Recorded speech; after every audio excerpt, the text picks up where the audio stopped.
That process of extracting the crew is timelined at least and has been practiced to occur some 45 minutes to an hour after splashdown. The weather conditions out in the Pacific are ideal for today's splashdown. We're talking winds just 10 knots and wave heights less than 4 feet. You couldn't ask for better weather for this homecoming for Integrity, the first time that a crew will have splashed down in the vehicle in the Artemis program. We completed the final major maneuver of the mission using the European Service Module's thrusters a short time ago. That was the return trajectory correction number 3 burn that basically fine-tuned ever so slightly the trajectory and the path of Integrity and sweetened the angle of attack so that we hit the right corridor coming in over the Pacific Ocean with onboard computers honed in on the splashdown zone, some 1,701 nautical miles downrange from the start of entry interface. Splashdown is scheduled at 7:07 and 7 seconds p.m. Central Time, 5:07 p.m. Pacific Time, 2.5 hours before sunset at the splashdown site.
This is Mission Control Houston at a mission elapsed time of 8 days, 20 hours, 39 minutes into the flight of Integrity on the Artemis 2 mission.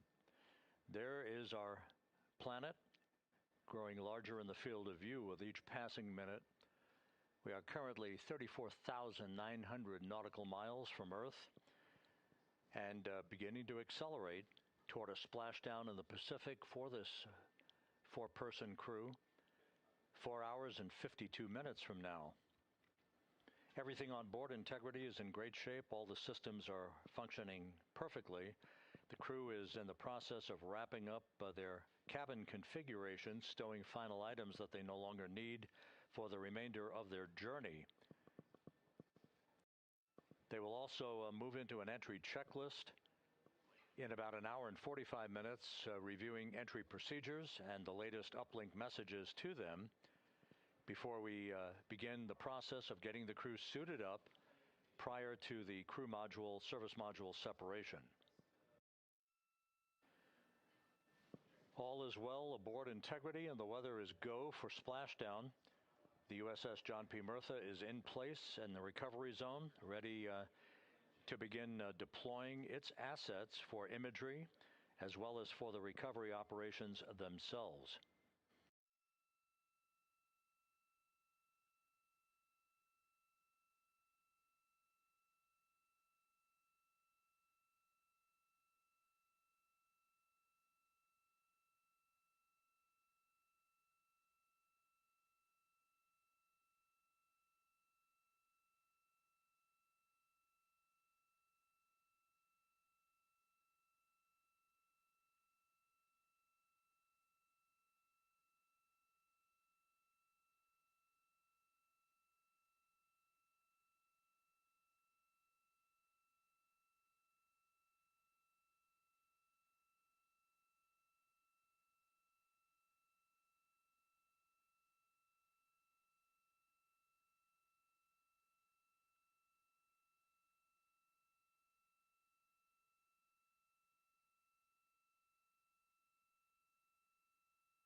Integrity Houston, for the TLT unconverged caution, we were running orb guide post-burn to look at post-burn targeting, and that particular sequence did not include running TLT. That is what triggered the caution. We have no concerns. Okay, outstanding. Thank you.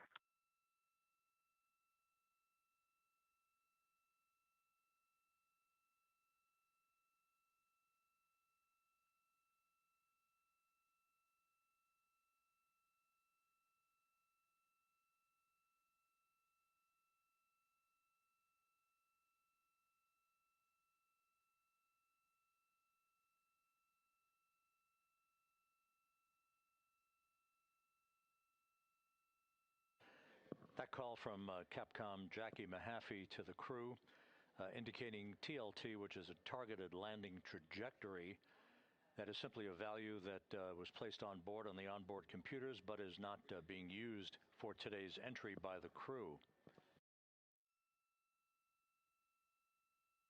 The last maneuver that will be conducted by Integrity will occur at 6:37 p.m. Central Time tonight. That is the crew module raise burn. That occurs about 4 minutes after the crew module will have separated from the service module. This will be about a 19-second burn with a velocity change of about 9.9 feet per second as the precursor to entry interface. The raise burn designed as a final opportunity to sweeten the flight path angle, the angle of attack, if you will, of the vehicle as it enters the Earth's atmosphere, placing the vehicle in the proper orientation perfectly with precision to mitigate any excessive heat loads on the heat shield of the spacecraft. Entry interface will begin at 6:53 and 31 seconds p.m. Central Time at an altitude of 400,000 feet, while Integrity is traveling 34,882 feet per second with a range to splashdown of 1,701 nautical miles. Within 24 seconds after entry interface, which is essentially the top of the Earth's atmosphere where the crew will begin to feel the tug of gravity, we'll start a 6-minute blackout period that is expected, in which we'll lose communications with the crew and data here in the flight control room. The blackout is induced by the buildup of ionization from the interaction of the velocity of the vehicle with the friction of Earth's atmosphere. It creates a plasma shield around the vehicle, preventing communications from occurring. That 6-minute blackout is scheduled to end right around 7 p.m. straight up. And at that point, the vehicle will have descended to an altitude of 157,000 feet above the Earth, traveling at 13,300 feet per second.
Jackie, could you go off board on the cameras for a couple, please?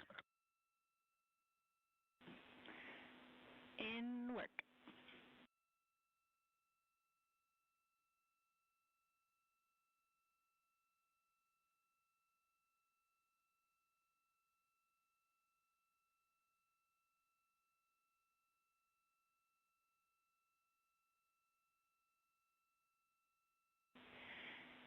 And integrity, cab 3 is not streaming.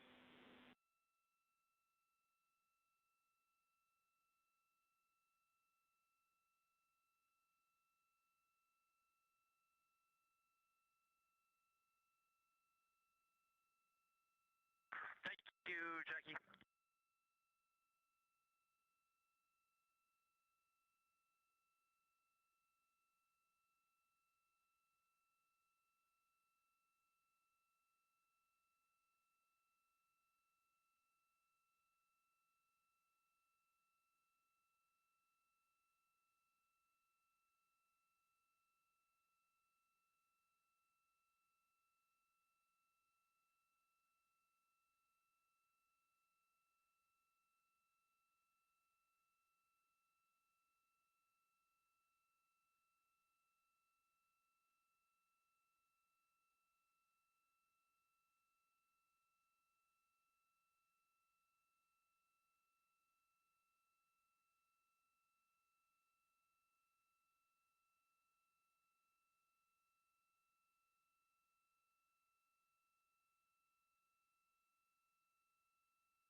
complete. The seats are configured.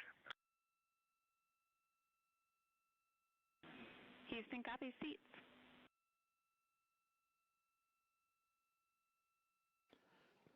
This is Mission Control Houston at a mission elapsed time of 8 days, 21 hours, 5 minutes into the flight of Integrity on the Artemis II mission. Several countdown clocks are ticking backward here in the flight control room as the Earth grows larger and larger in the field of view. In order, the next major milestone will be a raise burn of the crew module. That raise burn will follow the separation of the crew module from the service module this evening. The separation of the crew module is scheduled at 6:33 p.m. Central Time.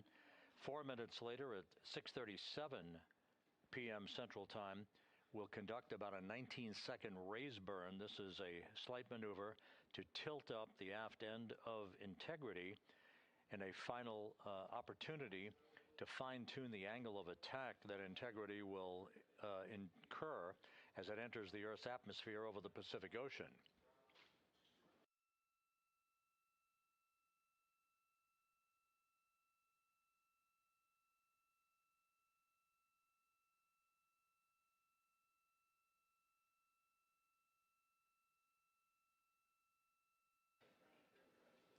The entry path for Integrity today is portrayed here in this graphic.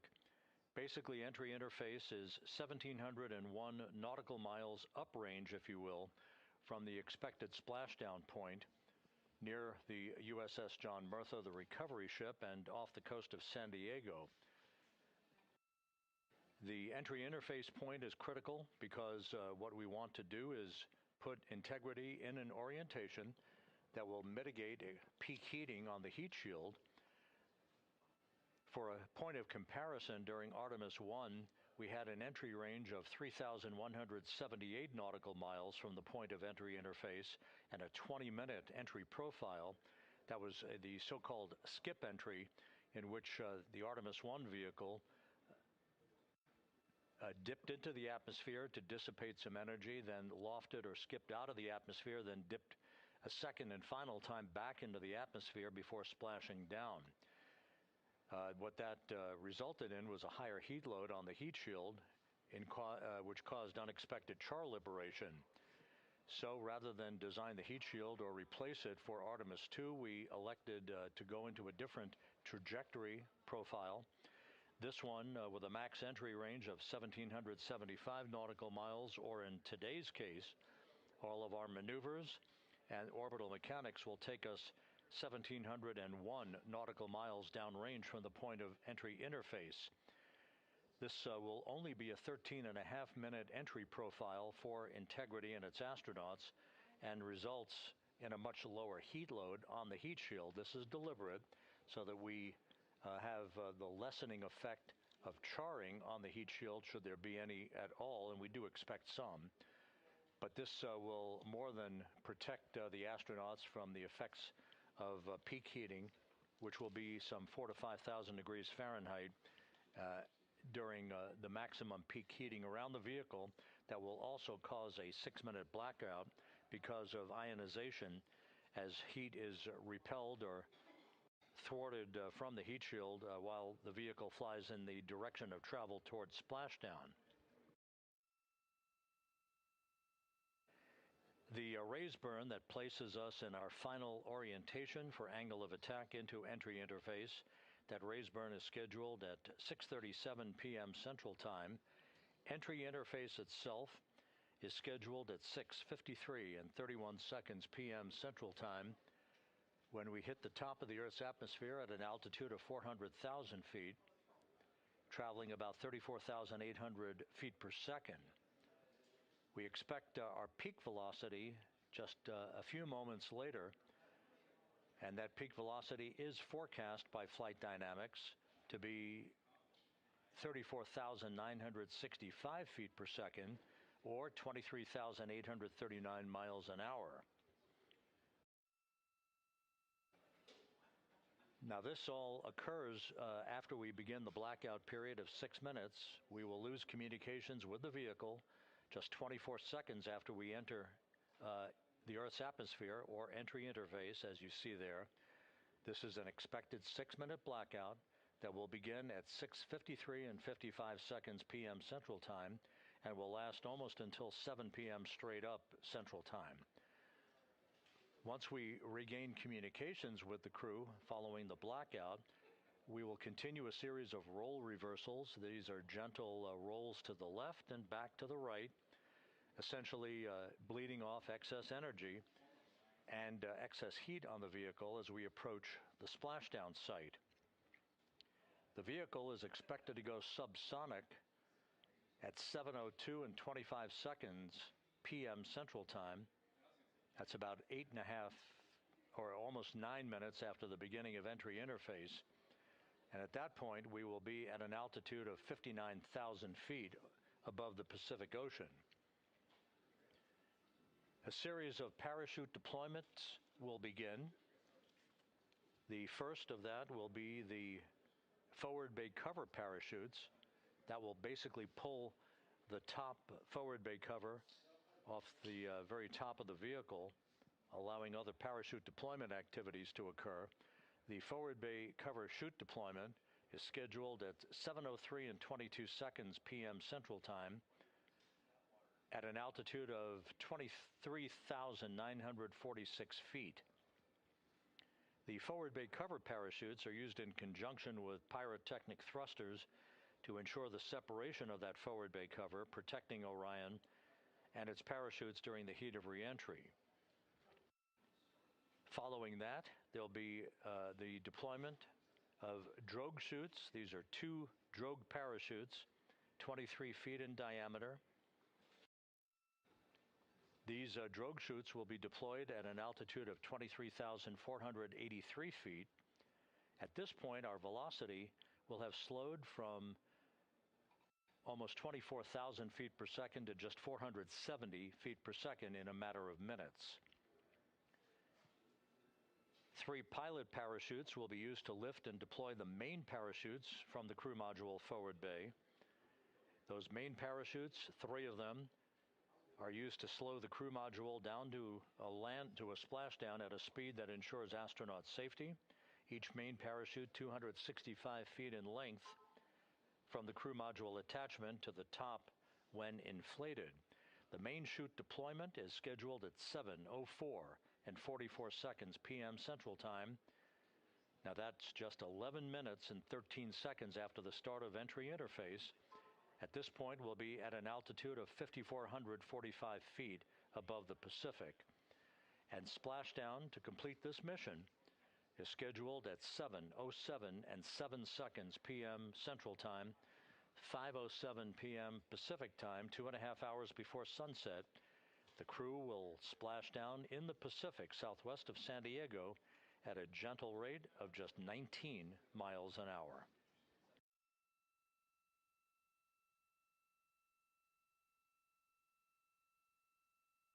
Following splashdown, the flight control team here in Houston is not done. Our work is just beginning at that point as we begin the process of powering down the vehicle. This is after we have established communications with the crew through a very low data rate system. The communications link will no longer be active through the tracking and data relay satellite system, so we're going to be going to a very low data rate system. We hope to establish communications with the crew fairly rapidly. That's not guaranteed. It depends on the orientation of the vehicle. The likelihood is the vehicle will splash down upright in what's known as stable 1. Whether it's upright or in some other orientation, we'll begin the process of inflating 5 inflatable airbags that are positioned in a circumferential manner around the forward bay cover at the top of integrity. These airbags will be inflated through helium. Those 5 airbags will guarantee the proper orientation upright for the spacecraft through the rest of the process of extracting the crew, which should take some 45 minutes to an hour to complete. Navy divers, fast boats, a pair of Navy helicopters, other recovery personnel will come alongside the vehicle to begin erecting an inflatable raft called the front porch that the crew will be extracted into. You've seen that in movies. You've seen it in the Apollo program and archival footage. And one by one, the crew will be hoisted in alternating fashion to two hovering Navy helicopters for the trip back to the deck of the USS John Murtha, where they will leave the helicopters and move into medical bay on the ship for comprehensive medical examinations.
As the astronauts aboard Integrity are in the process of stowing final items in the cabin before they move into their entry checklists, a final review of the procedures and the timelined activities for the rest of this mission. The next major milestone, once again, will be the separation of the European service module, which has performed valiantly throughout the course of this flight, from the crew module. That pyrotechnic separation scheduled 3 hours and 41 minutes from now. Just 3.5 minutes after that will be the crew module raise burn. That raise burn is scheduled at 6:37 p.m. Central Time. It's expected to be about a 19-second firing of the crew module thrusters in one final opportunity to fine-tune the angle of attack for Integrity as it enters the Earth's atmosphere. Splashdown 4 hours, 14 minutes from now, southwest of San Diego, where the weather is forecast to be ideal. Just some broken and scattered clouds expected, 10-knot winds, wave heights less than 4 feet. You couldn't ask for a better day out in the Pacific for the homecoming of the first crew to fly aboard the Orion spacecraft. At a mission elapsed time of 8 days, 21 hours, 18 minutes into the flight, this is Mission Control Houston.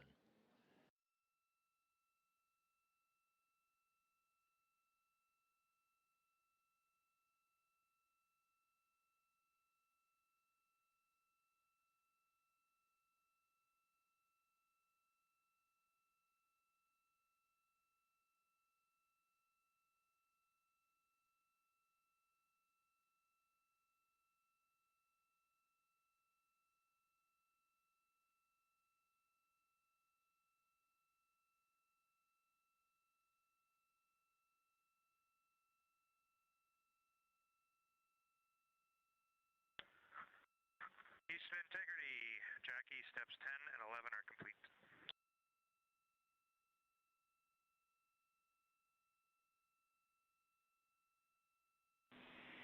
Houston copies steps 10 and 11. You guys are on track, looking great.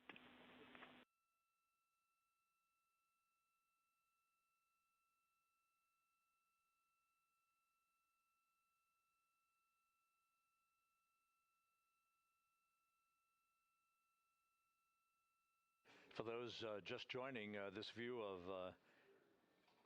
the key players here in Mission Control, part of the flight control team, Rick Henfling, second from the right, is the entry flight director for this mission. Seated to his left is Judd Freeling, who was the flight director for Ascent. back on April 1st. Jackie Mahaffey is second from the left. She is the Capcom whose voice you'll be hearing throughout the course of the afternoon and evening, talking directly to Integrity's astronauts through splashdown. Stan Love, a veteran astronaut, is on the far left of your screen. He was the Ascent Capcom. He's joining Mahaffey today as a second set of eyes on all the data that we'll be discussing and hearing from the crew during the course of their high-speed entry back into the Earth's atmosphere.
And this is Mission Control Houston. You can see one of the helicopters that will be involved in the recovery operations, having taken off from the deck of the USS John P. Murtha. Recovery operations underway. Several helicopters will be employed not just for recovery but for imagery activities.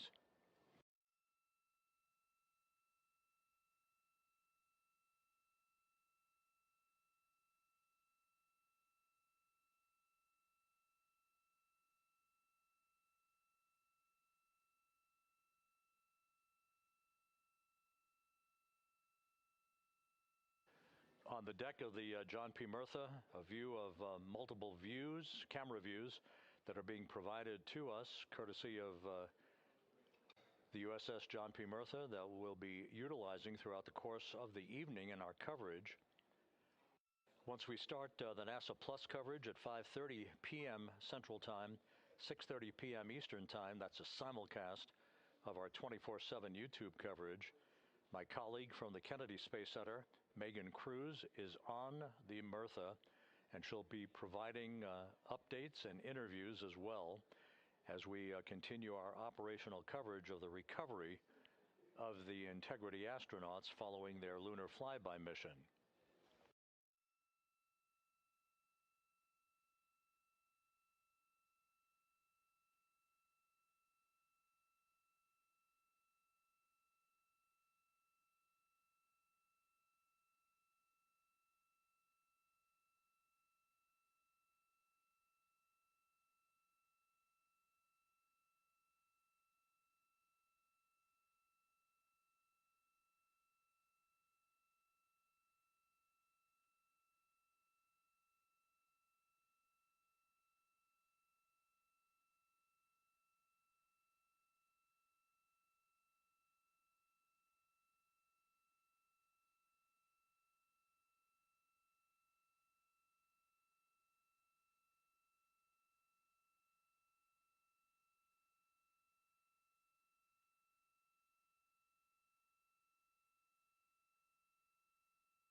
for toilet configure for return.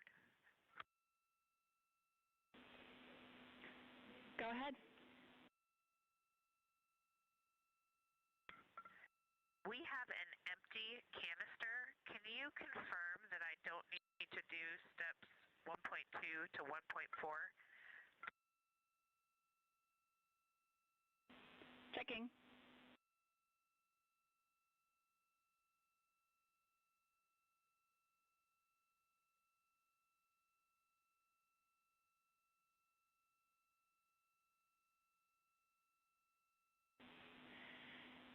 And Christina, we concur you do not need to perform the steps you listed.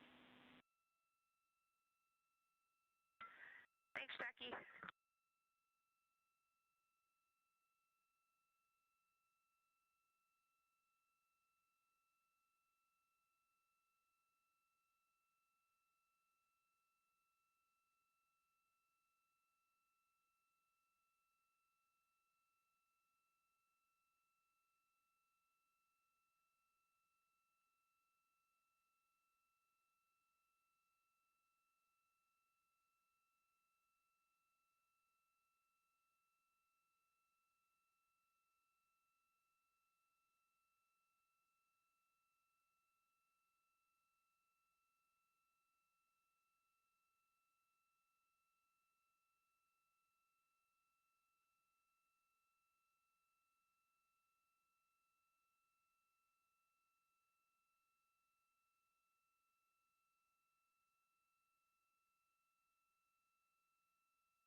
This is Mission Control Houston, 8 days, 21 hours, 38 minutes into the flight of Integrity on the Artemis II mission. On board, all is quiet, as it is here in Mission Control, with everything moving along in trip hammer fashion, in good shape, all of Integrity's systems in great shape, and the weather at the splashdown zone off the coast of San Diego couldn't be better. A forecast of go conditions with winds of just 10 knots, wave heights less than 4 feet, ideal conditions for the recovery of Reed Wiseman, Victor Glover, Christina Cook, and Jeremy Hansen following their splashdown, which is just 3 hours and 53 minutes from now. The next major milestone coming up in 3 hours and 19 minutes, that will be the separation of the crew module from the European service module that has performed perfectly during the course of the flight. The service module separation from the crew module scheduled at 6:33 p.m. Central Time. Just 4 minutes later, there will be a slight maneuver, a raise burn as it is called. This will tilt the aft end of the crew module upward ever so slightly in one final opportunity to refine the flight path angle, the angle of attack, if you will, as Integrity enters the Earth's atmosphere at the point called entry interface. That is at 6:53 and 31 seconds p.m. Central Time, or some 16 minutes after the raise burn itself. All of these events will be happening fairly rapidly as we move over the next few hours toward a splashdown of the crew and a completion of a mission that will have totaled 694,481 miles from launch to splashdown.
Houston, integrity for timeline. Christina, we're with you. Hey, Jackie. You guys okay if we start entry checklist 30 minutes early?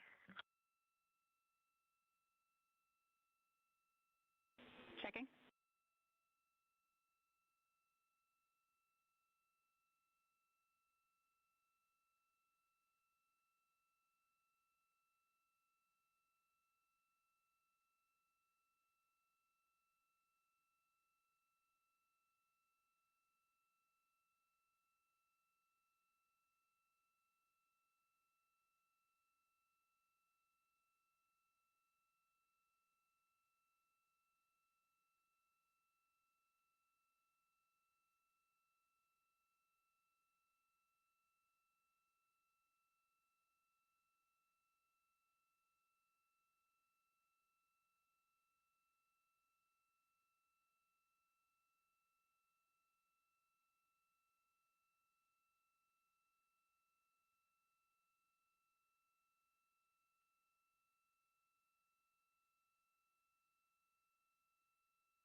And integrity Houston for entry checklist. We are ready for you to begin 18.0.1 entry checklist, steps 1 through 6.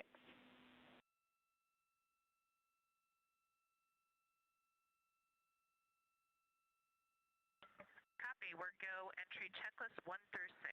Thanks. And step 3 for GPS can be skipped. GPS has been powered and it still looks good.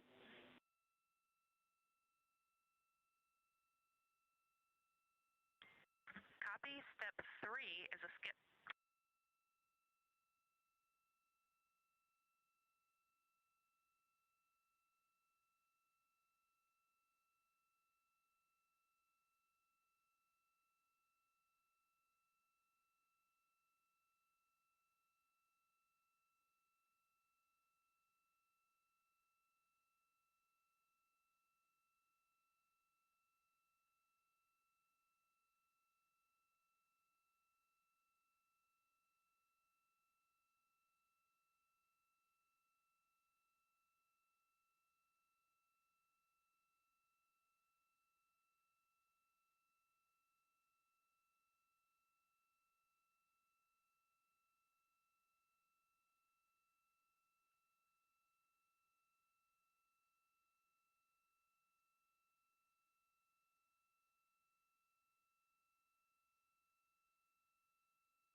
This is Mission Control Houston at a mission elapsed time of 8 days, 21 hours, 50 minutes into the flight of Integrity on the Artemis II mission. The crew is completing the configuration of the crew cabin. Soon they'll be breaking out their launch and entry suits in preparation for donning those suits and conducting leak checks as we get a bit further along in the entry preparation time frame. Meanwhile, we're looking forward to the next major milestone. That will be the separation of the crew module from the European service module 3 hours and 7 minutes from now. That's scheduled to occur at 6:33 p.m. Central Time, 7:33 p.m. Eastern Time.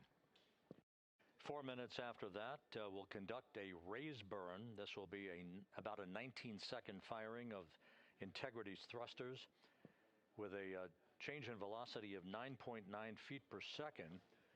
That will adjust the angle of attack of the vehicle by gently tipping the aft end of Integrity higher, if you will, like sitting in a reclining chair and basically leaning back a bit.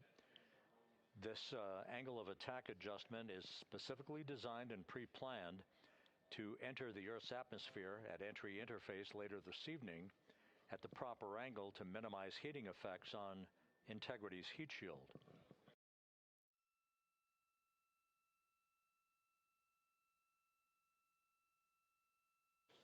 It's worth mentioning once again that the difference between this entry and the uncrewed entry of Artemis 1 is that on Artemis 1, we flew a trajectory known as a skip entry, which involved an initial dip into the atmosphere to dissipate some energy. And then we lofted back out of the atmosphere briefly, then dipped back in a second time before splashing down in the Pacific. After the flight, the post-flight inspection and video analysis showed that there was an area of mechanical char liberation that was not expected. And so after extensive analysis and the review of an independent review team, it was determined to adjust the entry profile for Artemis 2, minimizing the range of entry from 3,178 nautical miles to a distance of just 1,775 nautical miles across the Pacific. So instead of 20 minutes of exposure to heating effects, today we're going to only encounter 13.5 minutes of heat loads on the vehicle. Our intended splashdown target is about 1,701 nautical miles downrange from the point of entry interface. It will be about 13.5 minutes from the time that we enter the Earth's atmosphere at an altitude of 400,000 feet at 6:53 and 31 seconds p.m. Central Time to the point of splashdown at 7:07 and 7 seconds p.m. Central Time. In that brief 13.5 minute period, peak heating on the vehicle should be about 4,000 to 5,000 degrees Fahrenheit. The heat to be repelled by Integrity's heat shield, as it is for any vehicle entering the Earth's atmosphere that has a crew on board. The crew should be experiencing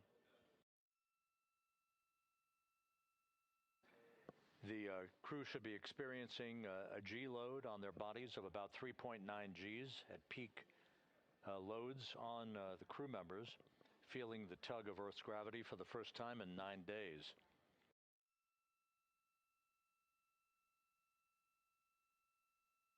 We will decelerate from a speed of 23,839 miles an hour just after we begin the blackout period of 6 minutes in duration to a splashdown velocity of just 19 miles an hour, all that happening in rapid-fire succession. Splashdown now 3 hours and 36 minutes from now, 7:07 p.m. Central Time, 5:07 p.m. Pacific Time. The USS John P. Murtha is on station.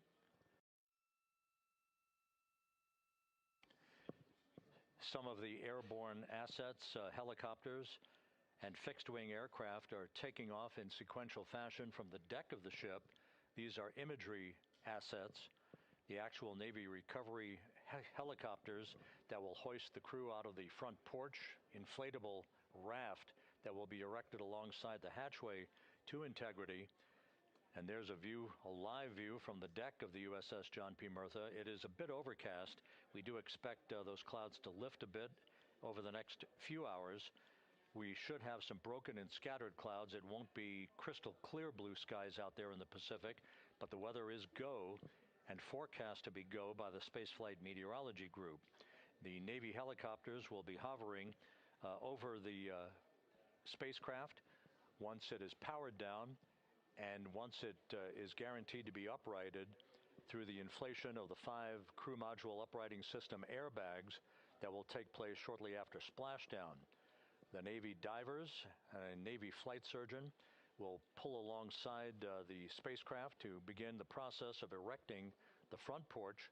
Then they will open up the hatch and begin to extract the crew members one by one. They'll have an opportunity to get their land legs back a bit before they're hoisted one by one in harnesses up inside the 2 awaiting helicopters. They'll be hoisted up in alternating fashion. So there'll be two crew members for each helicopter for the short ride back to the Murtha. Once they arrive on the deck of the ship, they'll be brought into medical bay for comprehensive medical exams. That is all part of the post-flight medical evaluation of these crew members as they complete their mission around the moon and back to Earth.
Integrity Houston for entry checklist.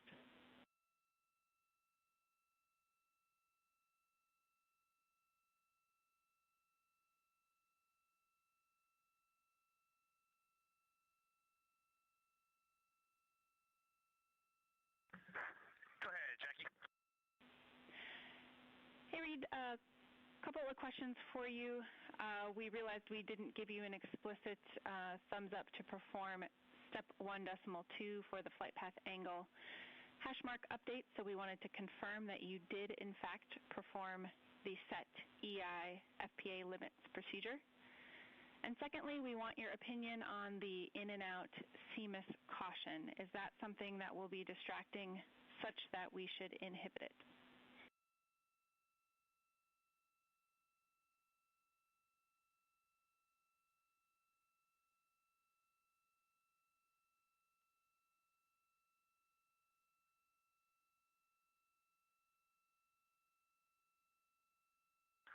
Okay, we are going to go execute 1.2. We had skipped that, and we would prefer to inhibit the CMIS caution on board. Okay, we copy, and just to close the loop on that, that will mean on flight.landing you would not have a yellow or down arrow indication if that does stay below the threshold.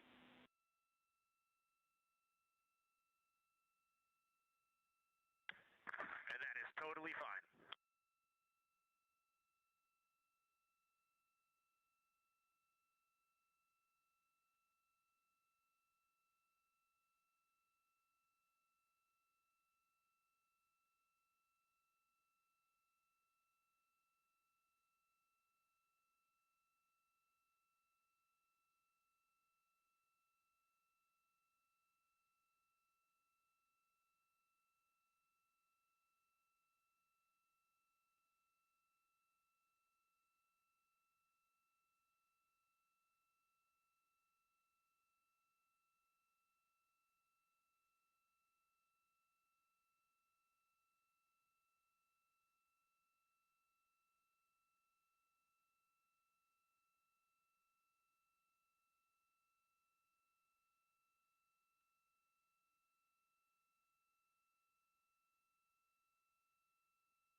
mission integrity for toilet deactivation.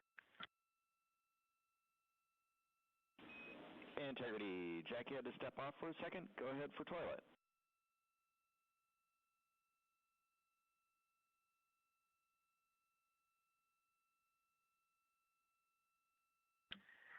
Yes, sir. Hey, Stan. Great to hear your voice. We are ready for MCC to deactivate the toilet. Houston copies. Putting that in work.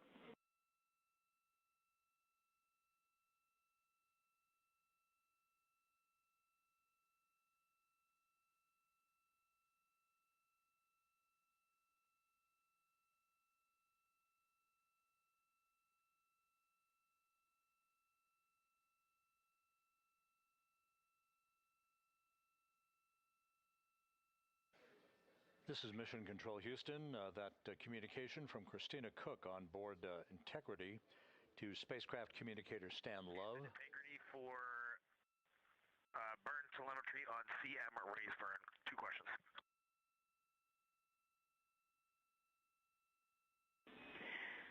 Go for CM raise questions. Hey, Jackie, we see a Delta V tote on our display of 9.9, which is fairly close to the 8.5 on the entry pad, but our TGO on the display is 44 seconds, and the entry pad estimated 19 seconds. Can y'all take a look at that for us?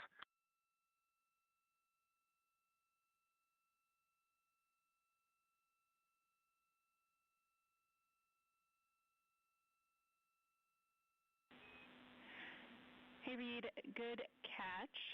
The explanation there is that Delta V is about what we expect update-wise, but the TGO calculation is not understanding that you will not have the SM when you burn CM raised. So it's doing a different mass calculation there.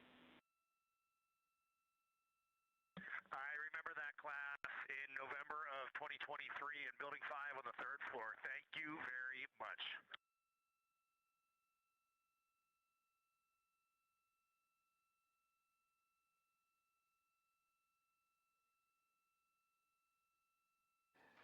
This is Mission Control Houston. Commander Reed Wiseman inquiring about the values for the upcoming crew module raise burn.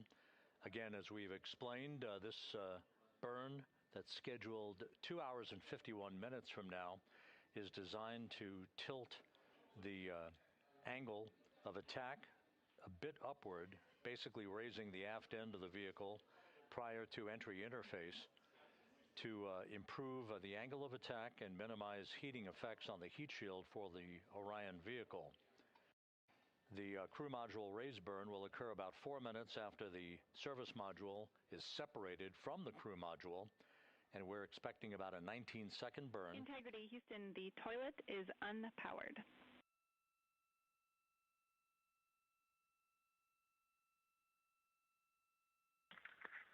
Christina Rogers, thank you. The crew module raise burn is expected to be 19 seconds in duration, with a change in velocity of about 9.9 feet per second.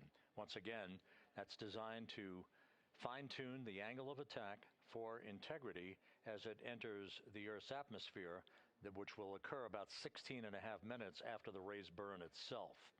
And as you heard, spacecraft communicator Jackie Mahaffey relaying that we have sent commands to turn off the ship's potty, so it is no longer to be used for the remainder of the mission, with splashdown schedule 3 hours and 19 minutes from now. The 4 crew members on board Integrity, Reed Wiseman, Victor Glover, Christina Cook, and Jeremy Hansen, are in the process of completing the stowage of items in the crew cabin before they move into their entry checklist, basically looking through all of the chronological procedures that lie ahead for the rapid-fire succession of all of the events that will unfold over the course of the next 3 hours.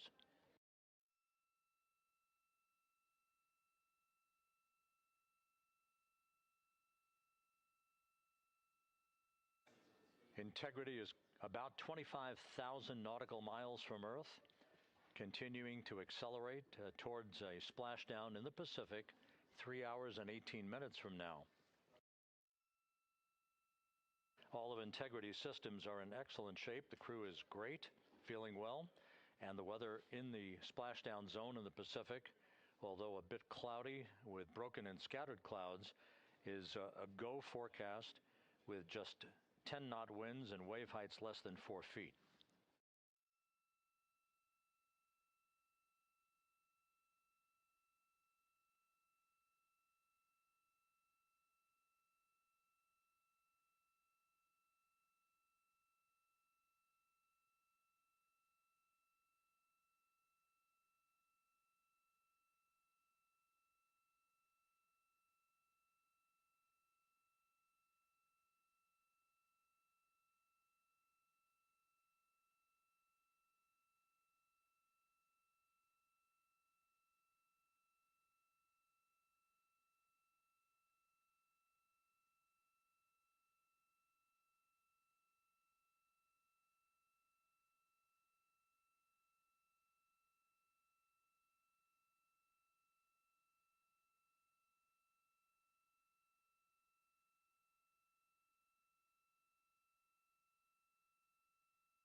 Views from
Integrity Houston for a post-RTC3 tracking update.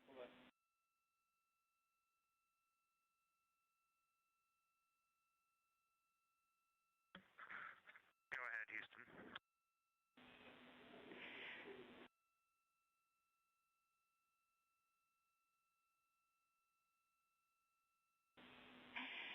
Hey, the post-RTC3 tracking looks great. So good, in fact, that if we got to CM rays and did not yet have GPS acquisition, we would still be go for CM rays from that perspective. And so overall, I can confirm the post-RTC3 trajectory is within EI limits. All right, Jackie, we love that. That says a lot about our FIDO folks in this vehicle.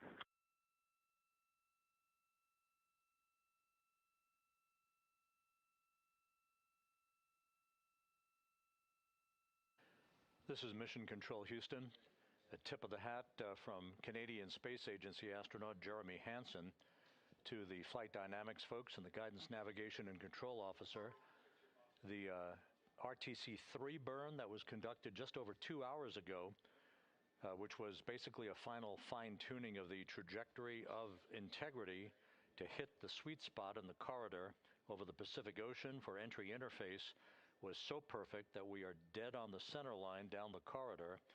And the crew module raise burn that is scheduled at 6:37 p.m. Central Time and which will be conducted is only required to lift the aft end of the vehicle ever so slightly by a degree or two to improve the angle of attack of the spacecraft as it enters the atmosphere, mitigating peak heating effects on the heat shield for Integrity. But our trajectory is dead set, right on the money, right down the pike, heading for a splashdown 3 hours and 10 minutes from now at 7:07 p.m. Central Time, 5:07 p.m. Pacific Time.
Houston integrity com check from seat 1.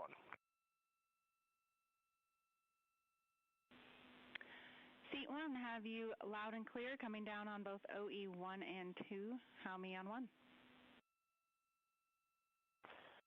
Got you loud and clear on 1, Jackie. We're going to stay in this config on both 1 and 2, and Reed and Victor are in our seats, slowly proceeding along.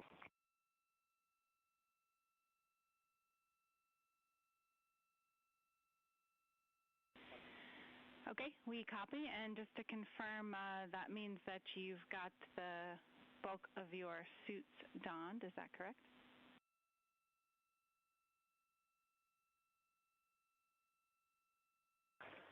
Just for Reed and Victor, A-firm. We're not gloved, not helmeted yet. Copy all. Thanks.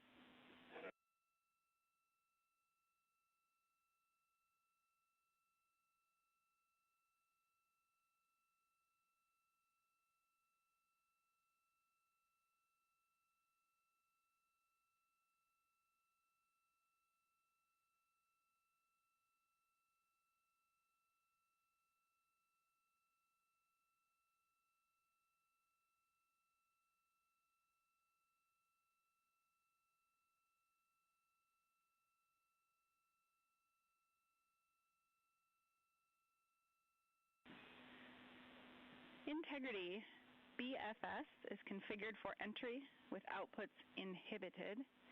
And a reminder, when you get to step 9.3, use your separate instance of 18.3.101 to save off the time. 100%, thanks.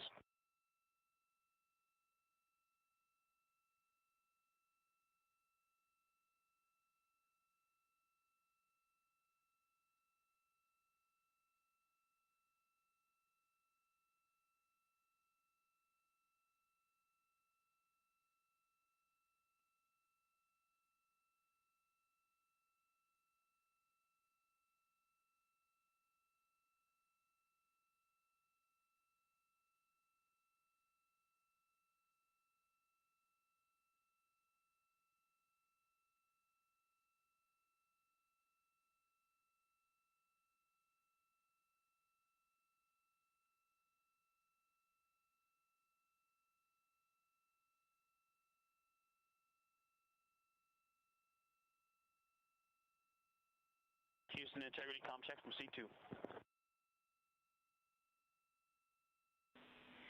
Victor, have you loud and clear? I'm coming up on 1. How me?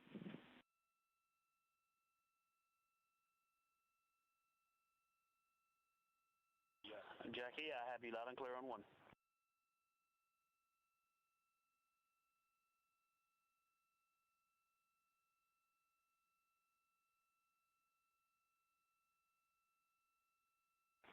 You are loud and clear on 2, Jackie.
12, 13, 14, and 15 are complete. Jeremy Houston copies. Thank you.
This is Mission Control Houston, 8 days, 22 hours, 55 minutes into the flight of Integrity on the Artemis II mission.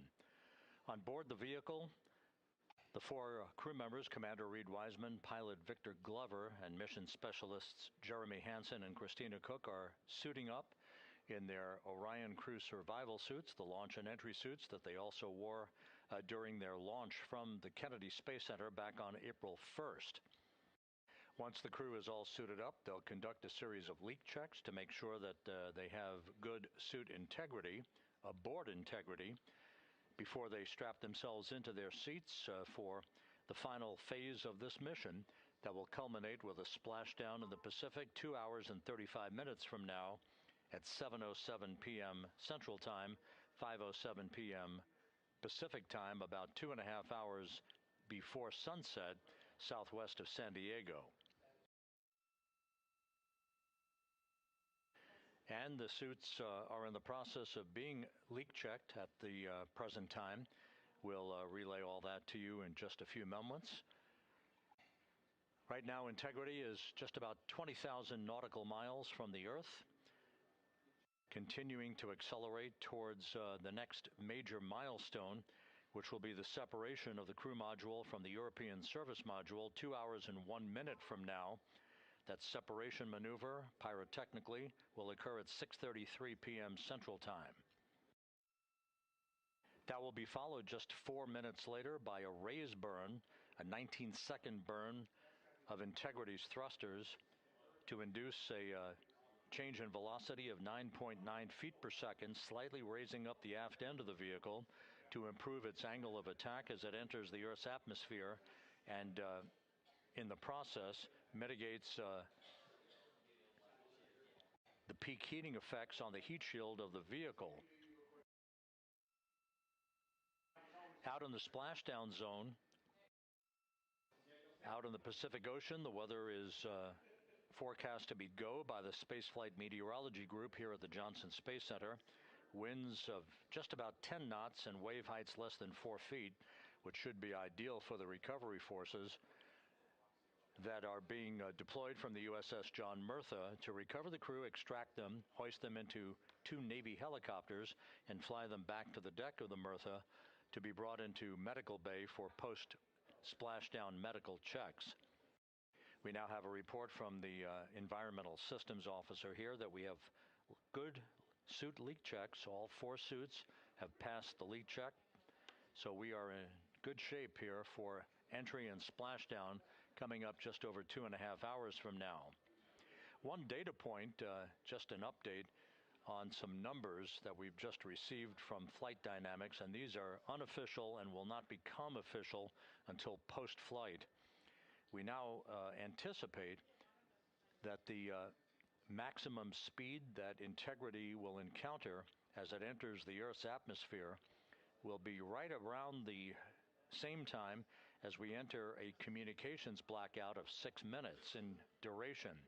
We're expecting Integrity's peak speed at 6:54 and 4 seconds p.m. Central Time, and at that point, the vehicle should be traveling at 24,661.21 miles per hour, which will be just 130 miles short in velocity of the record that was set back in 1969 by the Apollo 10 crew, Tom Stafford, Gene Cernan, and John Young, on their return from orbiting the moon. Once again, that peak speed expected to be reached just a few seconds after the start of entry interface as the vehicle plummets back into the Earth's atmosphere. The peak speed expected to be reached at 6:54 and 4 seconds p.m. Central Time. And that peak speed now estimated by Flight Dynamics to be 24,661.21 miles per hour, which equates to about Mach 33. Houston Integrity, seat 1 and 2, leak check complete. Also, we powered up the AGA, and it's giving us a CO2 alarm at 4.4.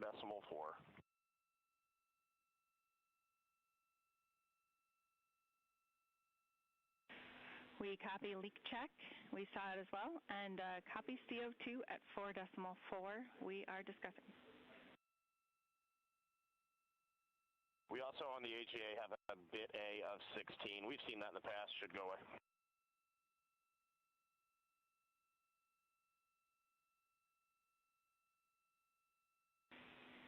And Reed, is the AGA been powered for 5 minutes yet, or are we still in that wait period?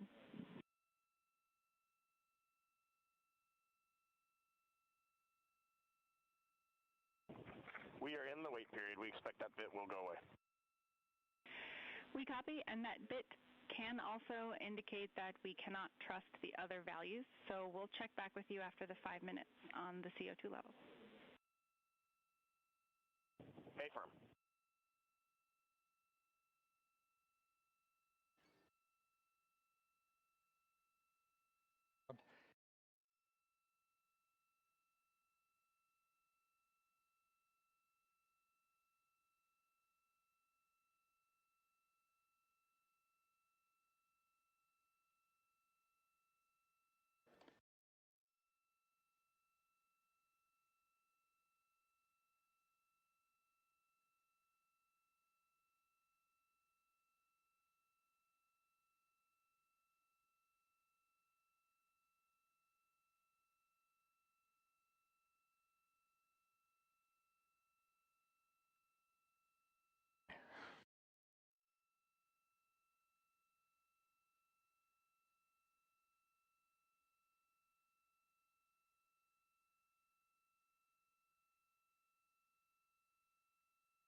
This is Mission Control Houston. Mission elapsed time of 8 days, 23 hours, 2 minutes into the flight of Integrity on the Artemis 2 mission.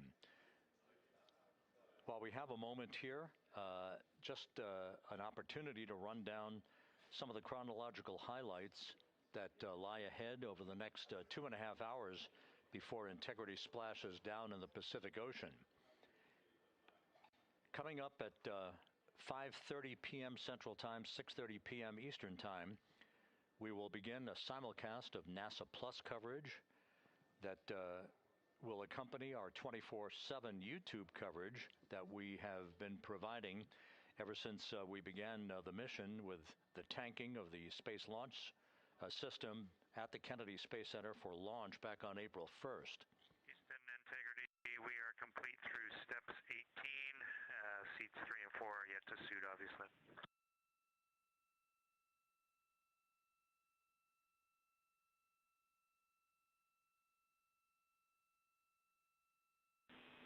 Jeremy, we copy you completed 16 through 18, and confirm for us whether you needed any adjustments of CIAS in step 17.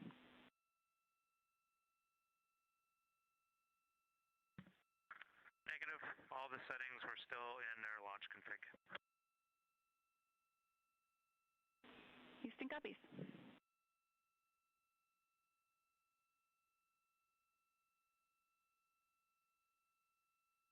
Once again, with the leak checks having been successfully completed on the 4 launch and entry suits for the crew members on board Integrity, once again we'll begin our NASA Plus coverage as a simulcast to our 24/7 YouTube coverage in less than an hour at 5:30 p.m.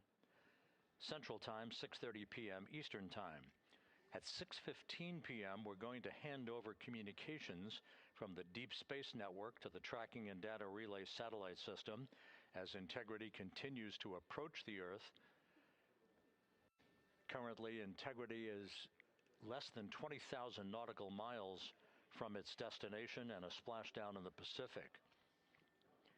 We will separate the European service module from the crew module at 6:33 p.m. Central Time. And just 4 minutes later, we'll conduct a raise burn, a 19-second burn of the Integrity thrusters to slightly tilt the vehicle's orientation upward, with the aft end being tilted upward. That will also change the velocity by 9.9 feet per second and complete the orientation of the vehicle for its angle of attack as it enters the Earth's atmosphere. Entry interface, where we reach the first traces of Earth's atmosphere and where most of the dynamic operations will then begin. Entry interface is scheduled at 6:53 and 31 seconds p.m. Central Time, where Integrity will be at an altitude of 400,000 feet above the Earth, traveling at about 34,882 feet per second with a range to splashdown of 1,701 nautical miles.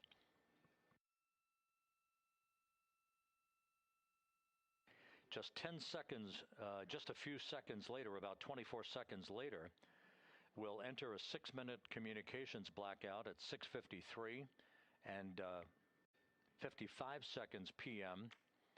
That communications blackout will be due to the buildup of plasma around the vehicle, the ionization of the interaction of the velocity of Integrity with the friction of the Earth's atmosphere. So the communications blackout, to last about 6 minutes in duration, will start 24 seconds after entry interface.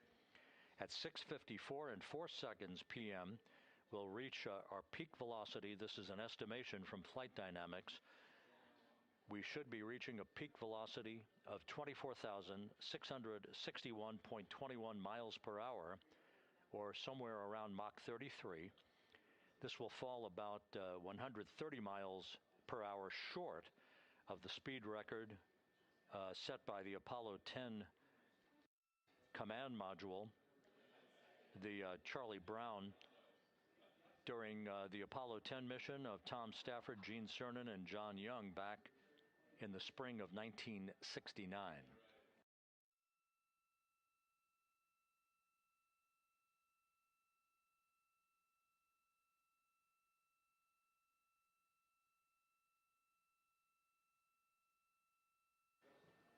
Once the communications blackout ends, which is expected just a few seconds before 7 p.m. Central Time, 6:59 and 56 seconds p.m. Central Time, we will be at an altitude of 157,000 feet over the Pacific Ocean, and at that point we should be traveling at about 13,300 feet per second, with a range to splashdown of just 147 nautical miles. There will be a series of roll reversals, first to the left, allowing Integrity to bank to the left. These are computer-commanded, not crew-commanded, but computer-commanded roll reversals to bank the vehicle first to the left, then to the right. That bleeds off excess energy and helps to reduce the speed and the heating effects on the vehicle during the final phase of flight. Starting at 7:03 and 22 seconds p.m. Central Time, we'll begin the series of chute deployments. In all, there are 11 parachutes associated with this mission. The first 3 will pull off the forward bay cover from the top of the vehicle. The forward bay cover chutes are 3. That'll be followed by the deployment of the drogue chutes at 7:03 and 23 seconds p.m. Then 3 pilot parachutes will pull the main parachutes, 3 of them, from the forward bay cover. The forward bay housing all of the parachutes at the very top of Orion. The main chute deploy is scheduled at 7:04 and 44 seconds p.m. The vehicle will have slowed to just a very glacial speed of 198 miles per hour, feet per second, I should say, at that point, at an altitude of 5,400 feet above the Pacific Ocean. The splashdown velocity, of course, will be 0. 19 miles an hour is the velocity that the crew will feel under the 3 main parachutes as they splash down in the Pacific, southwest of San Diego. So a number of major milestones lie ahead. Splashdown time is currently estimated at 7:07 and 7 seconds p.m. Central Time, 5:07 and 7 seconds p.m. Pacific Time. That will conclude a total traveling distance from launch to splashdown of 694,481 statute miles.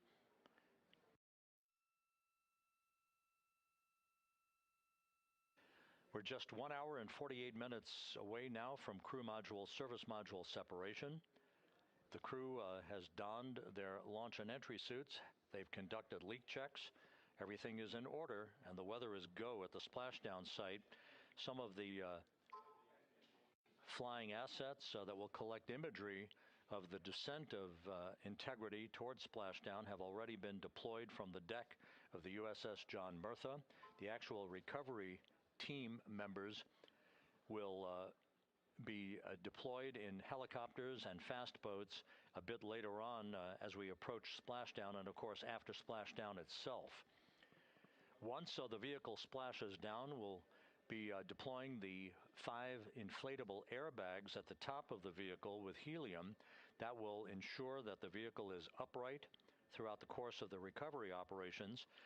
The team here in Mission Control will check all of the systems on Integrity, make sure that we are not leaking any toxic gases from the spacecraft, and that will be the signal for the start of the power down of Integrity systems and the ability of the first members of the recovery team to approach the vehicle to set up the inflatable life raft called the front porch, which will be used to bring the crew members out of the vehicle into that front porch one by one after the hatch is open to Integrity. We expect the extraction of the crew to be some 45 minutes to an hour after splashdown, which would be about 30 to 45 minutes after the vehicle is powered down.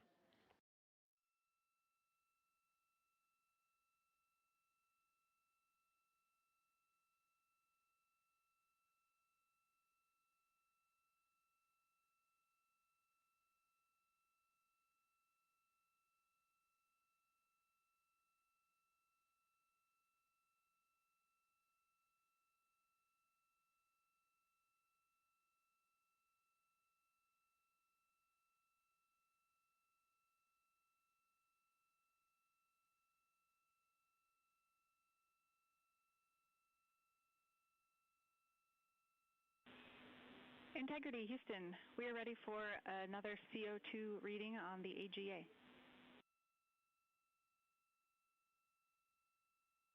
It is 5.1.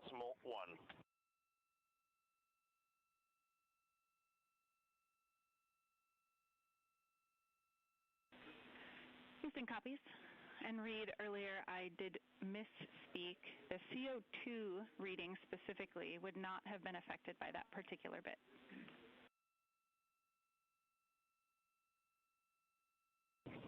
Okay, sounds good. We just know we're in an ARS suit, and that's very likely contributing to that.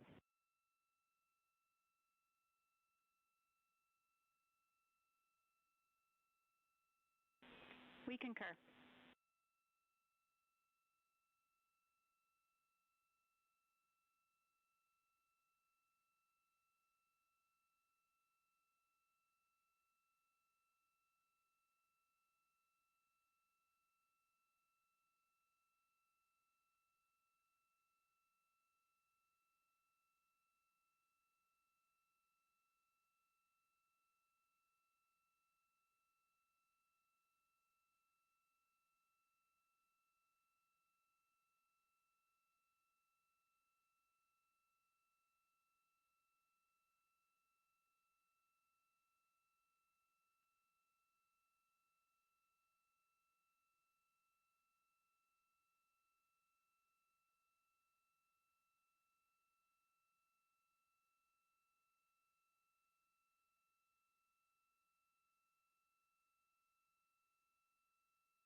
Integrity, Houston, for CO2.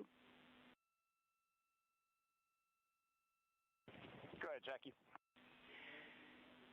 Hey, Reed, what we'd like to do is open the ARS ISO valve to mix the cabin and suit loop air for the time being.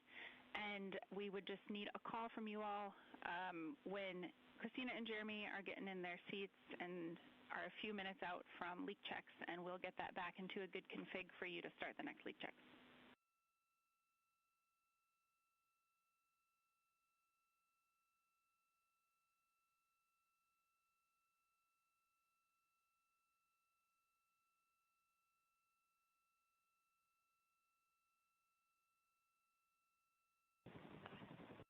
Hey, Jackie, that's a reasonably good idea. Can we just hang on that for a little bit and see how we're doing? Yep, up to you. We will wait. Let us know if you'd like that cabin air mixing.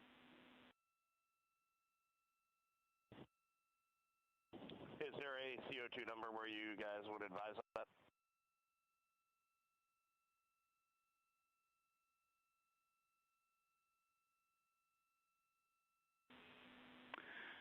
Reed, we would not want to go above 7. Yeah, that's perfect. Let us monitor it for just a couple minutes here.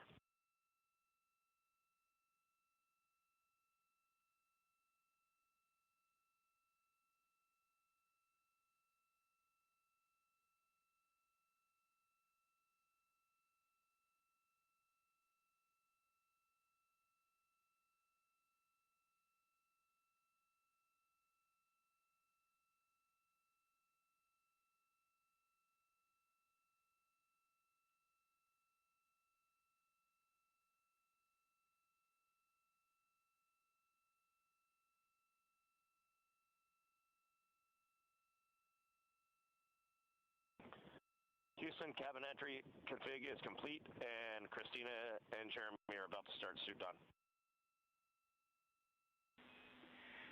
Excellent on cabin config and copy suit down. That call from Commander Reed Wiseman aboard Integrity indicating that following the successful leak checks on the 4 launch and entry suits, the crew will begin to actually don those suits now, and then they'll climb into their respective seats, both on the flight deck and the mid deck of the Integrity, in preparation for crew module service module separation that's scheduled 1 hour and 40 minutes from now.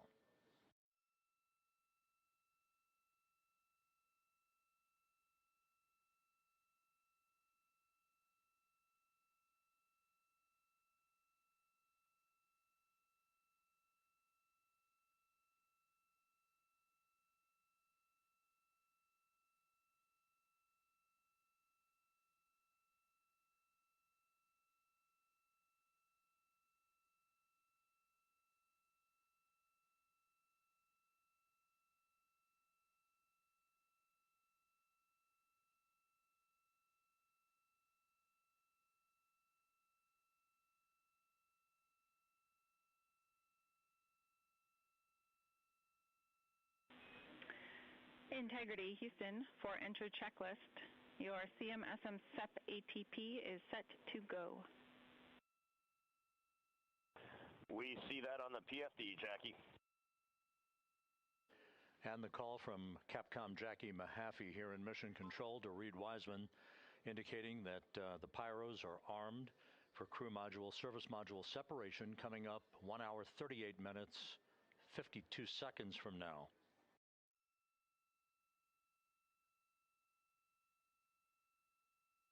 Integrity now squarely facing the planet Earth, 17,600 nautical miles away, headed for a splashdown 2 hours, 12 minutes from now.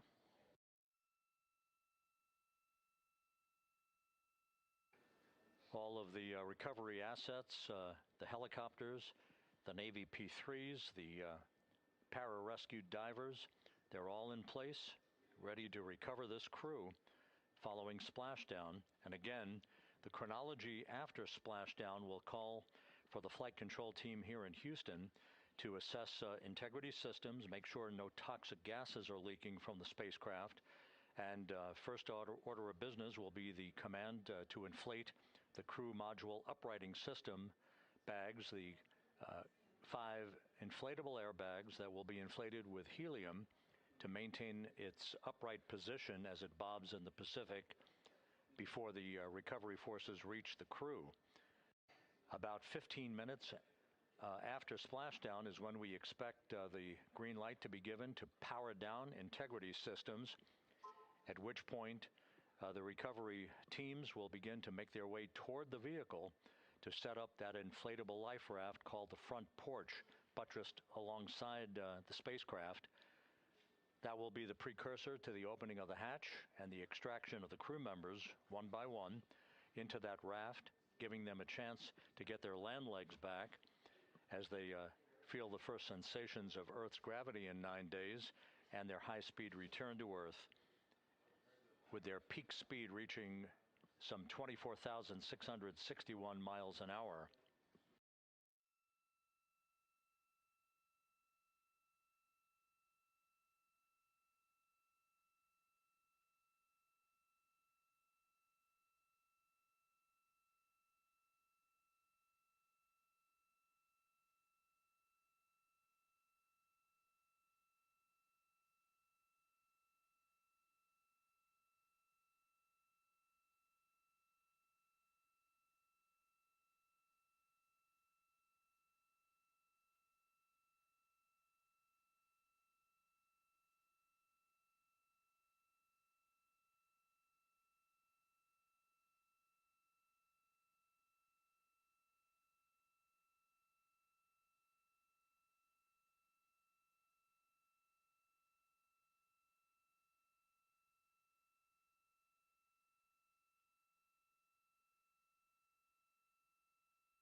Houston. Christina's got an amazing view of home planet out the side hatch window, and it's lighting up the cabin, and it's just a great blue hue to it. It's beautiful. That is amazing. When you kicked us out of the cabin, we turned on one of the SAW cameras and also had the Earth's reflection on one of the arrays. It was very cool. Oh, man, that is amazing.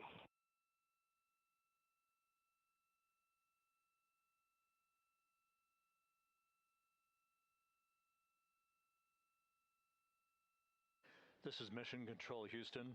Commander Reed Wiseman reveling about the view of the Earth from a distance of less than 17,000 nautical miles now. The cabin audio cable and boom mic are in F3 large stowed. We copy. The view that Reed Wiseman is describing is the view you're looking at right now as the Earth grows larger in the field of view with each passing moment.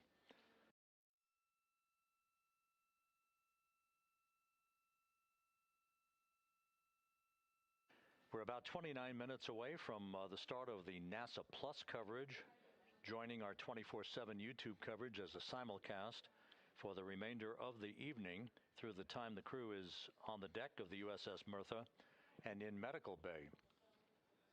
So we'll be looking forward to additional reports and other video coverage from the deck of the USS John Mertha and other assets in the splashdown zone as we continue toward splashdown and the return of Integrity's astronauts just 2 hours and 5 minutes from now.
Couple of minor updates, just tweaks by a second or so for some of the key activities that will be coming up. Flight Dynamics providing us with some updated information. The start of the blackout period, just a 1 second change. It's going to be estimated now at 6:53 and 54 seconds p.m. Central Time. The duration remains 6 minutes. That blackout will end at 6:59 and 55 seconds p.m. all Central Time. We expect to begin entering the Earth's atmosphere at an altitude of 400,000 feet at 6:53 and 30 seconds p.m.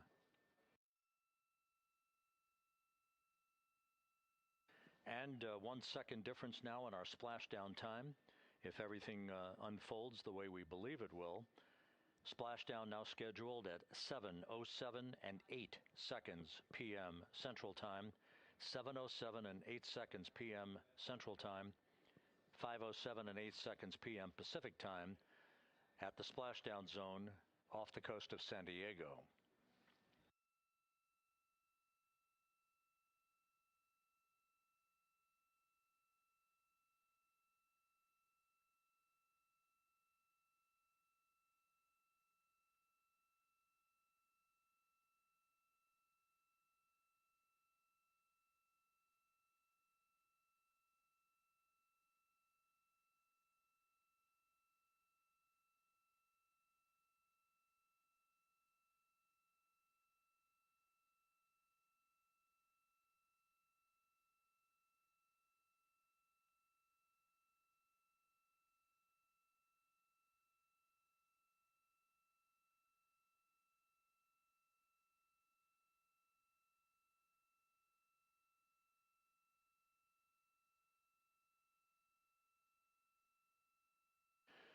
And one other update, the latest weather forecast from the Spaceflight Meteorology Group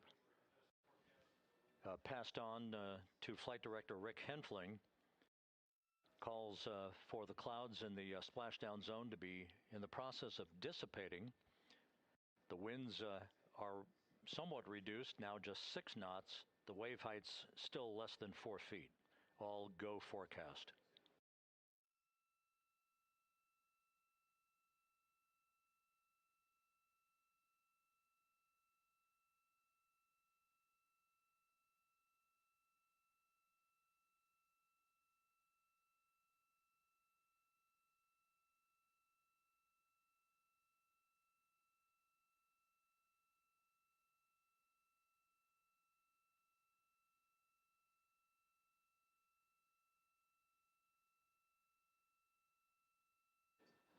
So once again, the stage is set as Integrity continues its inexorable march toward a splashdown in the Pacific 2 hours from now.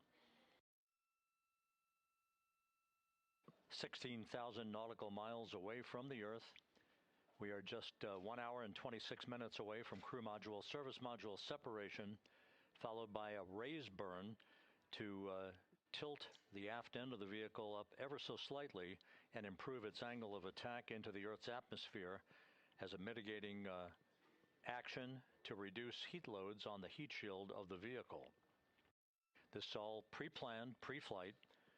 There's no differentiation between what we had designed this mission to do. We are expecting to reach the first traces of Earth's atmosphere at entry interface and 400,000 feet above the planet 1 hour and 45 minutes from now.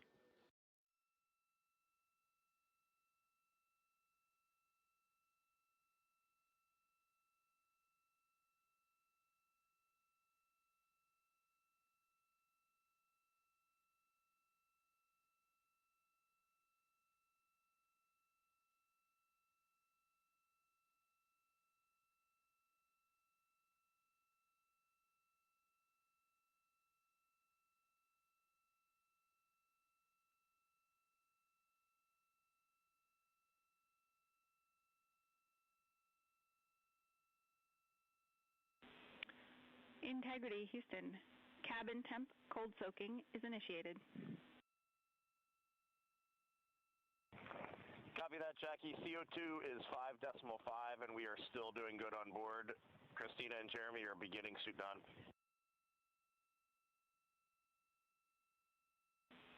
Houston copies all.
Integrity Houston for entry checklist. Go ahead, Jackie. Reed, with this time to EI, we expect you're about to be stepping into steps 9 and 10 in the entry checklist. In step 10 for the SIP switch config, there are no deltas. No deltas to step 10. Copy all.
This is Mission Control, Houston. Once again, a great view of the planet Earth from Integrity from one of the solar array wing cameras. Now just 14,000 nautical miles from splashdown. Splashdown schedule for 7:07 and 8 seconds p.m. Central Time, 5:07 and 8 seconds p.m. Pacific Time. At a point to the southwest of San Diego in the Pacific Ocean, where the USS John Murtha is on station and where recovery team assets are being deployed to the predicted splashdown site to complete the mission of Integrity's astronauts and their lunar flyby. With the Earth growing larger in the field of view, the next major milestone, just 1 hour and 13 minutes from now, will be the separation of the crew module from the European service module. Houston copies.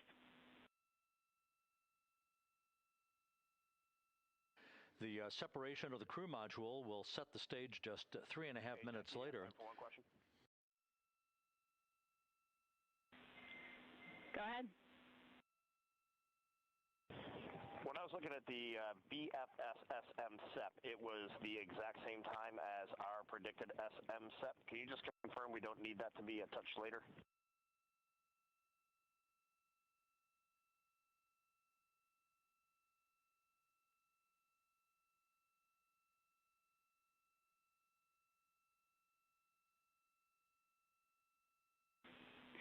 And Reed, matching is expected. That's when the sequence will begin for that whole SEP config. Outstanding. Thank you for the verification. Here in Mission Control in the Artemis Flight Control Room, Capcom Jackie Mahaffey confirming some of the timeline activities with Commander Reed Wiseman aboard the vehicle. The crew has suited up in its launch and entry suits, ready to begin the critical phase of this mission. Their homecoming to a high-speed entry and a parachute-assisted splashdown in the Pacific. Once again, the next major milestone, 1 hour, 11 minutes from now, the separation of the crew module from the European service module as Artemis's astronauts head home to complete this historic flight.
2 mission is a test mission of the Orion space capsule.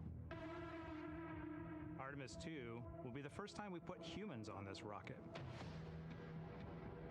We're going back to the moon because it's the next step in our journey to Mars. We were always going to the moon. Pushing ourselves to explore is just core to who we are. That's a part of being a human. And liftoff. We shall return. Continuing to test out every bit of Orion. Coming back to Earth, 7 miles a second. When humanity sets big goals, we can bring together genius from around the world. You have the best people on planet Earth putting this vehicle together. That's what's up. To innovate for the benefit of humanity and to inspire the world through discovery. And here we go.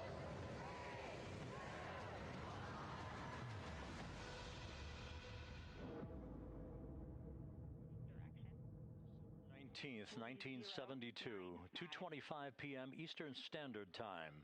The Command Module America splashes down in the Pacific with Gene Cernan, Ron Evans, and Jack Schmidt aboard as the Apollo 17 mission came to an end, along with humanity's first series of expeditions to the moon.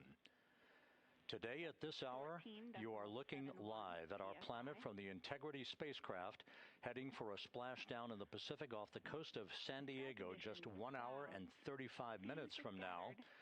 And good day from the Artemis Flight Control Room here at the Johnson Space Center in Houston, where the entry flight control team is on duty at this hour, led by Flight Director Rick Henfling, joined on console with the voice you'll hear talking to the crew throughout the course of the day.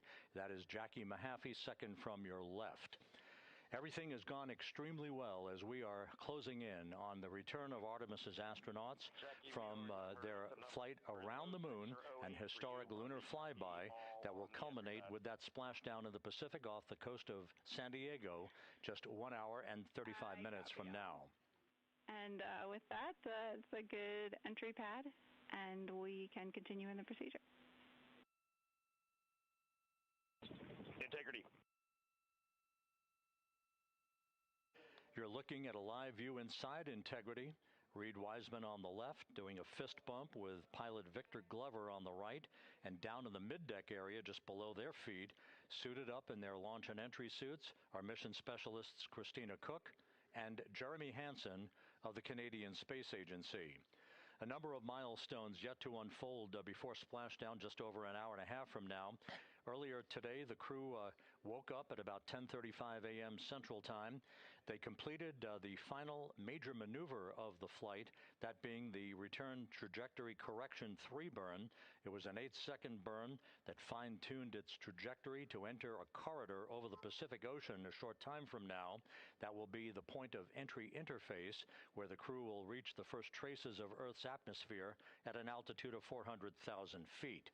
The crew moved into its entry checklist just after 4 p.m. Central Time, suited up in those launch and entry suits, conducted leak checks, and now are in the final stages of their entry checklist. Instruction 115 of entry checklist. SM separation ATP is go. Houston copies. The next major milestone on the route home. Fully zipped, and they're working on EBS and then seating up. We copy. Thanks for the status. Jackie Mahaffey talking to Reed Wiseman aboard Integrity. The spacecraft now about 12,000 nautical miles from the Earth's surface. The next major milestone on tap for the crew will be the handover of communications from the Deep Space Network to the Tracking and Data Relay Satellite System. The Deep Space Network came into play after the translunar injection burn back on April 2nd that propelled Integrity toward its lunar flyby. We'll be back on the TDRS network here in about 41 minutes. Following that, the next activity will be the pyrotechnic separation of the crew module from the European service module. That is scheduled at 6:33 p.m. Central Time, followed 4 minutes later by one final critical maneuver. That will be a 19-second burn of Integrity's thrusters in what is called the crew module raise burn. Now, what that does is it basically acts If you were sitting in a reclining chair, you'd basically tilt yourself back. It raises the aft end of Integrity ever so slightly, and that is the final opportunity for us to fine-tune the angle of attack of Integrity through the area of peak heating at entry interface that will come a bit later on, about an hour and 18 minutes from now. So after the raise burn, we will be in the final orientation that will minimize any peak heating on the heat shield of Integrity and prior to the time the crew enters the Earth's atmosphere at an altitude of 400,000 feet. Entry interface. This is the critical time where the crew will reach the first traces of Earth's atmosphere at an altitude of 400,000 feet, traveling 34,882 feet per second. Just 24 seconds after entering the Earth's atmosphere, we will experience a communications blackout expected to last 6 minutes in duration. This is planned, and it is caused by the interaction of the velocity of Integrity with the friction of Earth's atmosphere. There will be a buildup of plasma around the vehicle, and that ionization will prevent any communications with the crew and any receipt of data by flight controllers here in Mission Control. That blackout is scheduled to begin at 6:53 and 54 seconds p.m. Central Time. Again, a 6-minute blackout that will end, if all goes as planned, at 6:59 and 55 seconds p.m. Central Time. At that point, we expect to regain communications with the crew and a reacquisition of data through the Tracking and Data Relay satellite system. We will have a series of roll maneuvers. These are computer commanded that will roll the vehicle slightly to the left, then back to the right. That will bleed off excess energy as we begin our peak period of velocity. We expect to reach a maximum velocity of 24,661.21 miles per hour, equivalent to about Mach 33 times the speed of sound, shortly after we enter that blackout period. Once we exit the blackout period, of course, we're in the denser regions of the Earth's atmosphere, and then we get set up for the parachute deployment sequence. First, the deployment of 3 forward bay cover chutes that will pull essentially the top forward bay cover off the very top of the Integrity vehicle. That will be followed by the deployment of drogue chutes, and then the final deployment of a series of 3 main parachutes at 7:04 and 44 seconds p.m. Central Time. From that point on, it is about 3 minutes or so until splashdown. Splashdown scheduled at 7:07 and 8 seconds p.m. Central Time at a gentle speed of 19 miles an hour. So just to give you some perspective, at the time that we enter the Earth's atmosphere, we're traveling somewhere around Mach 32. We will splash down at a speed of about 19 miles an hour. The G-forces that will build on the crew members inside Integrity will build to about 3.9 Gs. That is what is expected and what they have trained for and what the spacecraft is designed to support.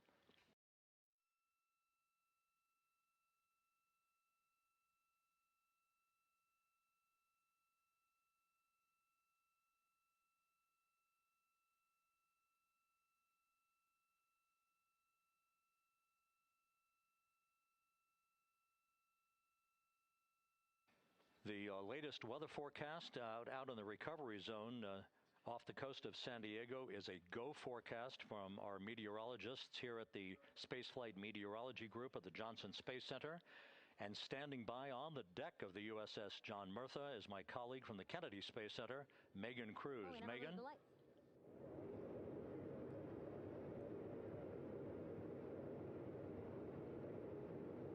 Hey there, Rob. Yeah, welcome to the bow of the USS John Murtha. This is where we will report out live updates from the ship as NASA and the U.S. military work to recover our Artemis 2 astronauts in just about an hour and a half. How exciting. Now, right now, as you can see, we are out in the Pacific Ocean. We are just west of San Diego. We're actually staged about 6.5 miles away from where we expect Orion to splash down. And then we will incrementally move closer. So at the time of splashdown, we'll be about 5 miles away, and then we will move move to 3.2 miles away. At that point, we'll pause, make sure that all the debris that might be coming down with Orion, because basically some parts of like the parachute system, they're jettisoned off Orion during descent. So we'll just want to make sure that those all land in the water and that we are safe to move even closer. So we will make sure that we can move a little closer, and at that point we will move to a mile away from Orion. And at that point the ship will circle the capsule while NASA and Navy recovery forces work to get our astronauts out, and we should have great views of the bow from here. But also we have a ton of cameras all around the ship. For example, we actually have some cameras right to the left of me here on the bow. These are very strong, stabilized cameras. We can really get up close to make sure that we are sharing all the images we have available to you. We also will have some views from above. We actually have 5 planes providing live views of splashdown today. In fact, some of those aerial assets just took off from San Diego minutes ago. And then actually here on the flight deck, you see 4 helicopters, the 2 in the back. Those will take off in about 30 minutes from now, also with live cameras. So again, lots and lots of imagery that we hope to share with you today. And then those 2 helos in the front, those 2 will pluck the crew out of the water and fly them back to our ship. Now, the combined team here on the ship, more than 550 people, left San Diego 4 days ago, and since then I've watched different teams train every day, rehearse, final preps to make sure that they're ready for today. So to give us more of an update about how recovery is going on right now, why don't we turn over to Paul here, Paul Serpinski. He is the Assistant Artemis Recovery Director. Great to have you here, Paul. Great to be here. Thanks. Absolutely. So you just left the landing forces operations center here on the ship. How are we looking for recovery? Right now, it's looking great. When I left, they were just about to get into weather briefing with Mission Control Center in Houston. But listening to the loops this morning and everything that's been going on, the reentry trajectory correction burn, the return trajectory correction burn went great. They were right down the money, right on the money, right down the middle where they should be coming back. Our forces here are teams out in the water. All our boats are launched or will be imminently. So yeah, it's just coming along great. Yeah. It's really nice to see. We did see some of those boats float behind us. We were hoping to give you a live view, but of course they floated right out of the camera shot as you came to us. But so basically the team right now here on the ship, basically like monitoring mode, but really things will pick up about 15 minutes after splashdown. Yeah, so a couple minutes before splashdown, things start happening really, really fast. Mm-hmm. Some events during the reentry, they're maybe a second or 2 apart, and so it just takes a whole lot of effort and a lot of updates back and forth between us and Houston to try to keep track of everything that's happening, all in real time. And then after splashdown, that's when the recovery team really kicks into high gear. We have our boat teams, our boat crews going out, our divers doing hazardous assessments as they get progressively closer to the capsule, making sure it's safe for all of our people to go in, and it's also safe for the astronauts to come out, because really at the end of the day, that's what we're here for, is we're to make sure that the astronauts get home safe after their tremendous journey to the moon and back. But then also we have, like you mentioned on a minute ago, all of our imagery helicopters are taking imagery, camera shots of it as it's coming in all the way through splashdown. I mean, they'll see it as soon as it crosses the horizon, all the way to the ocean here. And then afterwards, we have to recover actually Orion to bring it into the well deck of the ship. Absolutely, yeah. And so once the astronauts are safe on board, then those same dive teams are going to transition into securing the capsule. They'll position some equipment around it to kind of facilitate that. The ship will move into position. We'll attach a really big winch line to it, and then a bunch of tending lines. We'll pull the capsule around behind the ship and then start to slowly bring it in. And then, Orion comes in, goes hard down, and everyone cheers. Yeah, great day. Great day, exactly. Lots to coordinate, a lot to manage. Basically planning for this recovery, Artemis 2 recovery, started a month after Artemis 1 launched. That was the uncrewed test flight of the Space Launch System rocket, as well as the Orion spacecraft. That was November 2022, a month later, all the planning for this. How does it feel to be so close to welcoming our friends, our astronauts home? I mean, for the whole team, I walked around the ship this morning just kind of visiting with a lot of people, a lot of groups, and just kind of get the feel of them. And everyone has that same kind of mentality. Everyone's excited. Everyone's thrilled to see all that work that we've been doing, like you said, for the last 3 years, since right after the last one came back till now, and some people even further back, some of them go back a decade or more. So everyone is just excited and they're ready. They're really ready for this, and just to be able to see our crew come back, that's going to be a thrill for everyone. How are you feeling? Are you ready? Is this something you ever thought you'd be doing? I'm ready. I'm excited. This has been the pinnacle of my career so far. It really has. I've seen a lot of firsts, a lot of lasts, but I can't think of ever topping seeing the first crew to go to the moon and back in 50 years, and to be here and be a part of that. And it's just a tremendous privilege. And on behalf of the whole team, I'm thrilled, and so are all of us. We're ready. Yeah, I definitely think that those words really embody how everybody on the ship is feeling. So thank you so much, Paul. I appreciate you being here. And so, Rob, we'll toss it back to you again. We will continue to join you with live updates from the ship as much as possible. Thank you, Megan. Back here at the Johnson Space Center, the entry team of flight controllers looking over the shoulders of Reed Wiseman and Victor Glover there on the flight deck of Integrity, and again, just below their feet in the mid-deck area, if you will, Christina Cook and Jeremy Hansen of the Canadian Space Agency. They're in the final review of their entry procedures and all of the activities that will follow here very shortly in trip hammer fashion.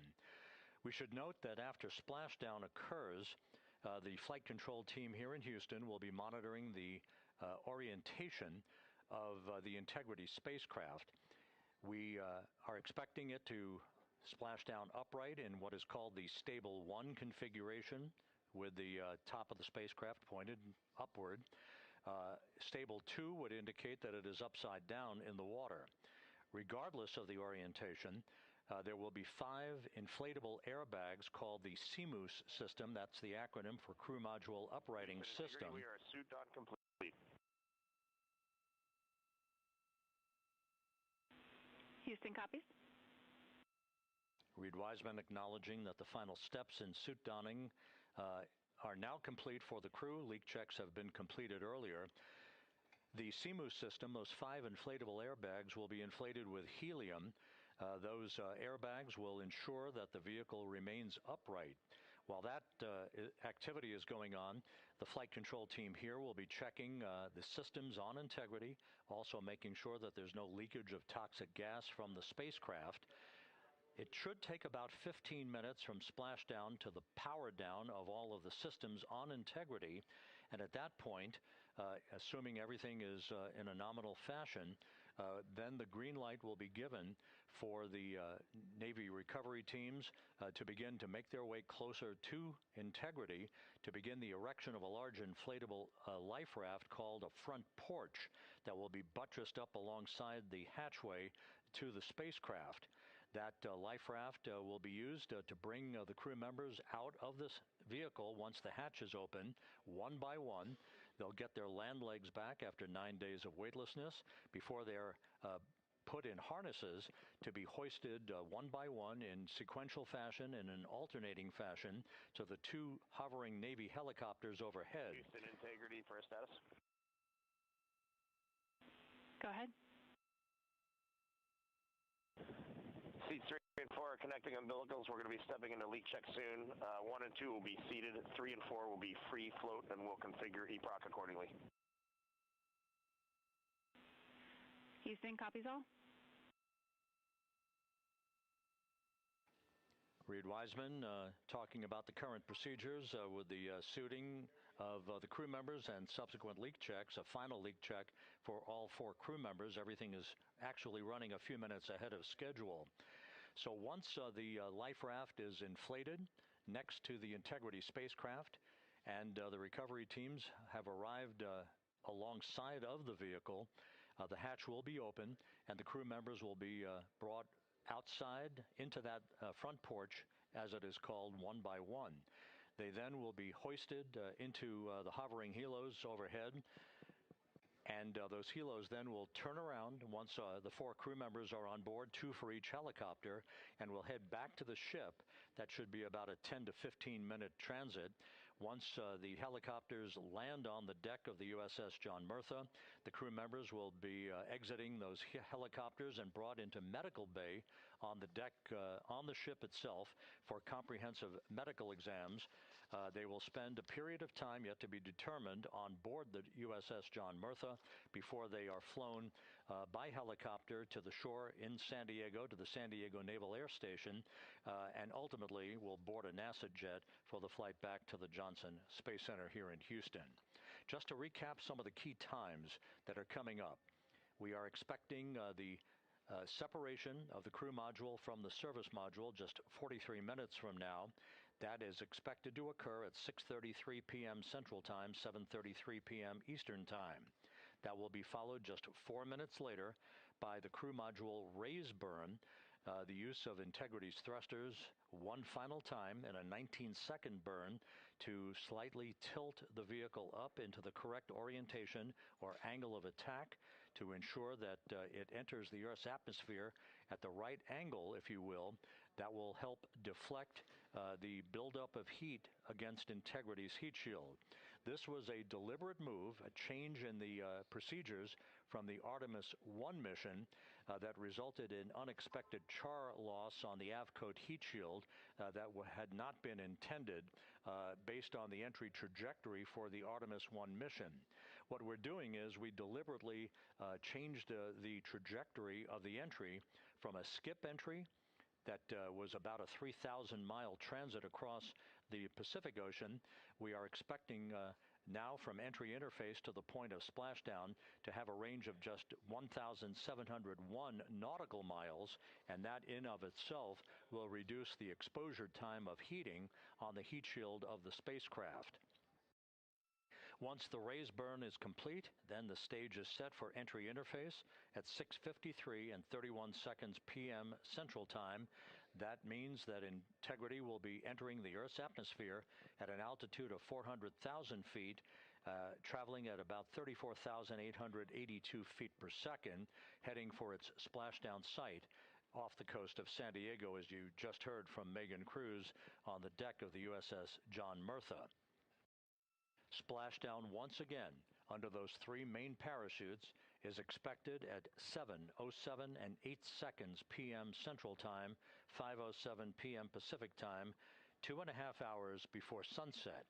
The actual total distance traveled for Integrity from launch to splashdown is estimated at 694,481 statute miles. Now that includes the first high elliptical Earth orbit following launch that enabled Integrity to move to 43,000 miles above the Earth at its apogee and enabling a 24-hour period of systems checkouts before the flight control team here and the mission management team gave approval for Integrity to conduct its translunar injection that propelled it on its way to the moon and its historic lunar flyby.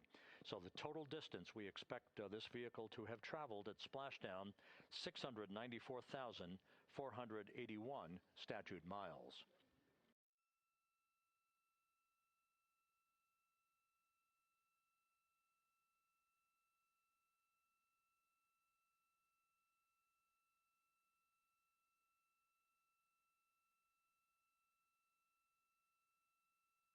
With everything proceeding on track and on time aboard Integrity, the vehicle system's in excellent shape as the Earth grows larger in the field of view.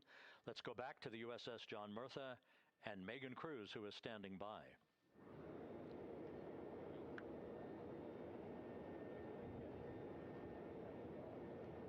Hey, yeah, Rob, welcome back. Again, we are out in the Pacific Ocean, staged just about 6.5 miles from where we expect Orion to splash down now in just over an hour. How exciting. And the weather, awesome conditions here. I know you see some wind blowing around my hair, but really nothing to speak of when it comes to having to recover our astronauts, as well as no waves here, really. So yeah, we're expecting a really great day. Also, hopefully, some really great views. You can see behind me that some of the clouds are starting to break up, so that's really exciting. And now, of course, this ship has a lot of people ready and excited to welcome our crew back home, including Dr. Rick Schuring here. He is a NASA flight surgeon. Great to have you here, Rick. You too, Megan. It is a blessing to be out here this day with our teams. We've trained 3 years for this nonstop with the U.S. Navy and along with EGS, and we've so looked forward to this day. And just by God's grace, everything's parting, the skies and everything. The crew's doing great. Looking forward to coming back, and our teams are ready. So this is one of those days you've dreamt about, and now it's finally here, and we're ready, and just thankful to be a part of it. Yeah, and you play a really integral role. When was the last time you spoke to the crew, and how are they feeling in this last hour before splashdown? Sure.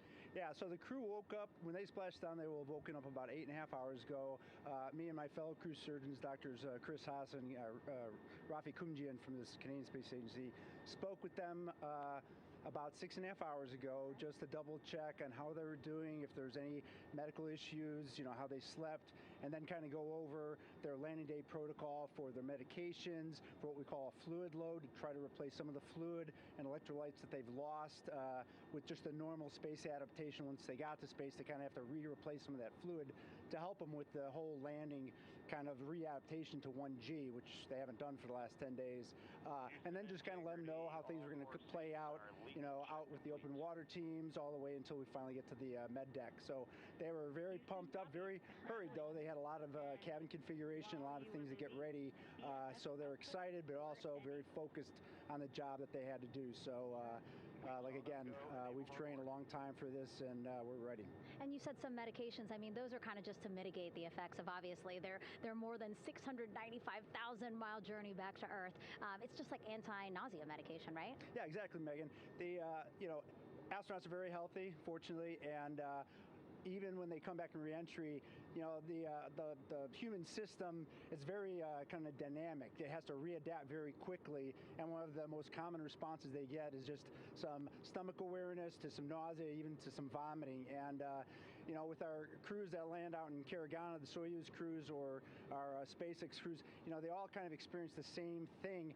This will be the first time we're landing in water since December 1972, and I worked with all the Apollo astronauts years ago, and they all told me that landing in the water, especially in the Pacific, can be very provocative. So we take steps to give them medicines to really mitigate some of that nausea, vomiting, help them feel a little bit better, and also sometimes just use a little anti-inflammatory medicine just to help with coming back to 1 Earth or 1G. The effects of microgravity, especially as you age and you have a little arthritis, you feel great in microgravity, and everyone kind of curses coming back to the ground like, oh, dang, 1G, but so that helps a little bit. But for the most part, the main thing is just replacing that fluid and then trying to help them with that transition back to 1G, and then we're ready to go. Yeah, and their health is assessed almost immediately after they splash down. Yeah, so we have Dr. Jesse Wang, and we have our independent duty corpsmen, who are the Navy version of paramedics, extremely highly trained, highly experienced Navy medics and divers who will go out there, open the capsule about 25, 28 minutes after splashdown and do the first initial assessment. So Jesse and his team will go out there and look at each crew, kind of do their assessments, get vital signs, report back to Drs. Haas and Kumji and I back in the med bay, let them know how they're doing, and then if they've got the normal kind of space adaptation kind of things, we expect that. They're good to go on that. If anything, didn't go the way we want, they're all prepared for that as well. And Jesse and his team, I mean, this is their full-time job, taking care of, sailors and folks who might be injured. We don't expect any injuries, but coming back, going 25,000 miles an hour down to, 20, miles an hour is still a dynamic process. I've heard it described as, kind of like a car crash. And then the crew will be ready to go, and Jesse and his team will make that transition to get them out to the front porch, do assessments on them again, call it to our med bay, and then once we have that and they're all good to go and the crew's feeling okay, we'll hoist them up in the helos. It's about a 3-minute flight back to the flight deck, and that's where me and the astronaut chief, Scott Tingle, will actually meet them. I'll get eyes on them, make sure they're all good, just take very slow transitions, and then one by one we'll either get them out with the SMTs, the SAR med techs, under each arm, just kind of just walk them very slowly to med bay, which actually helps them acclimate back to 1G. Or if they really don't have their sea legs back yet, Then we might put them in what we call a stair chair, which will be right behind them, and then just very slowly kind of get them back into med bay to start our full assessments with the team. Yeah, so a really great team here to support them as soon as they get back, and also all throughout the mission, of course. You talked a little bit about this, but obviously, you know, we have seen astronauts return from the International Space Station for over 25 years, so we kind of know that that journey, how it affects the body. But yes, we're talking about humans returning from the moon for the first time since 1972. How is this different from your perspective? So it's different in one very significant respect. With on Apollo, for exercise, they had something called the Apollo Exergenia, which was basically just a little canister with some ropes, and they would have some resistance and kind of do that. And the Apollo astronauts really liked that. They liked the ability to exercise, because you decondition from a musculoskeletal standpoint, you lose your strength and your stamina very quickly. We had something called the Orion flywheel, which was able to impart much greater loads in terms of resistance, so they're able to do squats, deadlifts, different things, not dissimilar to what the ISS astronauts do, but with a lot less room to do it. And they also did rowing activities for cardiovascular health, and the crews loved it. But for the lunar crews, the future lunar crews, maintaining that physical conditioning, which our astronaut strength conditioning rehabilitation specialists, affectionately known as the ACERs, back in Houston, really work hard to get them in the best shape they're going to, have to be in to get to the moon. That device hopefully will maintain that. And Apollo only had about a 4.3-day journey to the moon. Our astronauts are going to have about a 10 to 14-day journey. Right. So maintaining that physical fitness, that strength and stamina is going to be crucial for the success of being able to do those very physically demanding lunar EVAs. Right. So we're very excited about what the astronauts have said about the device and what they have to say about the role exercise plays, going to the moon. And also the mental benefit. Sure. They just really like sweating, breaking the sweat, and actually just feeling like they're just getting a workout. Right. Thank you so much, Rick. I really appreciate it. I know they're going to be in good hands, so we'll let you get back to it. Thank you so much. Megan, thanks for the time. Back to you, Rob. Okay, Megan, back here in Mission Control in Houston. Everything is moving along in order. This view of Reed Wiseman on the left, Victor Glover on the right. We have good suit leak checks. Everything aboard Integrity is in excellent shape. The vehicle, with the Earth growing larger and larger in the field of view, we're now just about 8,200 nautical miles away from Earth and closing in for a splashdown just 1 hour and 5 minutes from now.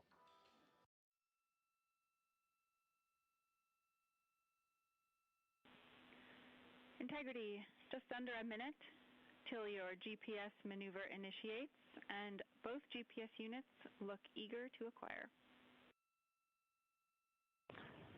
Outstanding. Seats 3 and 4 are working on seat strap in now. Houston copies. Once again, as we start to close in on some of the major milestones, the first one coming up in just 31 minutes. And Integrity, just confirming the LCG gas trap was able to be closed out. Affirmative. Copy. Crew module, service module separation scheduled just 31 minutes from now. The key point of interest, of course, will be the performance of Integrity's heat shield during its high-speed entry back into Earth, and the peak heating that is expected around the spacecraft of some 4,000 to 5,000 degrees Fahrenheit. On Artemis 1, as I think most folks know by now, we flew a trajectory known as a skip entry, in which we performed an initial dip into the atmosphere to bleed off some energy. Then we skipped out of the atmosphere and dipped back into the atmosphere before splashing down in the Pacific. But after the mission was over with, we noticed unexpected liberation of some of the charring effects on the heat shield known as AVCOAT. Before the flight, we had an opportunity to sit down and talk with Entry Flight Director Rick Henfling to get a perspective on what this all means and how the mission was redesigned to try to protect Integrity's heat shield to a higher extent. Let's take a look at that interview. Returning from the moon is a lot different than deorbiting from low Earth orbit. When we return from the moon, we expect to achieve velocities upwards of 36,000 feet per second. And in order to slow down to a nice, graceful splashdown in the Pacific Ocean, the flight crew is going to experience between 3 and 4 times the force of Earth's gravity. On Artemis 1, pressure buildup inside the char layer of the heat shield resulted in the char losses we saw. NASA established a Tiger team whose job was to investigate the cause of the problem and then make recommendations on how to fly the Artemis 2 mission safely and successfully. And so for Artemis 2, we are going to fly a profile that ensures the spacecraft will not see that same type of pressure profile. And so the char losses seen on Artemis 2 will not be like the ones that we saw on Artemis 1. Rick Henfling indicated that the orientation of the spacecraft and the shortening of the distance of transit to the splashdown zone from the point of entry interface when we reach the top of the Earth's atmosphere, which will be coming up at 6:53 and 30 seconds p.m. Central Time, should do the trick in minimizing the deleterious forces against that heat shield that were noticed on the Artemis 1 mission. And we think we see a beautiful sunrise over the west coast of Australia.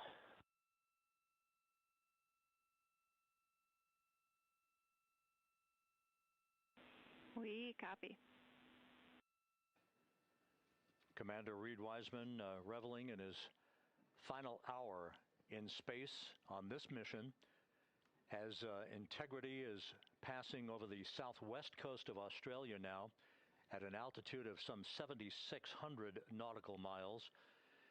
That will begin the southwest and northeasterly transit across the Pacific Ocean. Let's talk a little bit more about some of the highlights and some of the numbers associated with the points of interest here. We are 27 and a half minutes away from crew module, service module separation. That will be followed about 3.5 minutes later by the raise burn that we've discussed, a 19-second burn of Integrity's thrusters to fine-tune its angle of attack as it enters the Earth's atmosphere. Entry interface is scheduled 47 and a half minutes from now. That's the point at which we will reach the top of the Earth's atmosphere, traveling about 34,882 feet per second at an altitude of 400,000 feet. Just 24 seconds after entry interface, we will begin a blackout period of 6 minutes in duration at 6:53 and 54 seconds p.m. Central Time. Now, right about 10 seconds after the blackout period begins, we are expected to reach peak speed, which would be 24,661 miles an hour. That'll be about 103 miles an hour short of the velocity record set by the Apollo 10 astronauts, Tom Stafford, Gene Cernan, and John Young, when they returned from the moon on the Apollo 10 mission in 1969. That blackout period is expected to last 6 minutes in duration. At 6:54 and 52 seconds p.m. Central Time, we'll reach our peak heating period of about 4,000 to 5,000 degrees while we're in a communications blackout from Integrity and its astronauts. That blackout should end at 6:59 and 55 seconds p.m. Central Time, at which point we expect to regain communications with the crew. Capcom Jackie Mahaffey here in the flight control room will be talking to the crew, calling them, and we'll await a response from the crew as they come out of that blackout period. And at that point, their altitude will be just 157,000 feet above the Earth, traveling at 13,000 feet per second with a range to splashdown of just 147 nautical miles. From that point on, the next key series of events will be the deployment of a series of parachutes that we discussed before. First, the forward bay cover chute deploy that will pull the forward bay cover away from the top of Integrity, followed by drogue chute deploy and then the main chute deploy that's expected at 7:04 and 44 seconds p.m. Central Time. That will begin the gentle descent of Integrity towards its splashdown at just a velocity of just 19 miles an hour. And that will begin the recovery operations that you just heard Megan Cruz discuss with her folks on the USS John Murtha. All of Integrity's systems in great shape. The crew is suited up. Leak checks complete as we stand by for the next major milestone, which will be the crew module service module separation just 24 and a half minutes from now.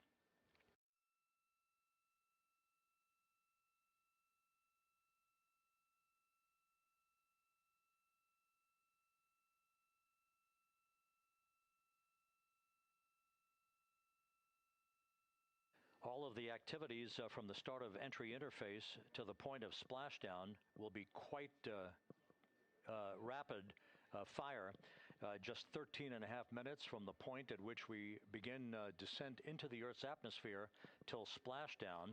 And just to show you, as Rick Shearing, the flight surgeon, alluded to in his interview with Megan Cruz, all of this happens to decelerate the vehicle from traveling around Mach 33 to just 19 miles an hour at splashdown. All of that happening in just 13 and a half minutes. But the vehicle and the parachutes are all designed to support all of that, so we'll be standing by to report all that to you in sequential fashion as these milestones are ticked off and as we hear from the crew during its entry back into the Earth's atmosphere and ultimately when they emerge from the blackout period, and at that point we'll be just minutes away from splashdown.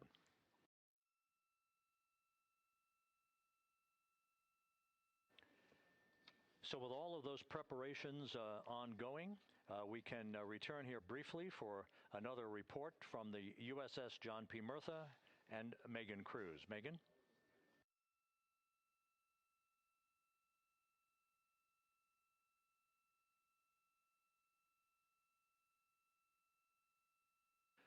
And we'll regain that communication with the USS John P. Murtha just momentarily. In the meantime, everything is on track aboard Integrity, the flight control team here in Houston, led by Entry Flight Director Rick Henfling. The voice you will hear talking to the crew is that of Jackie Mahaffey. She will be reporting everything to the crew and receiving their reports as they enter the Earth's atmosphere for their 13-and-a-half-minute plunge back into the atmosphere for splashdown off the coast of San Diego. Now we have the ship back with us and Megan Cruz aboard the USS John P. Murtha. Megan? 11 balloon, right?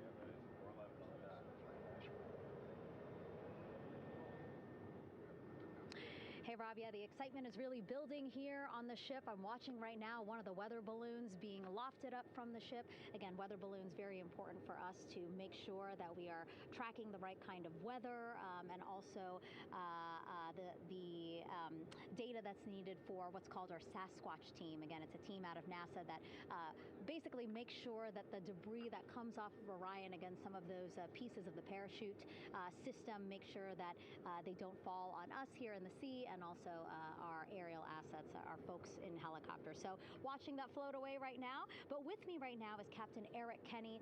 He's the commanding officer of the John P. Murtha naval ship. Thank you so much for being here. There are so many moving parts that you have to keep an eye on. That's absolutely right, yeah. But first of all, on behalf of the crew of USS John P. Murtha, Megan, thanks for having me on today.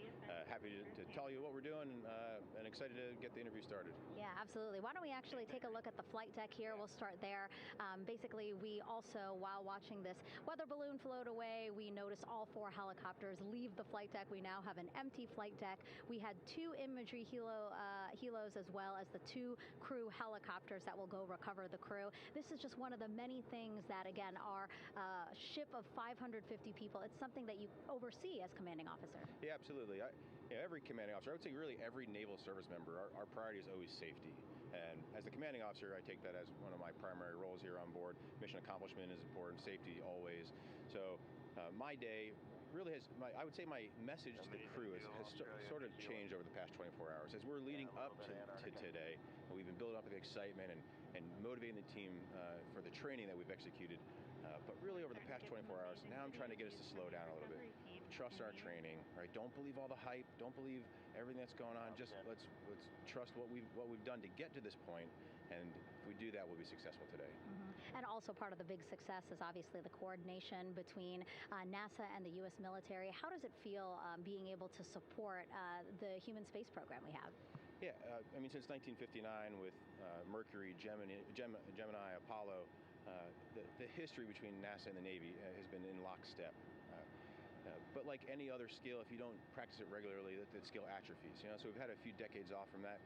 But, over the past 4 or 5 years, really with this ship over the past year, we've constantly trained and working for this moment right here. Building up the hype, but to get to this point today, to be able to trust all the training we've done. we've working with NASA, the Air Force, the medical team, dive team.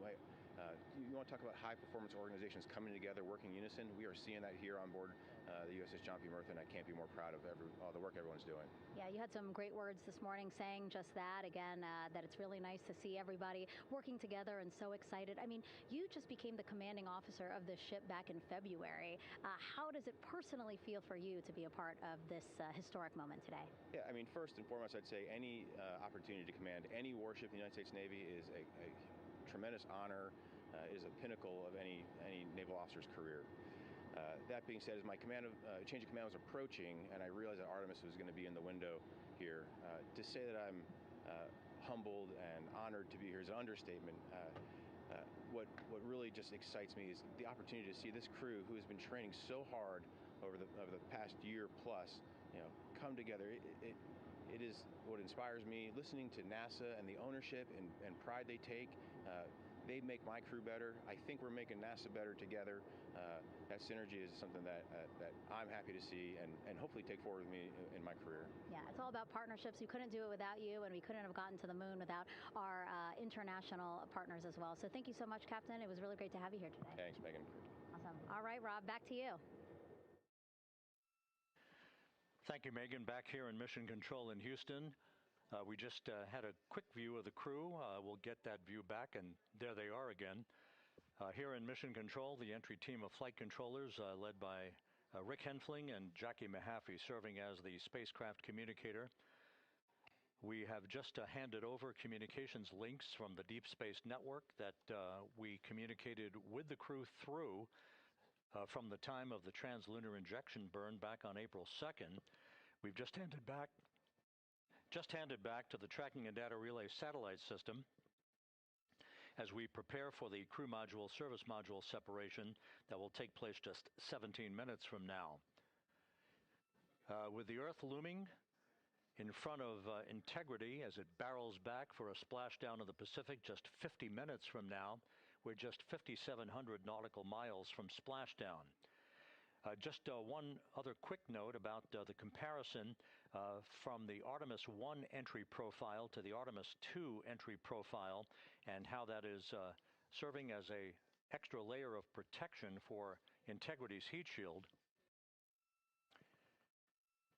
The Artemis 1 entry had an entry range of some 3,178 nautical miles, a very long downtrack and a very longer period of exposure to heat loads than we're experiencing tonight.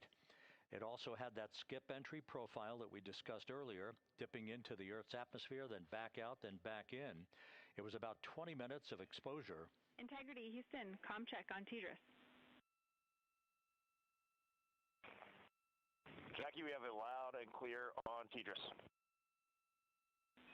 We have you the same.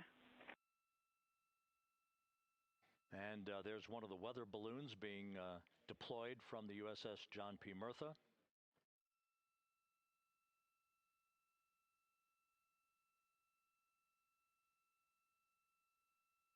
So the Artemis 1 entry had the vehicle. Any update on GPS? We haven't seen it track in yet.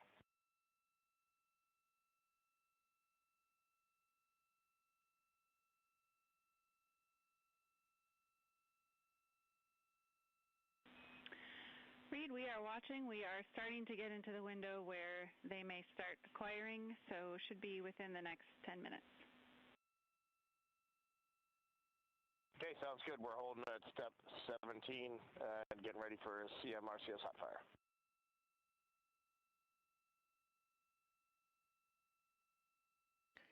And that exchange indicating that we are expecting to acquire data from the GPS system on board. That'll be a navigational tool that will basically tell Integrity's computers that they're on track down the center line of the corridor for the entry interface that will lead them to their splashdown point. Once again, the Artemis 1 entry exposed the heat shield for about 20 minutes of peak heating. For Artemis 2, we're going to reach a downtrack distance of 1,701 nautical miles from the point of entry interface with just 14 minutes of duration. And it's basically a different angle of attack, a little bit steeper angle of attack that will protect the heat shield from excessive heat loads.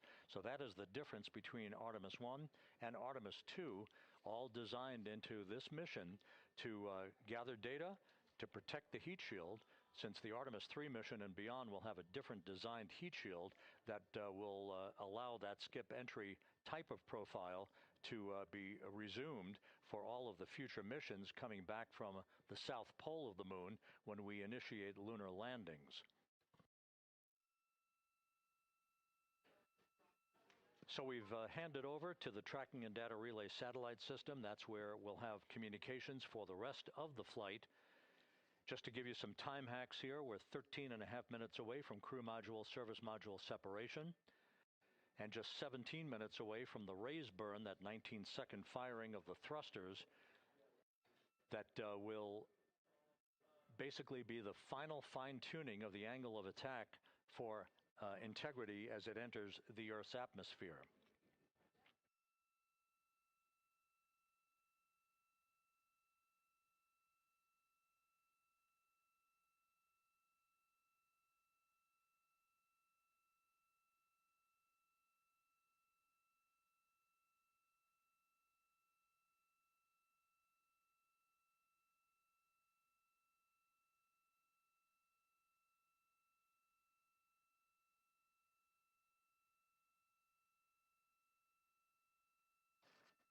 And once again, a dueling box view of some of the assets that are involved in recovery operations today. The integrity, cabin configured, all crew suited and seated. Houston, copies.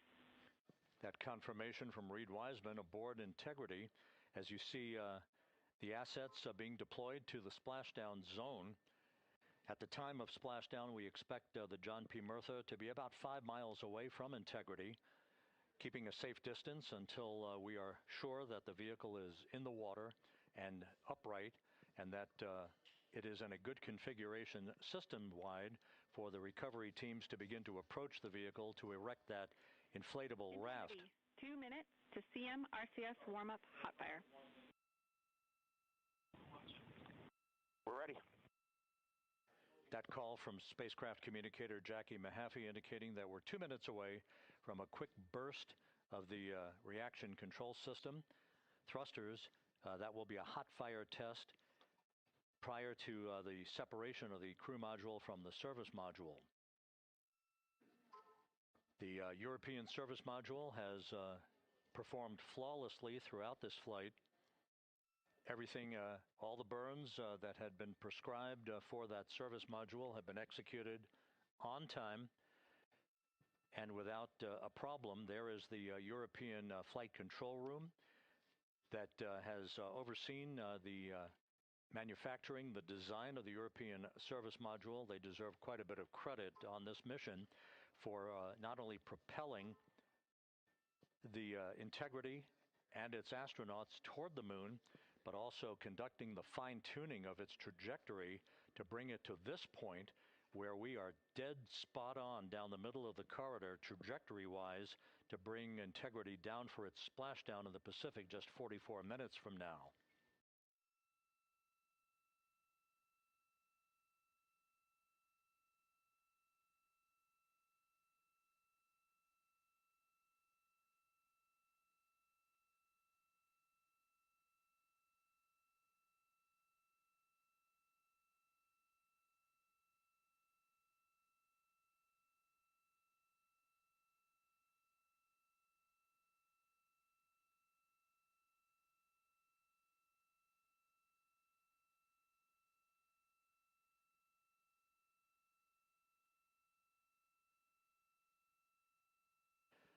What you're looking at is a computer-generated visualization based on real-time telemetry from Integrity, currently traveling about 16,000 miles an hour.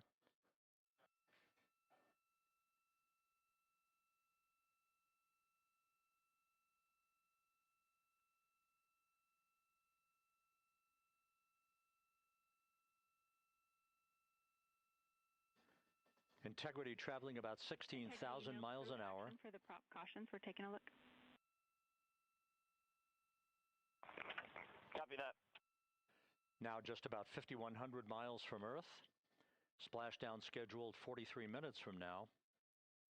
We're just 9.5 minutes away from the crew module service module separation.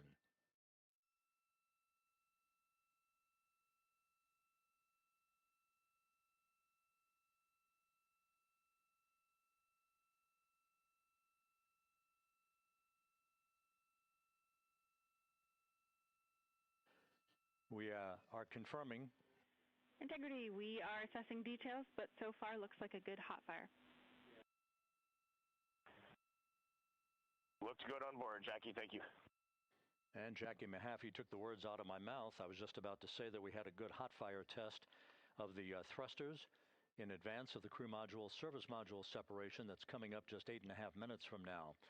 This will begin the period in which we will have rapid-fire succession of critical activities on board that will lead to entry interface just 28 minutes from now, where the vehicle will enter the Earth's atmosphere at an altitude of 400,000 feet.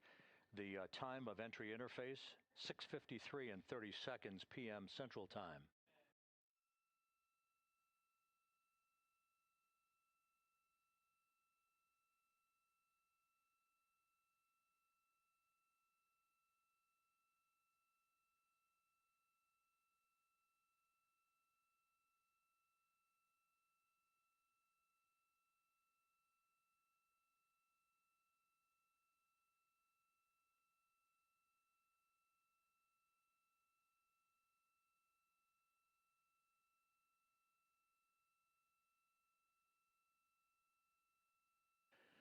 Integrity's astronauts were awakened at mid-morning to begin their entry preparations. And propulsion officer now reports a good hot fire test in preparation for the crew module service module separation.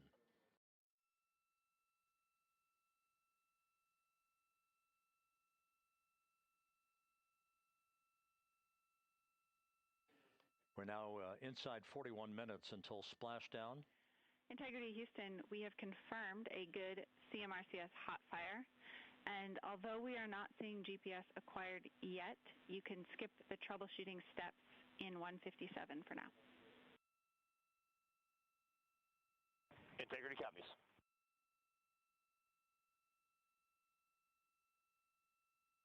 That GPS discussion indicating that we will be acquiring navigational data for Integrity through the Global Positioning System equipment on board. We just don't have it yet, but we will. All of Integrity's systems are in great shape to support its high-speed entry into the Earth's atmosphere. It, once again, will reach a peak speed of 24,661.21 miles an hour. Your call, GPS. We at least have GPS 1 looking good on board.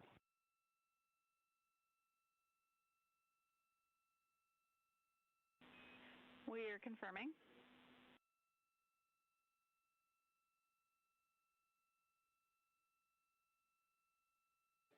The Guidance Navigation and Control Officer here in Mission Control confirming that we have good lock on GPS data. We are on a communications link now through the Tracking and Data Relay satellite system. Now, following splashdown, we're going to lose that link and go to what's called a VLDR, a very low data rate communications link, so that we can talk to the crew inside Integrity as they are on the water. Integrity, confirm we do see good GPS. We do too, especially GPS 1 is accepting in nav channels 1 and 3.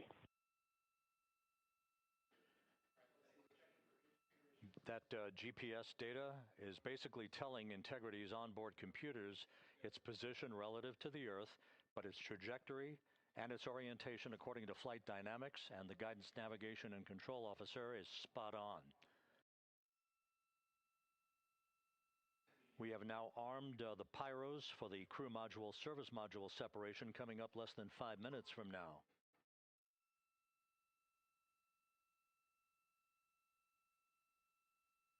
Once again, just 10 seconds after entry interface, we will see Integrity reaching its peak speed of 24,661.21 miles per hour. That will be just seconds before we begin a 6-minute blackout period. Integrity Houston. Your vehicle is in a good config for CM-SM SEP and go for CM raise. Houston, we see the same on board and copy go for CM raise.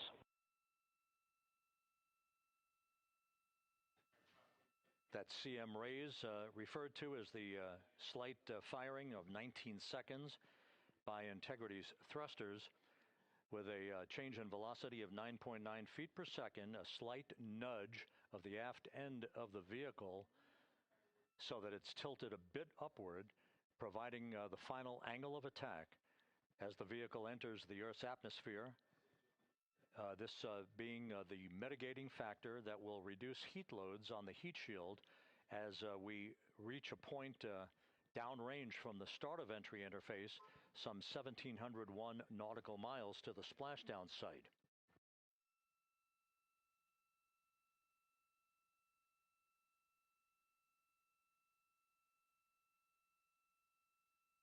Integrity systems in excellent shape. We are currently 3,300 nautical miles left in this mission. Splashdown scheduled 36 minutes, 39 seconds from now.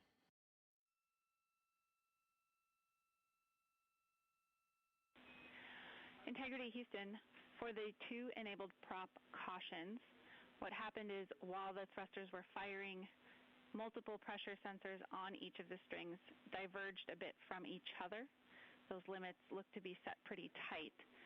We think it could happen again when the thrusters fire in the future, so we are going to suppress those messages. We concur with suppress, not inhibit. Thank you. That exchange between Jackie Mahaffey, our Capcom for tonight, and Reed Wiseman aboard Integrity, indicating basically to ignore sensor data. All of Integrity systems are in good shape.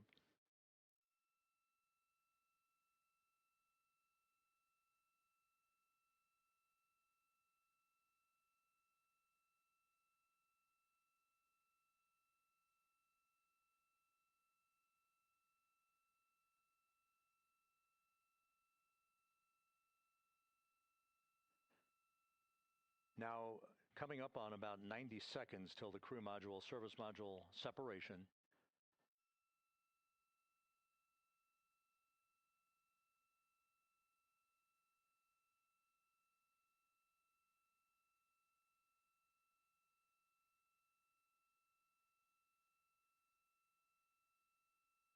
All quiet here in Mission Control as we enter the most critical phase of the completion of this flight. All of the preparatory activities leading up to the vehicle entering the Earth's atmosphere just 21 minutes from now.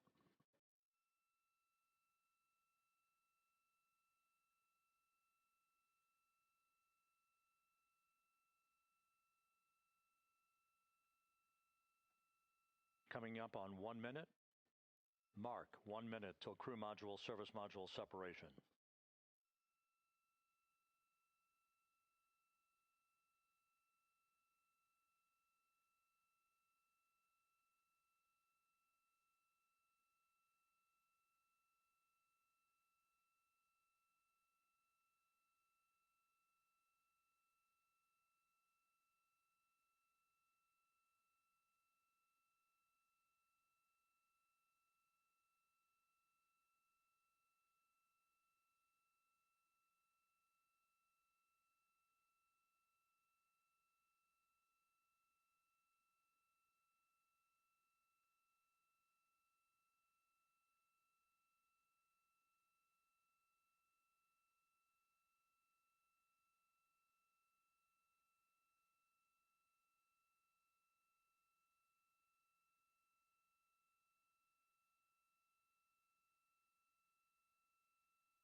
And we have confirmation of crew module, service module separation, and a great view, albeit momentarily. Houston, good step on board. Houston copies and concurs. The European service module now separated from Integrity. A job well done. Integrity, no action for the 4 CDH cautions. Those are SM related, not applicable. Integrity.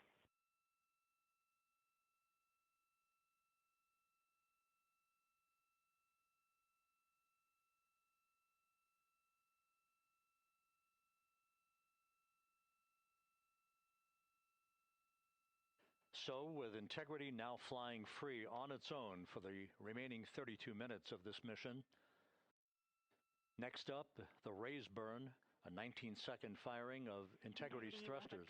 GPS 2.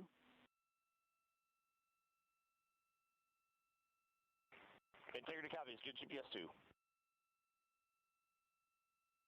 Coming up on the 2-minute mark until the raise burn. Again, this is the final tweaking of the orientation of Integrity to put it in the right angle, if you will, the angle of attack that it will fly in during its entrance into the Earth's atmosphere. Entry interface now just 18 minutes, 25 seconds away. This is a visualization, but driven by real-time telemetry. This is the maneuvering of Integrity to the raise burn orientation. Just 2,800 miles from Earth.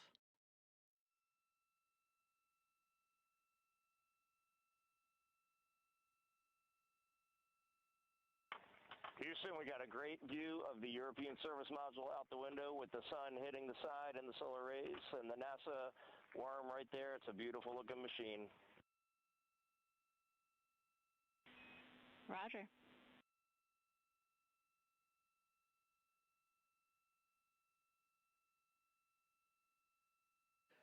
And we have completed the maneuver to the raise burn orientation, 1 minute away from the raise burn.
And the crew module raise burn is underway, a 19-second firing of the thrusters, and we have a completion of the burn.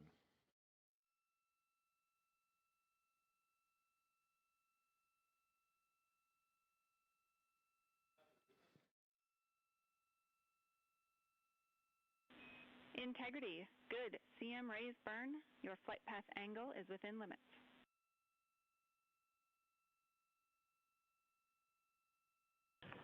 Integrity copies. Looks good on board, Jackie.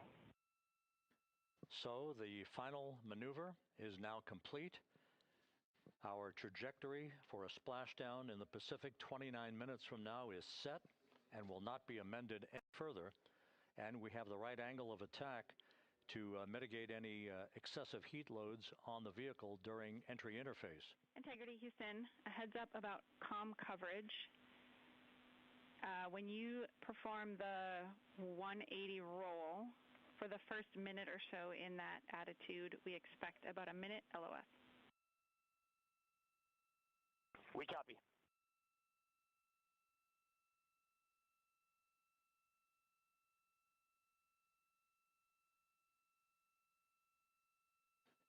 So for those who are watching the series of events coming up, we will enter the first traces of Earth's atmosphere 14 minutes, 45 seconds from now.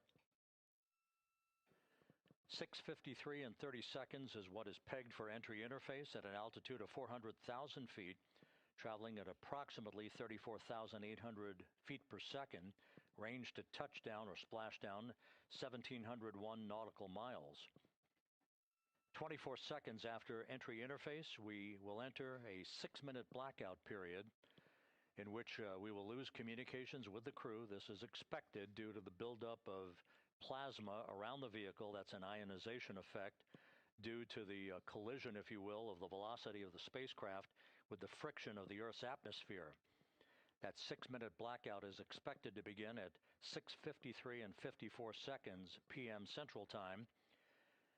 During that period of time, we will reach our peak speed of 24,661 miles per hour.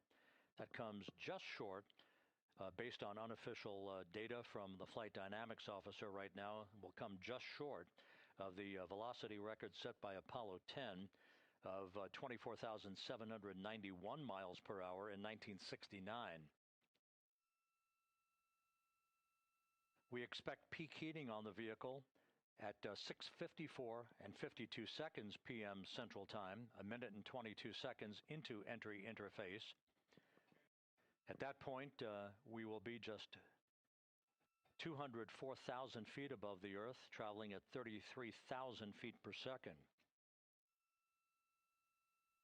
The blackout period is expected to last 6 minutes.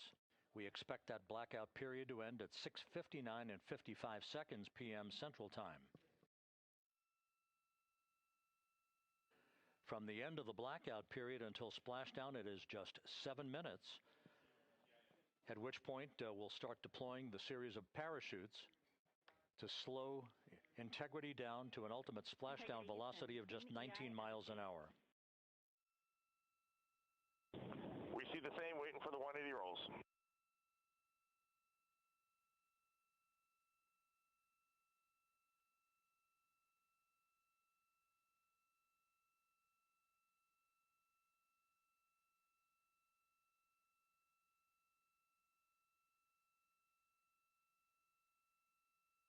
The parachute deployment sequence, once again, will come in several segments, but in rapid fire succession. And we have a great view of the moon out window 2. Looks a little smaller than yesterday. Guess we'll have to go back.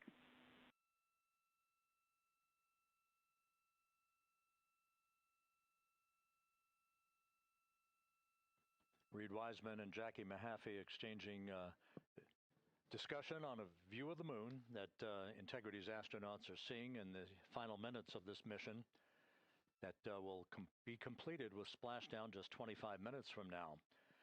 3 forward bay cover parachutes will be used to pull the forward bay cover off the top of the vehicle. Then 2 drogue parachutes will be deployed to slow and stabilize the crew module during its descent, followed by 3 pilot parachutes that will lift and deploy the main parachutes from the forward bay. The final sequence will have 3 main parachutes deployed. These will be 116 feet in diameter, each main parachute approximately 265 feet long when reefed. The parachutes will ultimately slow Integrity down from its peak speed of almost 33 times the speed of sound to a gentle 19 miles an hour at splashdown.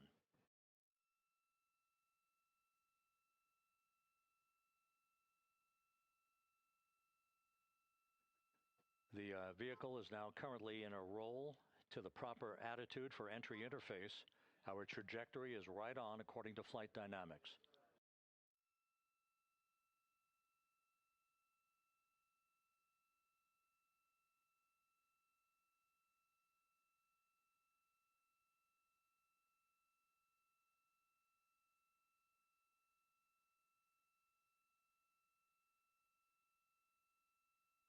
Integrity is on a trajectory from southwest and northeast across the Pacific Ocean, descending at a rate of 15,000 feet per second.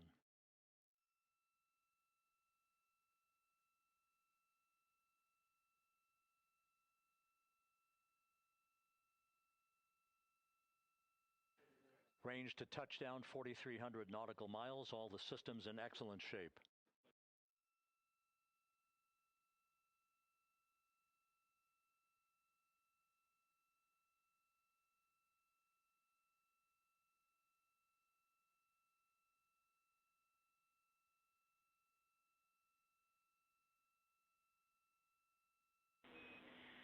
Integrity, Orion in the EI roll 180 attitude. Looks good on board, Jackie.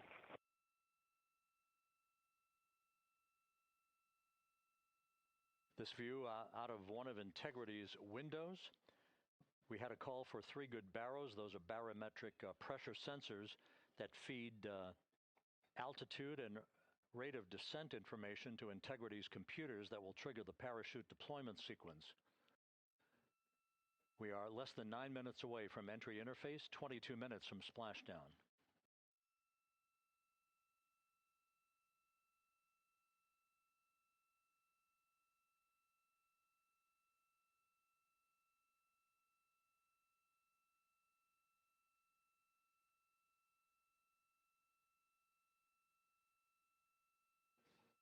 You can see the reflection of one of the crew members in the window.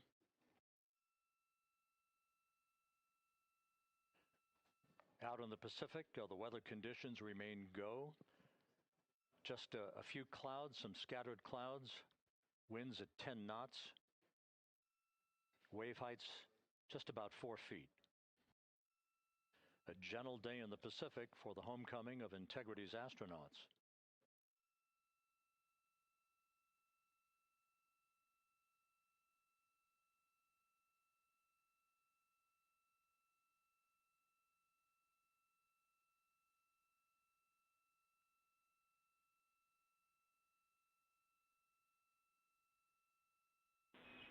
Integrity back in EI attitude.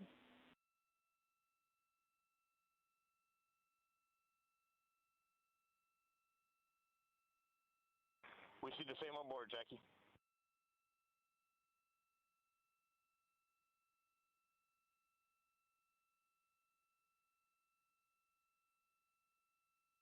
Houston, purge is complete. Crew and vehicle are configured for entry. Houston copies. And we're in step 37, transferring nav state to BFS.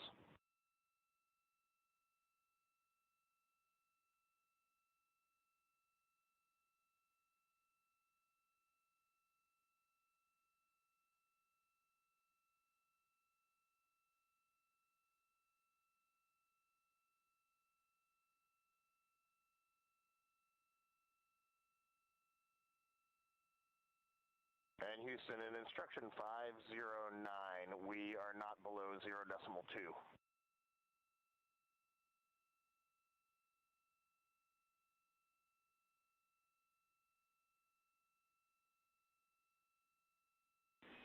Integrity, no action required. Integrity.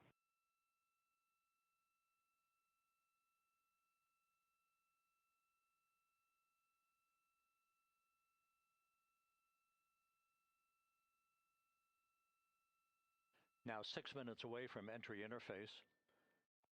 We will hit the first traces of Earth's atmosphere at an altitude of 400,000 feet, traveling about 34,882 feet per second. Range to splashdown at that point will be 1,701 nautical miles.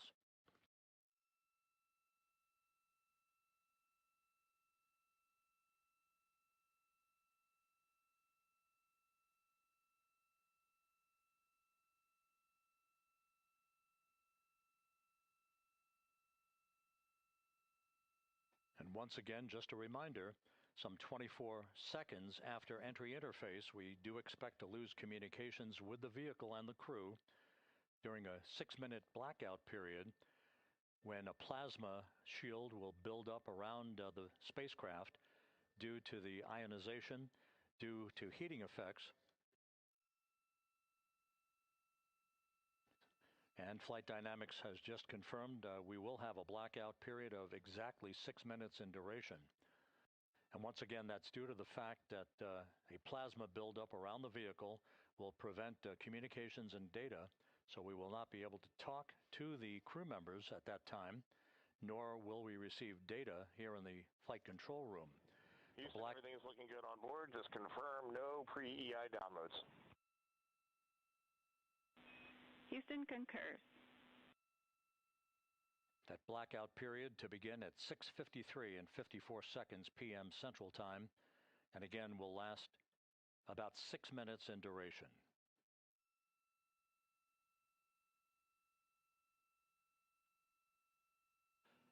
We're 4 minutes away from entry interface.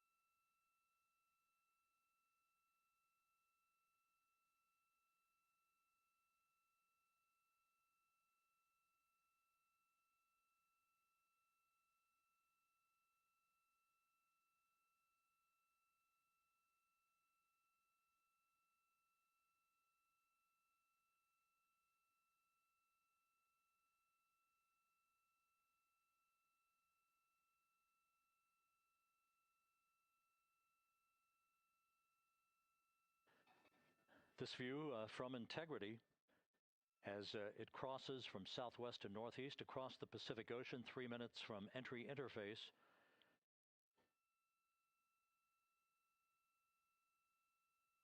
"16.5 minutes till splashdown."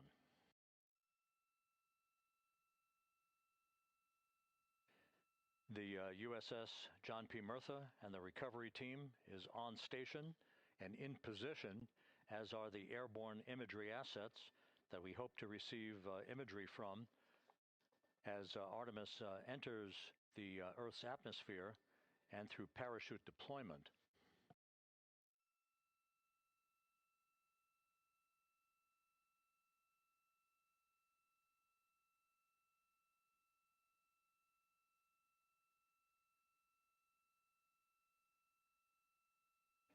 All of Integrity's systems are in great shape. The crew is ready to complete its mission just 15.5 minutes from now. All of the activities today have gone off in perfect fashion. No issues with the vehicle, no issues with the crew. And the weather at the splashdown site is go.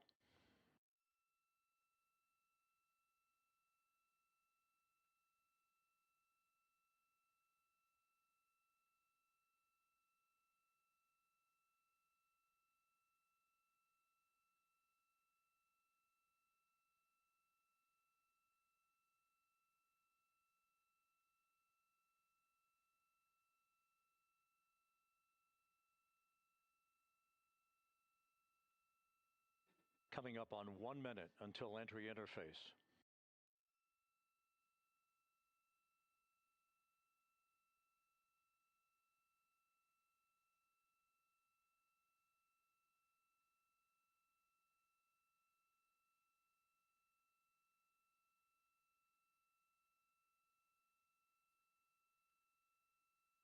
Mark 1 minute until entry interface. 1 minute 20 seconds until the expected start of our 6-minute blackout. Integrity, 1 minute to a 6-minute blackout. Integrity.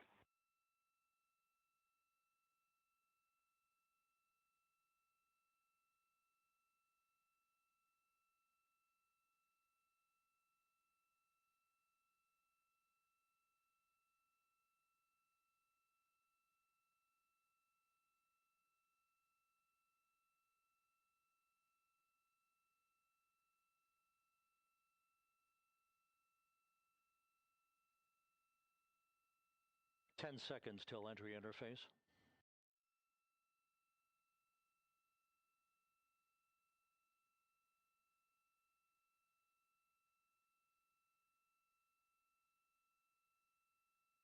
And we have crossed the threshold, now entering the Earth's atmosphere. We're at 400,000 feet, traveling 34,800 feet per second.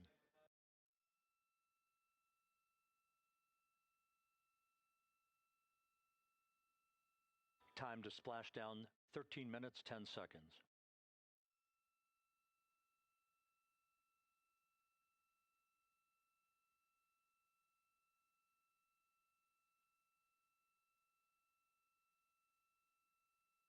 And as predicted, we've entered our communications blackout.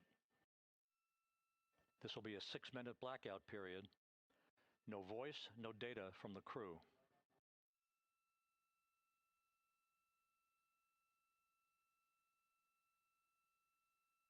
We're 30 seconds away from the anticipated point of peak heating on the vehicle, where temperatures will rise to about 4,000 to 5,000 degrees Fahrenheit. This is the true test of our trajectory.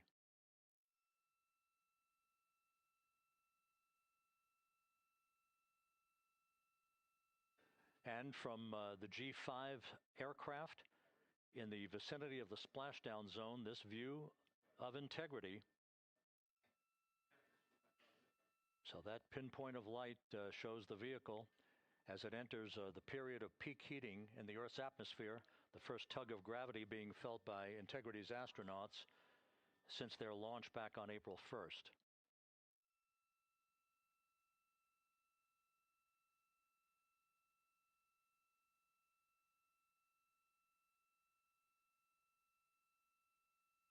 Four and a half minutes until the end of the blackout period. Time to splashdown, 11 minutes, 33 seconds.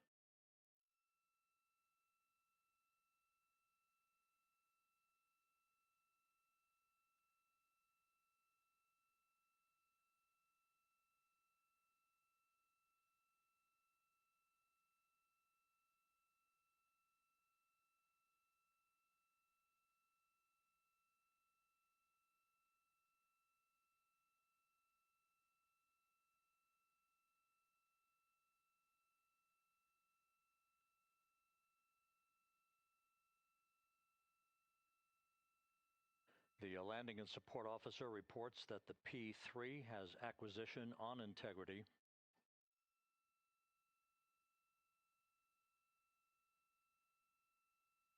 Three and a half minutes left in this blackout period. This is a visualization of the plasma buildup around the spacecraft and the repelling of that heat on Integrity's heat shield.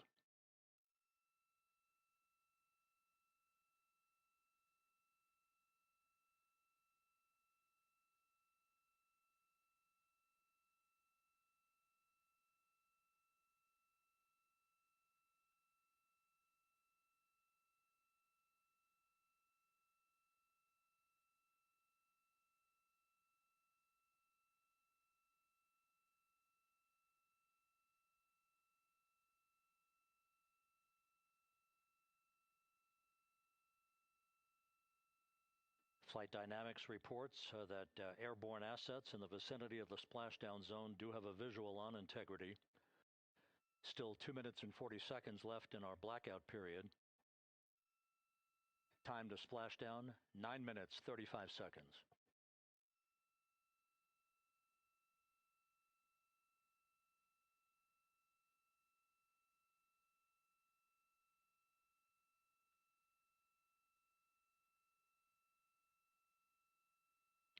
Multiple airborne assets as part of the recovery team all have visuals on Integrity.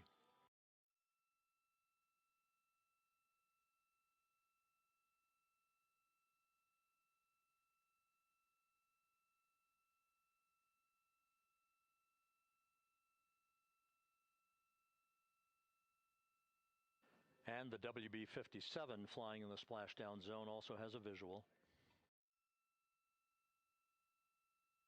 And the Navy helos also have visuals.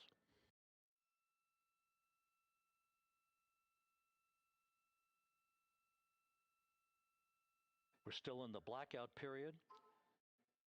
Still do not have communications from the crew.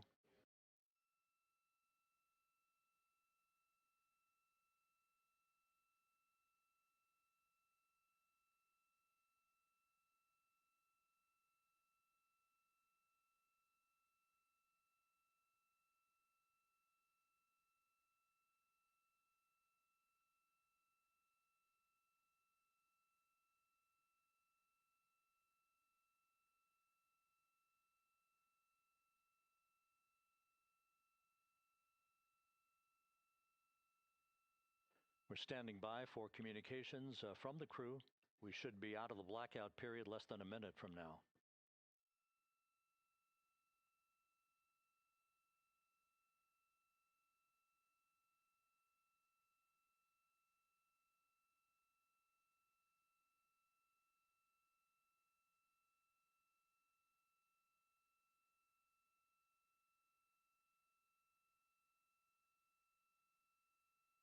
We are now processing data from integrity.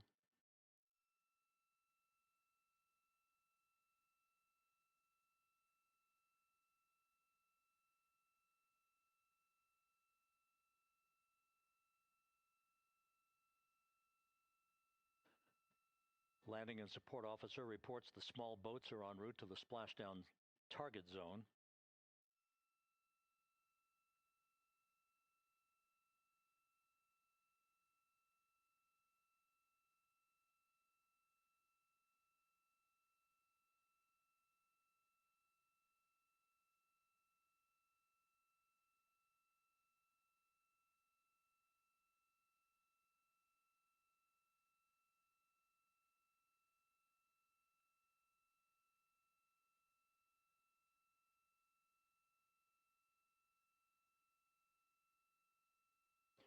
Passing through 150,000 feet, our trajectory is perfect. We're getting intermittent views of integrity. Still waiting to establish voice communication.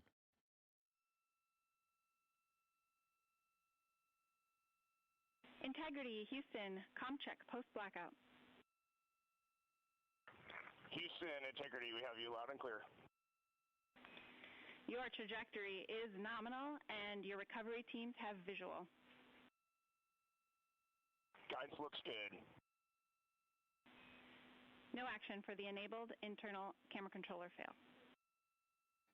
Big cheers from the viewing room here in Mission Control as voice communication reestablished with Commander Reed Wiseman. For America and a waiting world, Integrity is 5.5 minutes away from coming home.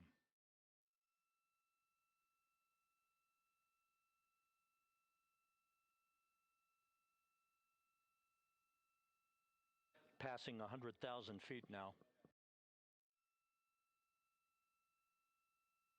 Range to splashdown 19 nautical miles.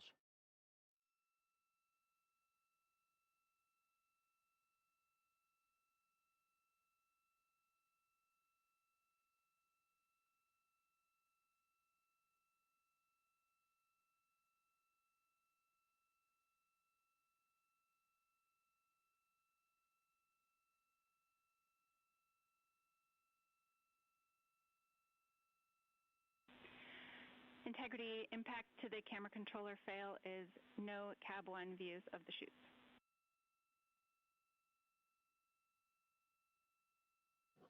Integrity. We're processing good data through the GPS system. A good view of Integrity, time to splashdown 4.5 minutes.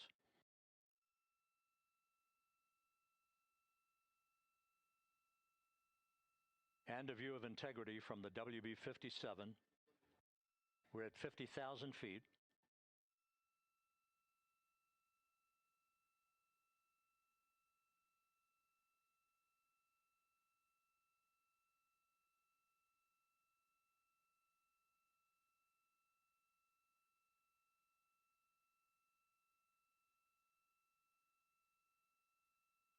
The pyros are armed for forward bay cover jettison.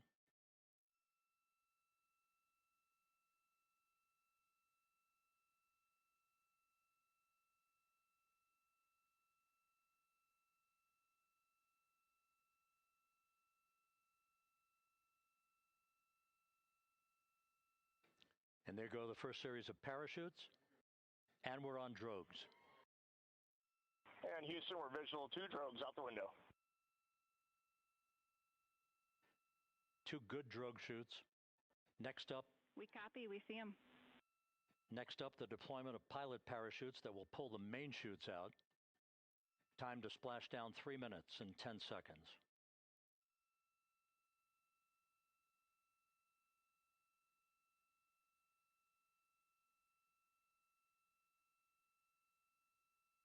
Perfect descent rate according to flight dynamics. Good rates on 2 drogues. We see the same on board.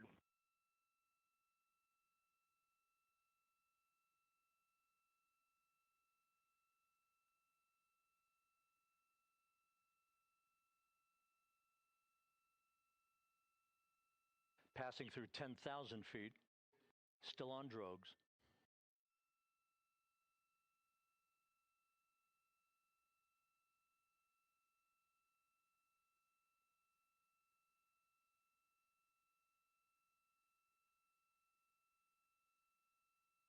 Main chute deploy. We're at 5,000 feet.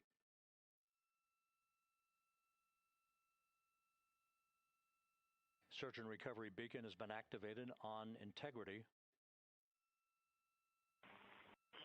And we have 3 good main chutes.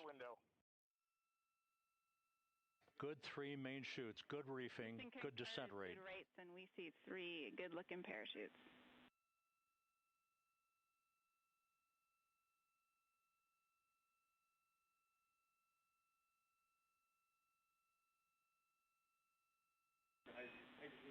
Integrity. Cabin pressure indicates no need for hydrazine checks. Integrity copies. This is a perfect descent for Integrity. Its crew sounding hale and hearty on board. Time to splash down 1 minute, 15 seconds.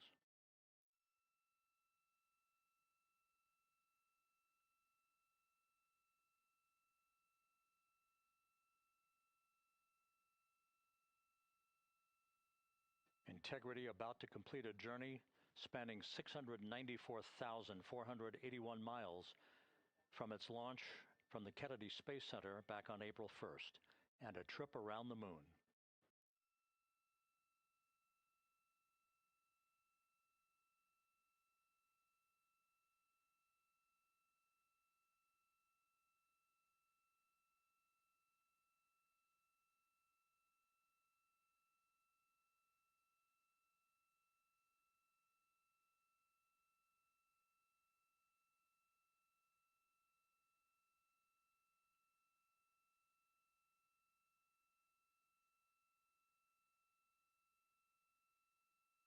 Passing through 1,000 feet.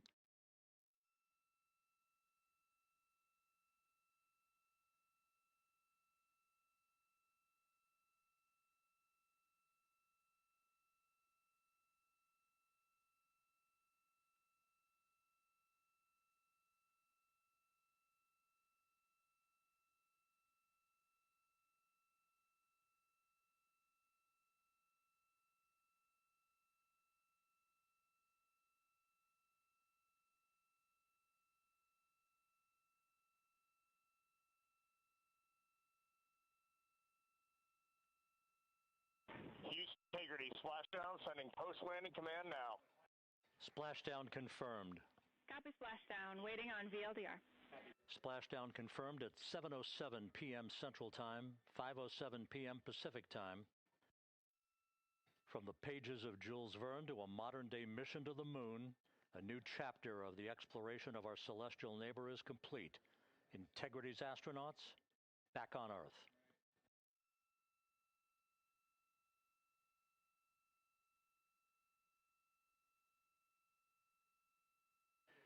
And the landing and support officer reports the vehicle is stable 1. We still will be deploying the crew module uprighting system to maintain that orientation. A perfect bullseye splashdown for Integrity and its 4 astronauts.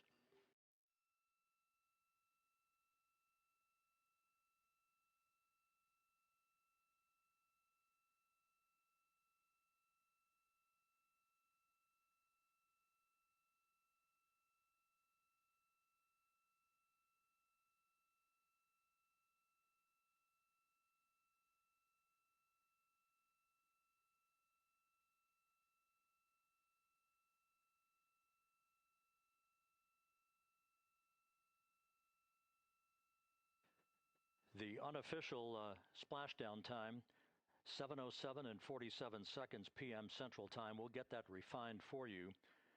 That would put the end of the mission at a mission elapsed time of 9 days, 1 hour, 31 minutes, 35 seconds.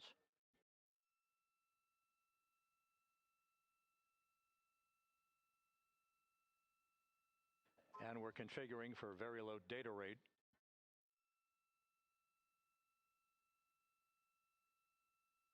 Once again, splashdown occurring in the Pacific, southwest of San Diego at 7:07 and 47 seconds p.m.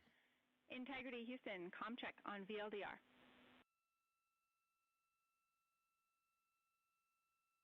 Houston, we have you loud and clear on VLDR. How else? We have you the same. We'll meet you over in post-landing. Perfect communications established. What a journey. We are stable 1, 4 green crew members. Houston copies all. Reed Wiseman reporting 4 green crew members. That is not their complexion. That is the fact that they're in great condition. That's what that means. So stable 1, upright. The crew module uprighting system is being deployed. The 5 airbags being inflated through helium to maintain the upright configuration for the vehicle. This was a textbook entry and a textbook touchdown for Integrity. Reed Wiseman, Victor Glover, Christina Cook, and Jeremy Hansen back on Earth after a journey around the moon.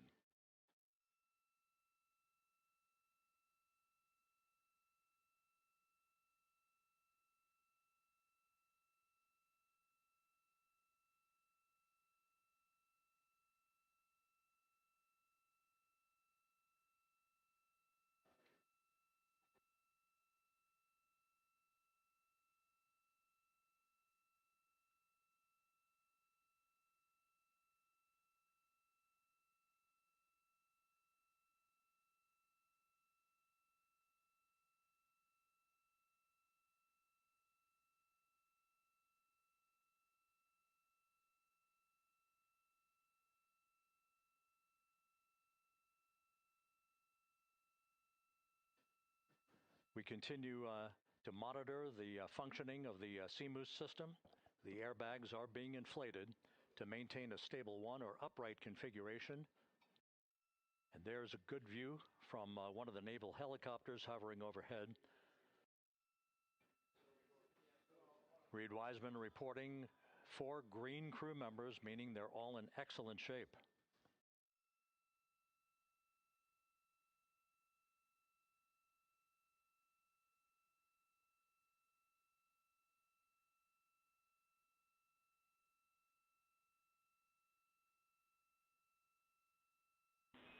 Integrity Houston for SAR beacon and radio.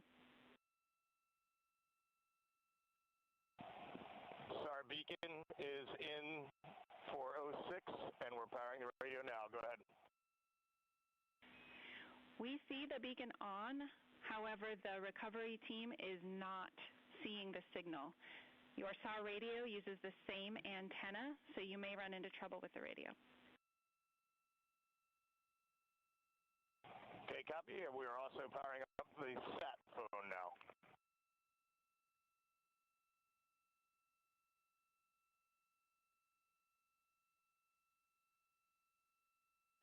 So Integrity is in great shape. And as the crew continues its post-splashdown timelined activities on board, Reed Wiseman once again reporting that all 4 crew members are in excellent shape. And we have 5 inflated airbags to maintain an upright configuration so that the recovery team can now begin a slow approach to the vehicle. Meanwhile, here in the flight control room, Entry Flight Director Rick Henfling is polling his team of flight controllers for the start of powering down the vehicle after a thorough systems check. We have no toxic gases to be concerned about, so the recovery personnel can approach the vehicle, but not until we have powered down the spacecraft. That's expected to take a few more minutes.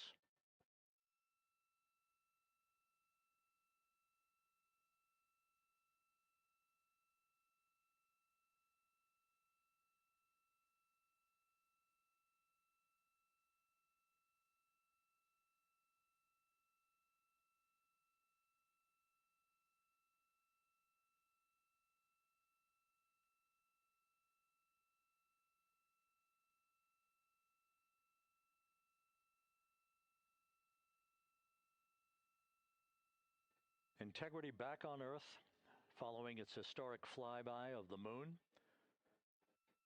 It was, for all intents and purposes, a textbook mission. On 2828, but I'll remain on this frequency. We copy.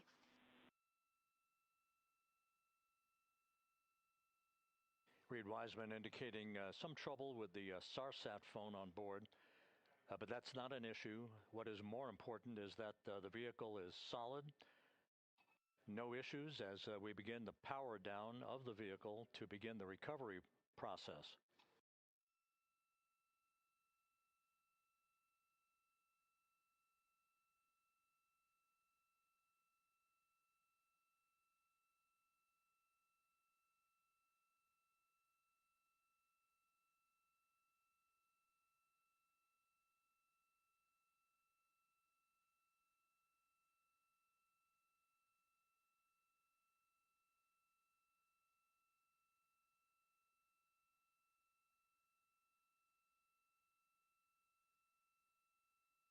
The propulsion officer here in Mission Control reports that we have safed the prop system on Integrity.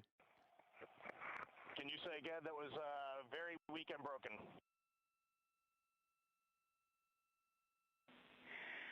Integrity, Houston did not call.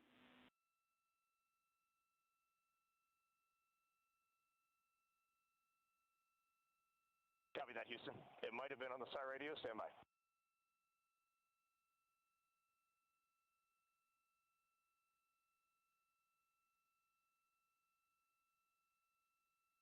All of the milestones were executed in perfect fashion. Integrity entering the Earth's atmosphere right on time, reaching its peak speed shortly after a blackout period began. We emerged from the blackout period, but the recovery imagery airborne assets were able to pick up Integrity's descent almost immediately through entry interface, tracking the vehicle all the way down. And finally, you saw the sequence of chute deployments. First, the forward bay cover being pulled off the top of the vehicle by a series of 3 parachutes. Then the drogue chutes were deployed, followed by the 3 main chutes that slowed the splashdown velocity of Integrity to just 19 miles an hour.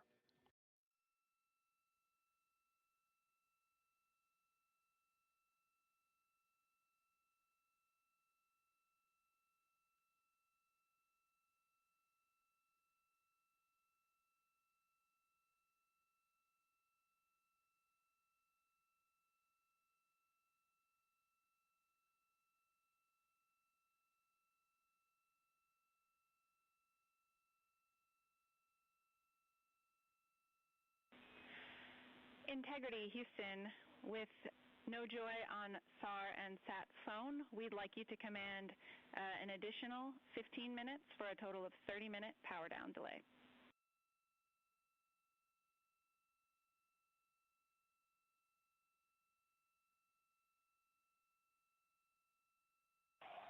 All right, Jackie, we have selected T/D plus 30.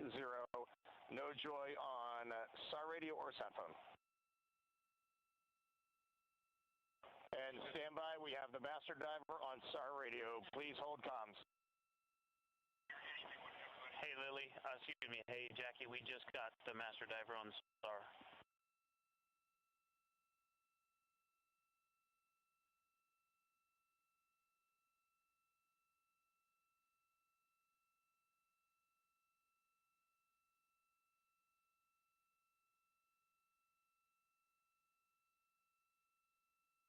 A good view of one of the fast boats. Integrity, Houston, if you are happy with your comm with Master Diver, you can go back to the 15-minute power down. Okay, stand by. Yeah, we'll confirm here in a second. The crew on board Integrity coordinating with the flight control team in Houston here in Mission Control on the timing of the power down of the vehicle, which will be the precursor to the recovery teams approaching the spacecraft. There are no issues with integrity. We've had a bit of broken capability in establishing a SARSAT or satellite phone communications capability between the crew on board Integrity and the recovery team. That will get sorted out here shortly. There's plenty of cooling on board Integrity, so there's no rush to begin the power down. To call you on the sat phone and not getting an answer there either. Concur. We haven't had anything come through.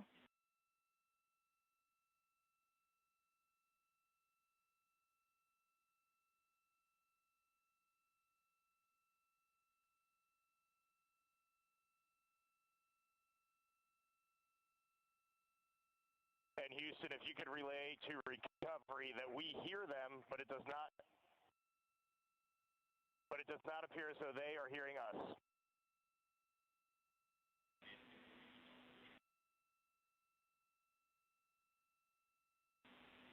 Houston copies, and Reed, just to confirm, you are pushing the PTT on the radio.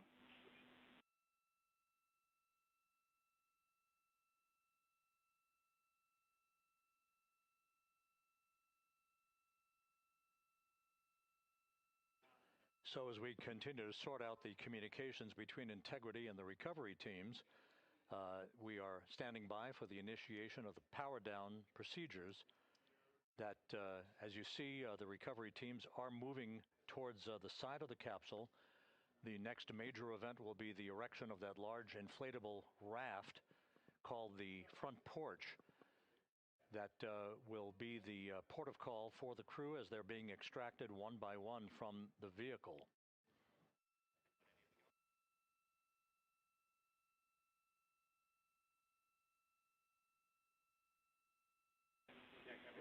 Integrity Houston, for sat phone, we are going to attempt to call you.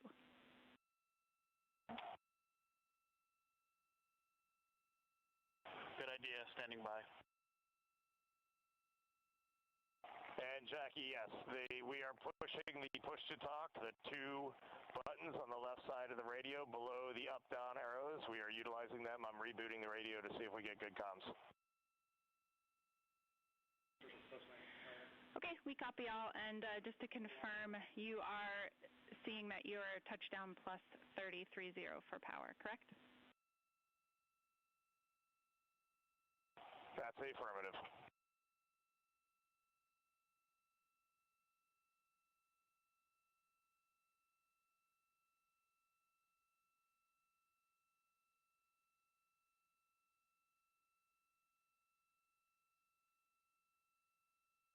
We are trying a backdoor approach to have Mission Control here call the crew on their satellite phone.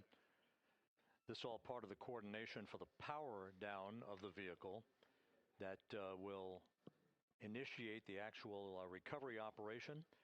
The first boats with the Navy divers on board are standing by, waiting to close in on Integrity to begin the process of erecting the large inflatable raft that's called the front porch that will be where the astronauts are extracted from so that they can have a few minutes to get their land legs back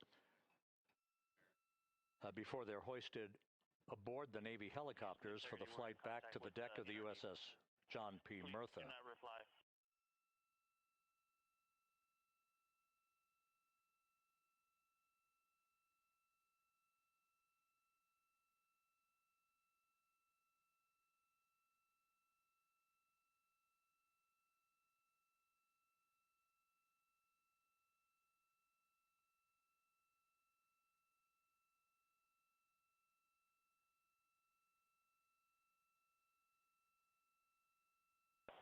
And Houston, please don't reply. NRD, very weak, but readable. Master Diver, we can hear, but they cannot hear us.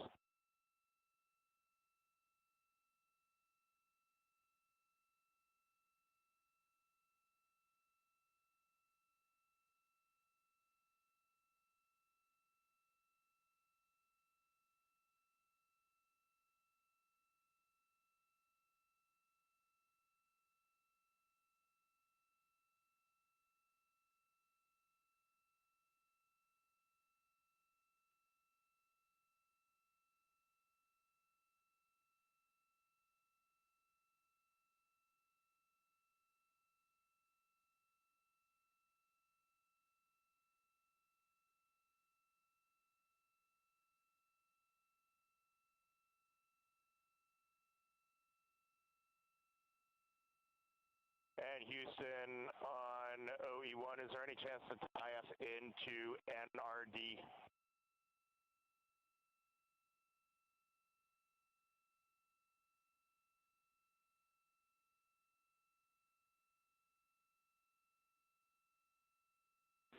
Checking.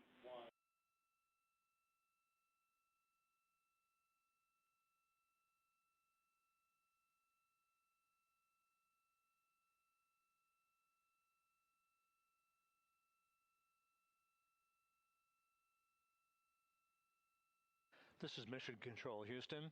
While we stand by for the establishment of communications between Integrity and the recovery team that is basically standing by very close to the spacecraft, we're going to go to the deck of the USS John P. Murtha, where Megan Cruz is standing by with Administrator Jared Isaacman.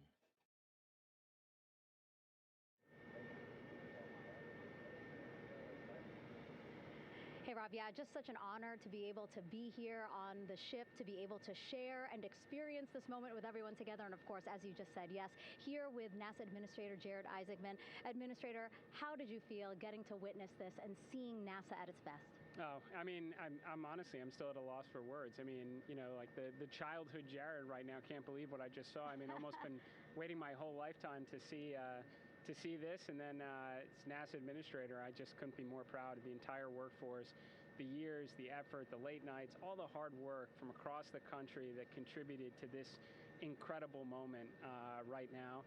And yeah, incredibly grateful too for our teams here on the John P. Murtha right now. Yeah, look at the behind us here. Got everybody. Hey, what do you guys think? We just brought some astronauts back from the moon, huh?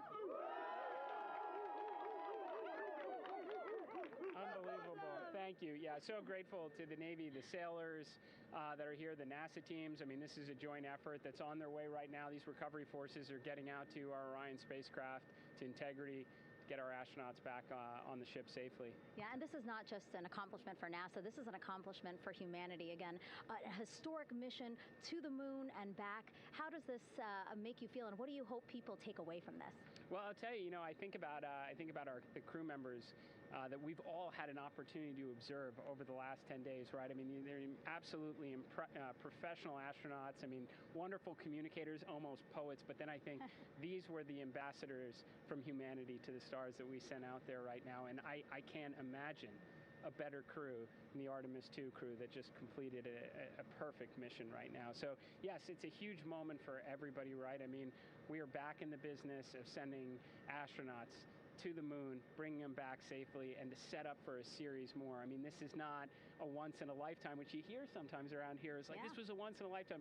No, it's not. This is just the beginning. We are going to get back into doing this with frequency, sending missions to the moon until we land on it in 2028 and start building our base. Yeah, are we going to build on the momentum for Artemis 3? I mean, it's just around the corner.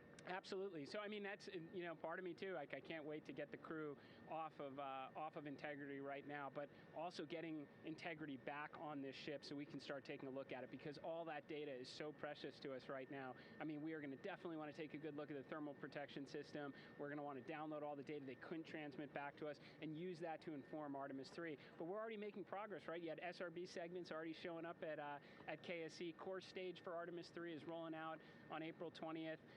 We're getting Mobile Launcher 1 back in vehicle assembly building. So yes, there is a lot to celebrate right now on a mission well accomplished for Artemis 2, and at the same time, we got to start getting ready for 3. Amazing. And last question, you know, for people who joined us for all 10 days to see what we can accomplish together with our international partners, what do you think about the fact that we're going to keep doing this more and more and more? It's incredibly exciting. I mean, yes, it's the contributions, like the best and brightest across the NASA workforce from across the country, our industry partners, our international partners. We had a Canadian Space Agency astronaut on board in Jeremy. We had the European Service Module. And you think, in the days leading up to this launch, I mean, 48 hours prior to launching Artemis 2, I was meeting with the Italian Space Agency. We signed a memorandum of understanding to build a habitation module on the moon. I mean, you have countries, all of our allies and partners coming together saying, we are committed to this effort. We are returning to the moon. We're doing it to stay. We are building that enduring presence. We are going to master the skills on the surface of the moon so someday we can undertake missions to Mars. It's just an incredibly exciting time, and we're not going at it alone. We're bringing everybody along with us. Absolutely. And speaking of everyone, one more time, we're going to ask the crew here, you guys ready to land on the moon? Awesome. I love that. Okay, well, thank you so much, Administrator. Appreciate you being here. We're, of course, going to stay on to watch the crew get extracted from Orion, so stay tuned, and we'll see you back here shortly.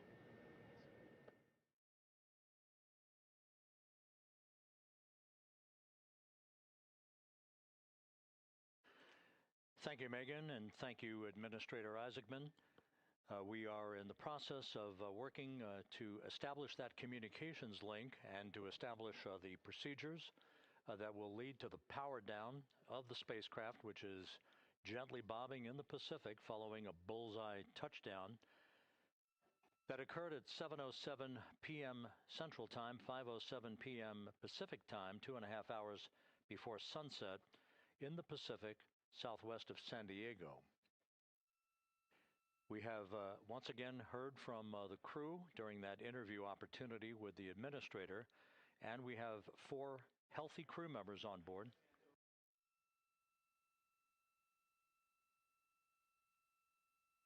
We now have confirmation that the vehicle has been powered down as per the procedures. So we have vehicle powered down, and the flight control team here in Houston, Flight Director Rick Henfling, has handed over mission authority to the Exploration Ground Systems team out in the Pacific. Now, we will physically not get off console with this team until the crew has been extracted into the front porch, that inflatable raft that will be erected along the side hatch of Integrity. So we're standing by for that in the next step in the recovery procedures. But everything is in great shape, and we have 4 healthy crew members on board the vehicle.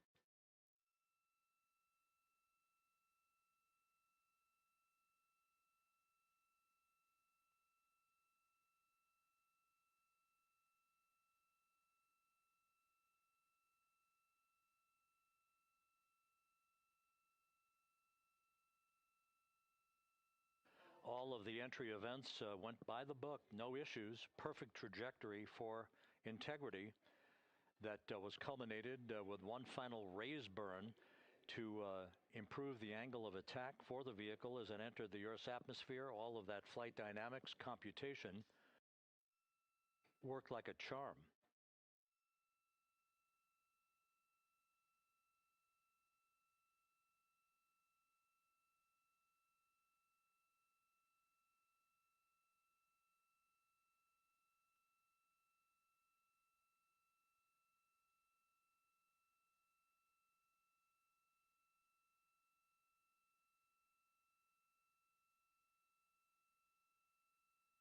So we are standing by for the recovery team to approach Integrity and begin the process of erecting that inflatable raft called the front porch, which will see the crew members be extracted from the hatch of Orion into that inflatable raft before they're hoisted aboard 2 Navy helicopters in a variety of different configurations. Each crew member will be hoisted in sequential fashion, in alternating fashion, 2 crew members for each helicopter before they turn around to head back to the John P. Murtha. Once on the deck of the ship, they'll be brought into medical bay for comprehensive medical exams. But Reed Wiseman has reported several times that the crew is in excellent shape.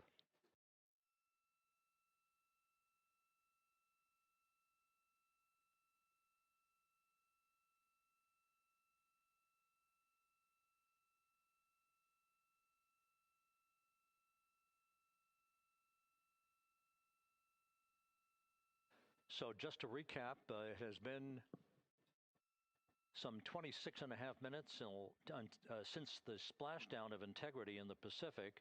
The vehicle is in excellent shape. It performed like a champ all the way down through the Earth's atmosphere. All of the vehicle functions were checked off in excellent trip hammer fashion. The parachutes all deployed as planned. Splashdown occurring at 7:07 p.m. Central Time, 5:07 p.m. Pacific Time.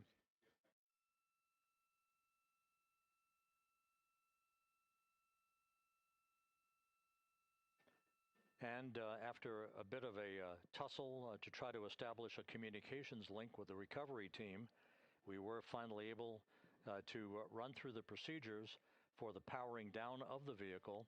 We've handed over mission authority to the Exploration Ground Systems folks out in the Pacific, and the recovery team will be approaching the vehicle shortly to erect the inflatable raft called the front porch before opening the hatch to integrity to bring the crew members onto that raft before they're hoisted onto two Navy helicopters, two crew members for each helicopter, before they're flown back to the deck of the USS John P. Murtha.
This is Mission Control Houston. After talking to the flight dynamics folks, we have a bit of a refinement on the splashdown time for you. Their computation shows a splashdown time of 7:07 and 27 seconds p.m. Central Time, 7:07 and 27 seconds p.m. Central Time.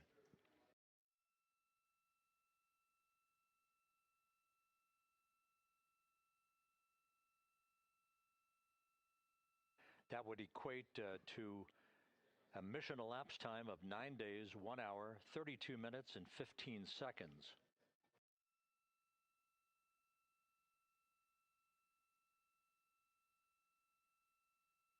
Once again, from Flight Dynamics, a splashdown time of 7:07 and 27 seconds p.m. Central Time. That would equate to a mission elapsed time of 9 days, 1 hour, 32 minutes, and 15 seconds.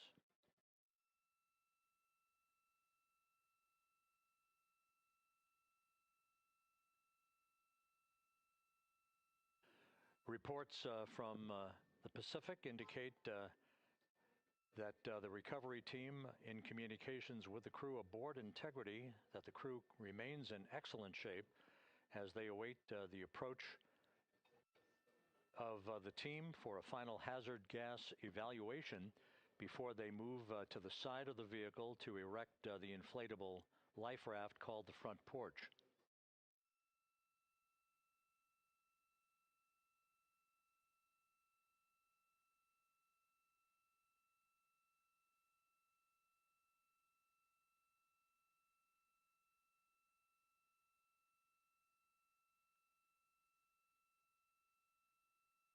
Again, no issues with Integrity. The vehicle is powered down.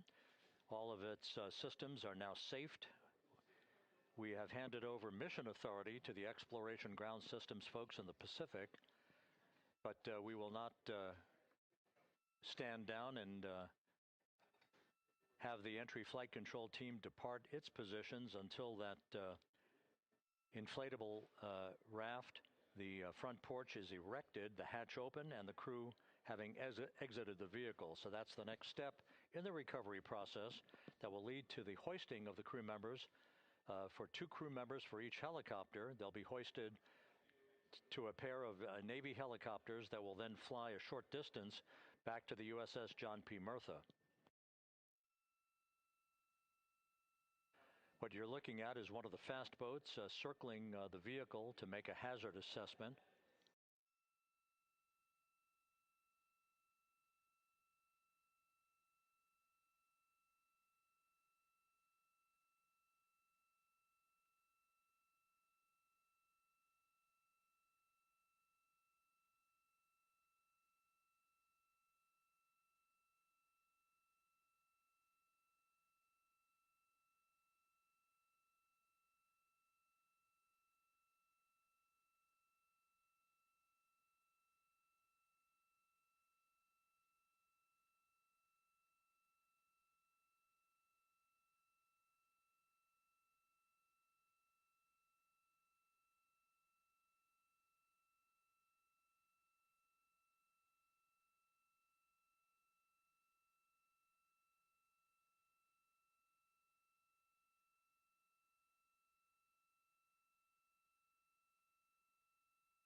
This is Mission Control Houston. Once again, you're watching the initiation of the recovery of the Artemis crew aboard Integrity. All of the Navy divers and the fast boats are now approaching the spacecraft after conducting a hazard assessment. The vehicle has been powered down. Entry Flight Director Rick Henfling now waiting for the life raft, the front porch, to be erected along the side of the vehicle so that the hatch can be opened and the crew members extracted from Integrity, soon to be hoisted one by one into a pair of Navy helicopters for a short flight back to the deck of the USS John P. Murtha. If you missed it earlier, we talked to Flight Dynamics and received a more official touchdown time or splashdown time, as it were, of 7:07 and 27 seconds p.m. Central Time, 5:07 and 27 seconds p.m. Pacific Time.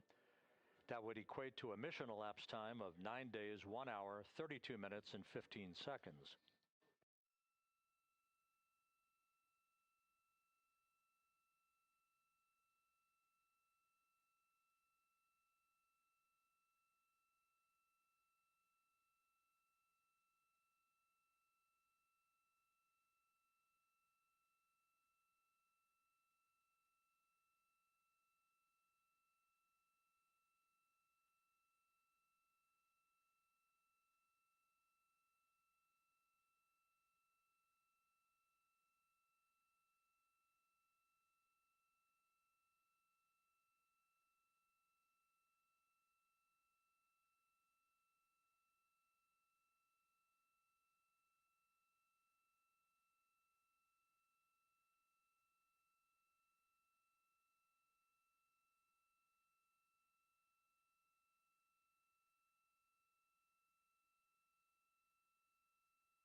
Continuing to get excellent views from the imagery assets out at sea in the Pacific of Integrity. We continue to get good reports from the landing and support officer, who's in contact with the recovery team, that the crew is in excellent shape, no issues.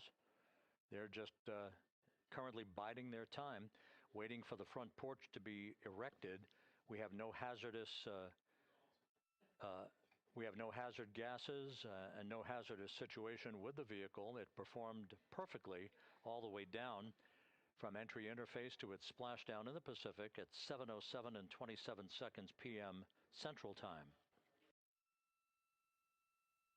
And as you can see, the first phalanx of recovery personnel now pulling up alongside of Integrity.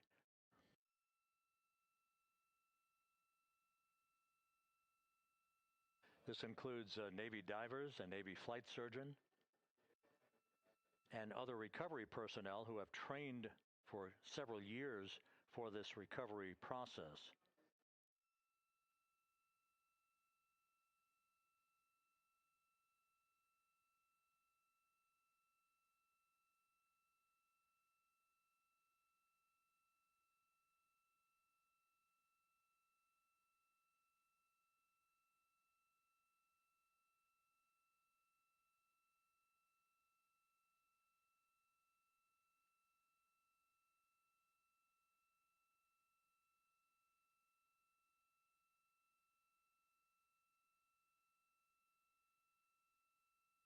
At this hour, some 41 minutes following splashdown, the vehicle has been powered down. There's no hazardous gas emanating from the vehicle. That's why the first team of recovery personnel has been able to pull alongside Integrity. And the reports continue to come in that the 4 astronauts are in excellent shape.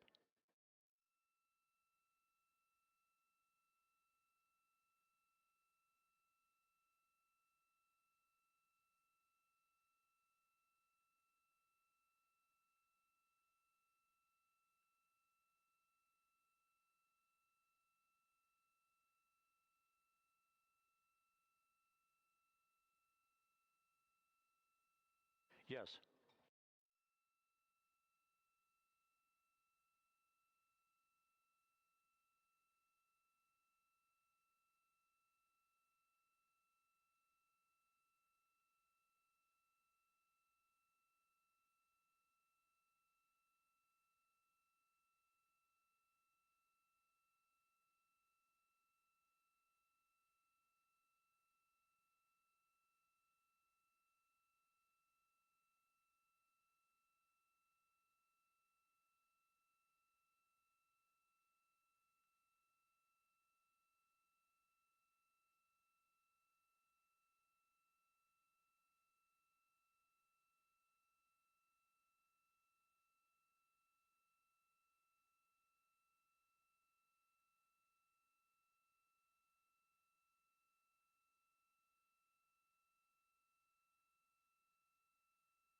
This is Mission Control Houston, continuing to watch the initiation of the recovery of Integrity's astronauts.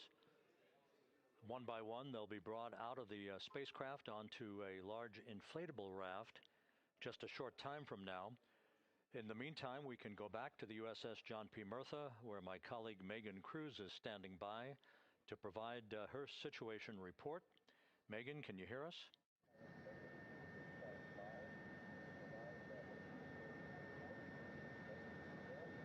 Hey, Rob. Yes, I can hear you. Thank you. Yeah, we're back here on the bow of the recovery ship where there are still plenty of people peering out into the water. We are not very far from the action everyone is seeing on their screen now.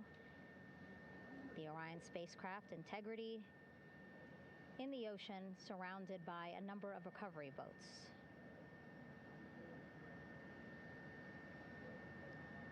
As Rob has been saying, in those recovery boats, NASA and Navy personnel specifically trained to get the astronauts out of Orion.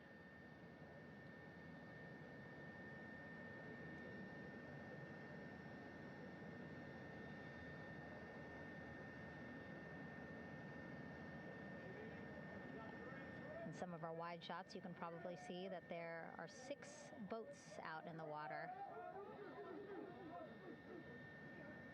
More than 40 people out in the water right now on those boats.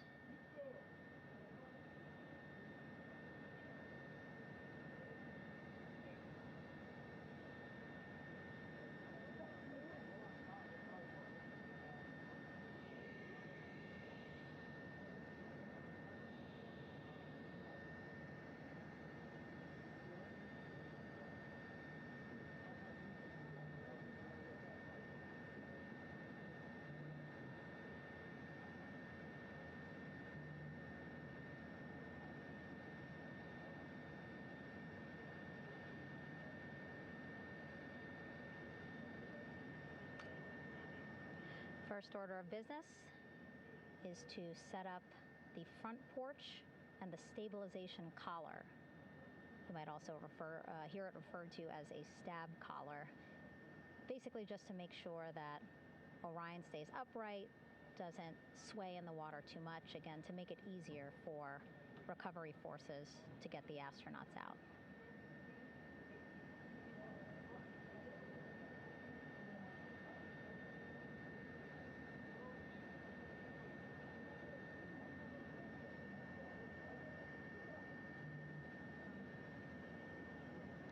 Again, we splashed down in the Pacific Ocean just after 5 p.m. Pacific time here. It's a requirement by NASA to be able to get the crew out of Orion within 2 hours of splashdown. So doing great on time so far. Plenty of time. No rush either. I was speaking to NASA flight surgeon Rick Schuring earlier in this broadcast, and he said to me, no rush to get the crew out. Just want to make sure that they're feeling good, and whenever they're ready to take their step out of Orion and onto that large raft, the front porch, folks will be ready.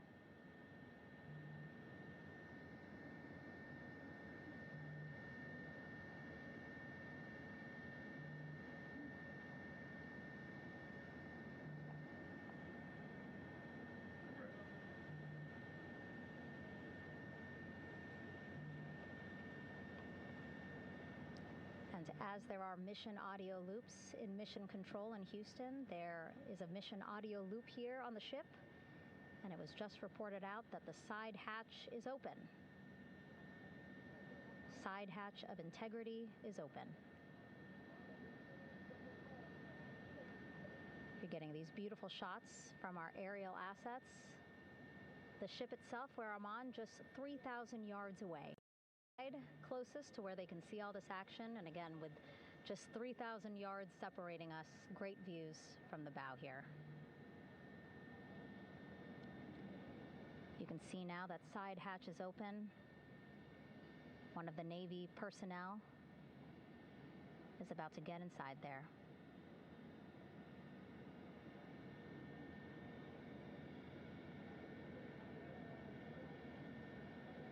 In they go. In total, 4 will go into Orion.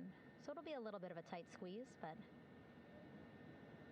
the goal is to have a recovery personnel with each astronaut assessing them.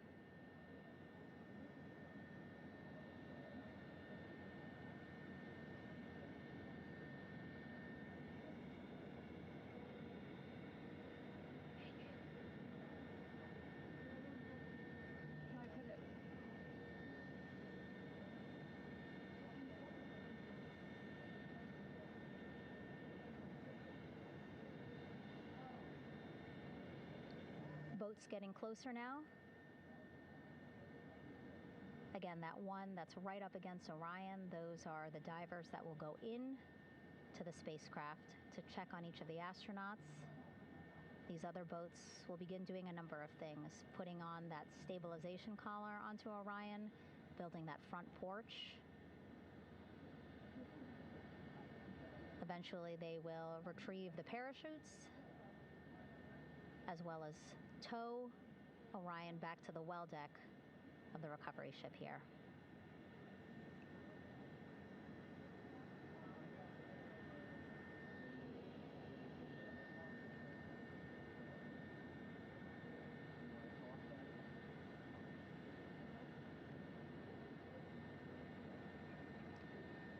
And so as we wait for the Navy and NASA personnel to get their assessment of the crew inside of Orion, why don't we toss it back to Rob for an update? Yeah, thank you, Megan. Here in Mission Control, Flight Director Rick Henfling and the entry team of flight controllers still on duty. The vehicle has been powered down for some time now. There are no hazardous gases emanating from integrity. That, of course, allowed the recovery personnel to approach the vehicle and then open the hatch to begin the initial medical assessment of the crew, as you just indicated. Now we're standing by for the erection of that inflatable raft, the front porch, alongside of the vehicle that will enable the crew to be extracted one by one onto the raft, have a moment or two to get their land legs back before they're hoisted into 2 hovering Navy helicopters, 2 crew members for each helicopter, for a short flight back to the deck of the USS John P. Murtha.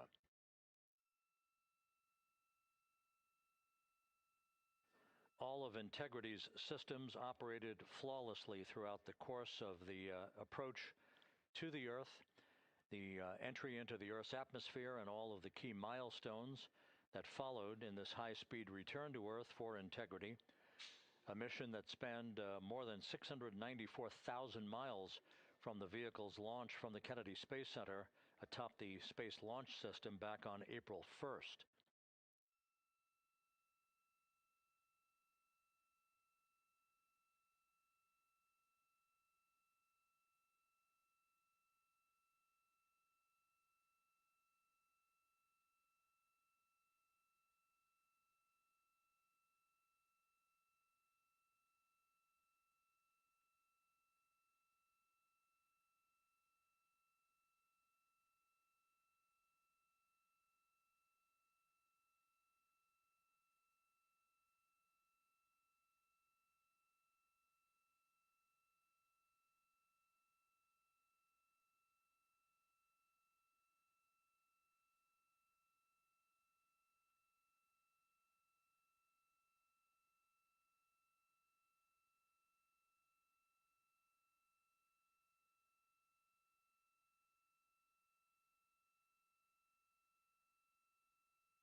As we mentioned at the top of the broadcast, the last time that the Apollo program saw a splashdown in the Pacific was Apollo 17 back on December 19th, 1972. So for the first time in 53 and a half years, we have reenacted that with the arrival of Integrity's astronauts as they flew around the moon in that historic lunar flyby that began with a trans-lunar injection burn that took them out of Earth orbit following 24 hours of a high Earth orbit trajectory. The high Earth orbit trajectory enabled flight controllers here to have a full 24 hours to evaluate the systems on Integrity and the condition of the crew before they would commit to flying to the moon.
With the side hatch of Orion having been opened to set the stage for the erection of the inflatable life raft, known as the front porch, to be erected alongside the spacecraft for the extraction of the crew.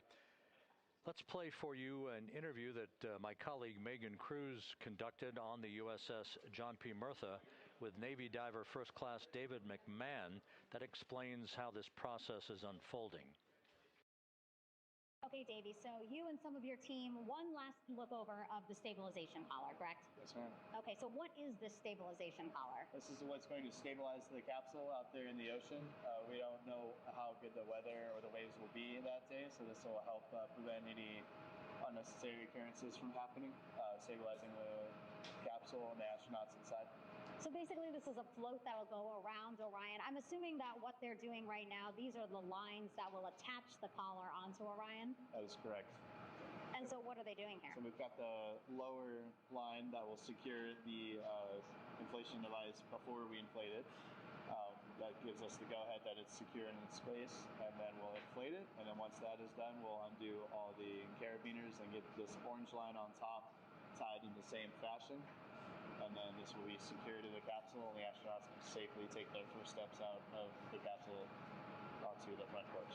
Okay, and how long will it take them to set up the stabilization collar? We should definitely be able to handle this in under 10 minutes. Okay, wow. And then you just mentioned the front porch. So basically after they set up this stabilization collar, then they set up what's called the front porch here. That's correct. Okay, and what's the front porch? Front porch is basically a bigger waiting room for the astronauts to sit in while we wait for the helicopters to show up and grab them. Okay, so the medical team that was inside with the crew, they're going to help them out and onto the front porch? That is correct. And then what happens here? We have higher trained medical personnel also on board the front porch that will give them lookovers and just make sure they're okay while we wait for the helicopters to show up. Okay. How does it feel, I mean, your team, you, to be part of a mission that's returning astronauts from the moon in more than 50 years? We all feel extremely honored to be a part of this, as well as a bigger mission for the Navy and joining up with NASA to do great things. Mm-hmm. And do you feel like you and your team are ready? Yes, very ready. Cool. All right, thank you so much. Thank you.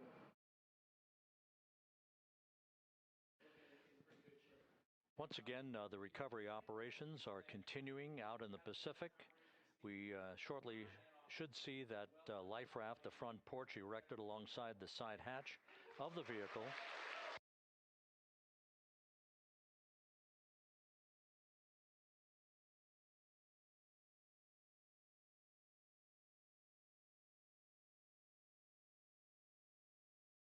A number of flight controllers have come into the flight control room to receive congratulations from Entry Flight Director Rick Henfling.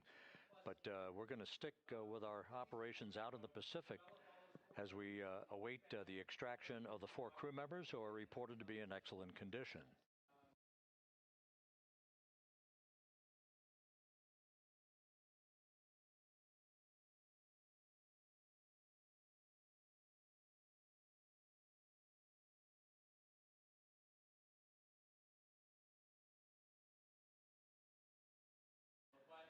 Again, while we stand by for that front porch to be erected alongside of the side hatch of the vehicle, let's go back to the USS John P. Murtha and Megan Cruz. Megan?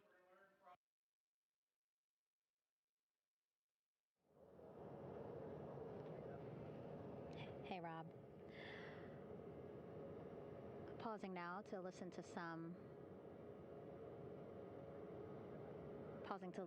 internal audio loops. Again, the operations team here on the ship communicating with everyone out on the water.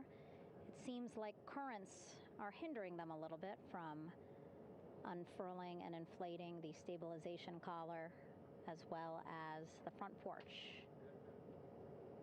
But again, the requirement to get the crew out within 2 hours of splashdown, plenty of time.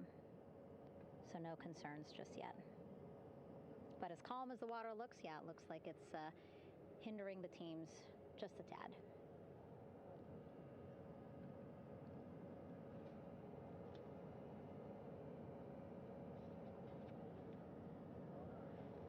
You can see in some of our shots that side hatch still open. Again, inside there are now 8 people inside.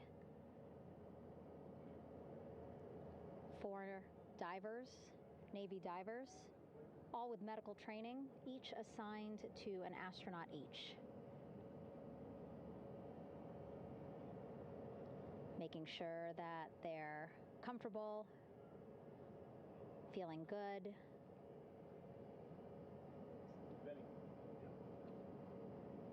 As you've heard us say in the broadcast, they expect a little bit of discomfort. Again, these astronauts just traveled back to Earth at 25,000 miles an hour, a nearly 695,000-mile journey around the moon.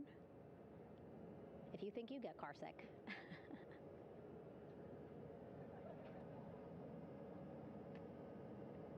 Again, 6 boats out there, lots of gear with them, just in case, right? As we said, the crew reported feeling great. But again, all those folks out there in case they weren't, right? NASA is all about making sure we think about every situation that can happen. And so, of course, wanted to be ready in case any of our astronauts needed more medical attention while out there in the water.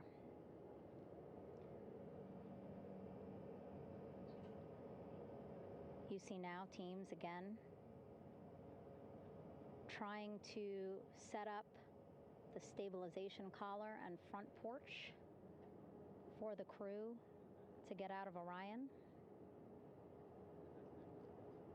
They need both, right? The stabilization collar will keep Orion from swaying as you see it is doing now.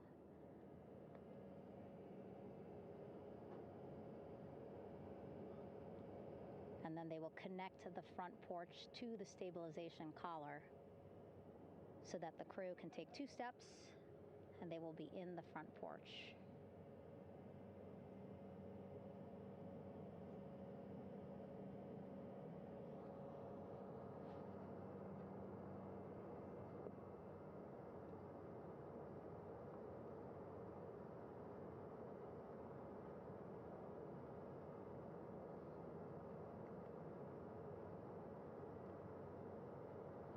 Not a lot of chatter on the mission audio loops. That's a good thing.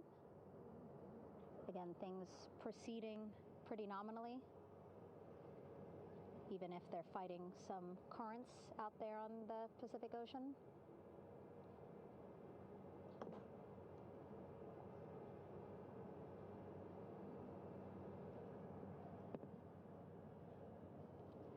Again, the goal, setting up the stabilization collar and the front porch so that the crew can rest comfortably in the front porch, get placed into harnesses so that 2 helicopters can lift them off the front porch and onto the USS John Murtha here.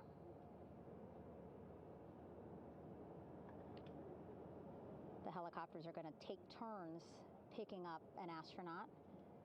So again, Helo 1 and Helo 2.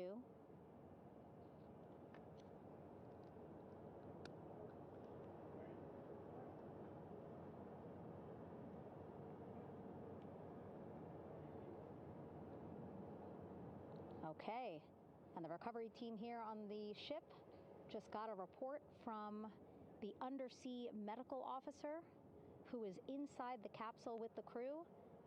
He is reporting all 4 members are green. All of our 4 astronauts, Reed, Victor, Christina, Jeremy, green, meaning they are feeling great, not the complexion of their skin. They are feeling great, happy to be home, and ready to be extracted as soon as possible.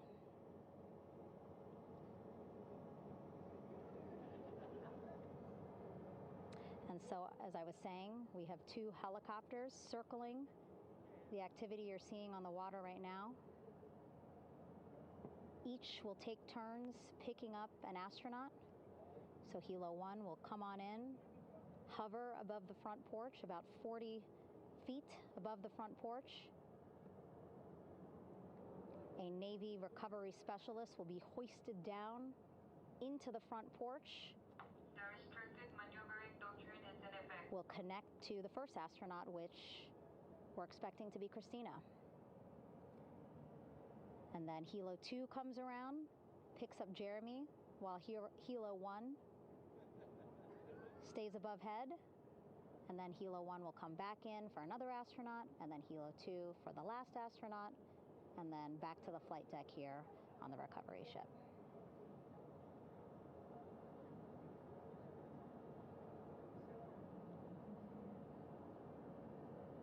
I was talking to Assistant Artemis Recovery Director Paul Sierpinski.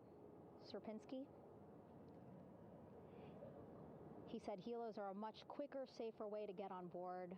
They did actually consider boats, but then if you think about it, longer time, the crew would have to move through more of the ship.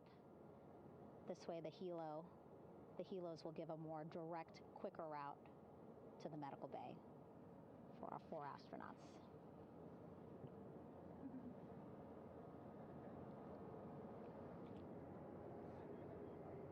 Beautiful shots from our aerial and imagery teams.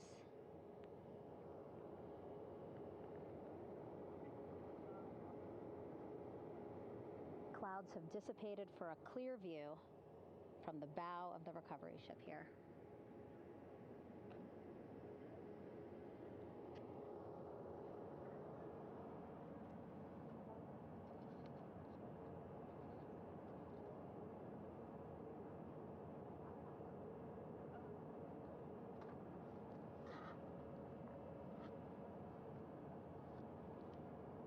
You can still see divers in the water there.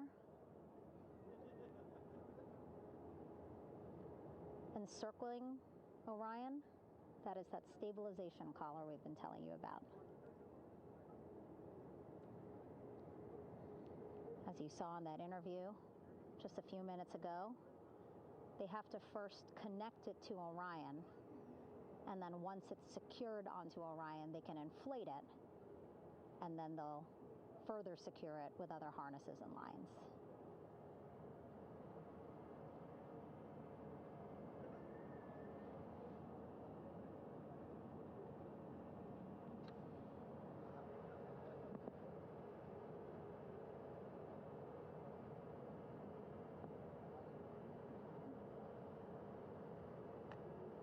About an hour and 10 minutes since splashdown in the Pacific Ocean here.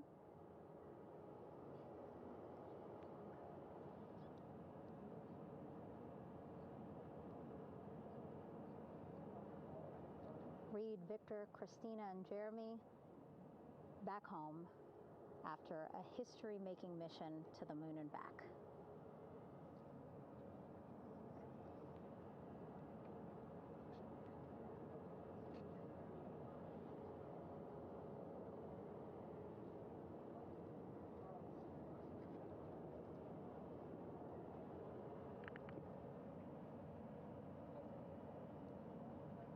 And if you missed what we said just a couple of minutes ago, the undersea medical officer inside with the crew in Orion, reporting all 4 crew members feeling great.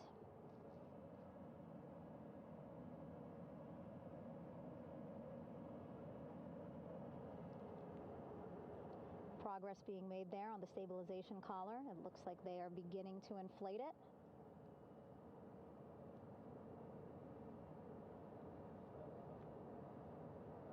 And it looks like they're starting to unfold the front porch in order to get that into the water here shortly and inflate that as well.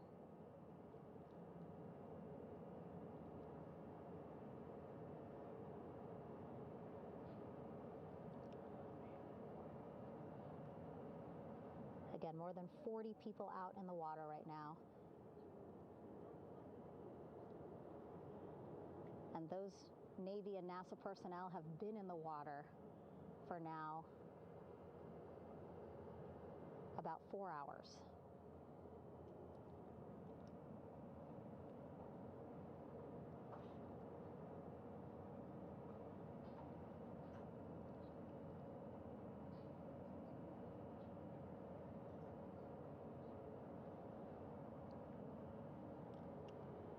The reason why they had to get out so early is just to stage everything.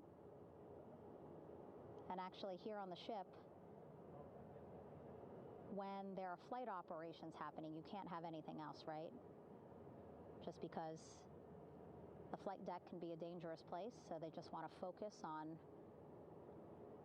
planes coming and going from the ship, so that's why they wanted to get the boats in the water to make sure that they have all the time they needed for the flight ops.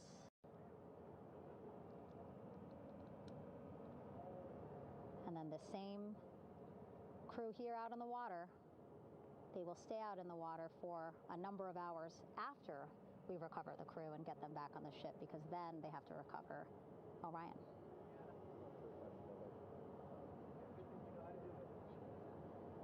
All right, that stabilization collar looking good around Orion. We're now seeing some recovery personnel getting on to that collar. Again, they need to further attach it to Orion to make sure that it can really prop up the spacecraft. It's basically lifting it up off of the water just a tad. Again, so it's not so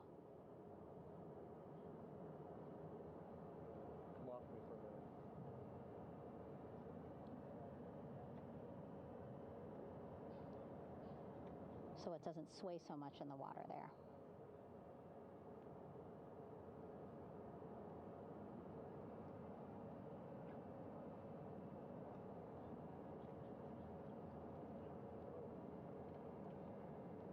And now that front porch looks like it's nearly fully inflated as well.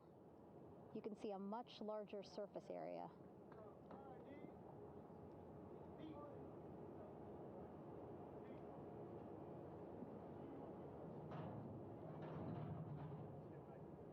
And so once the crew get out of Orion, they can stretch their legs a little bit on this front porch, get some fresh air.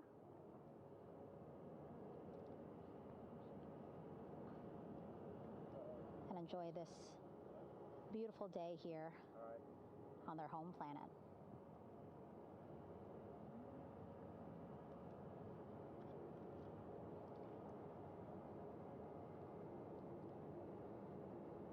It appears teams now are about to connect the front porch to the stabilization collar.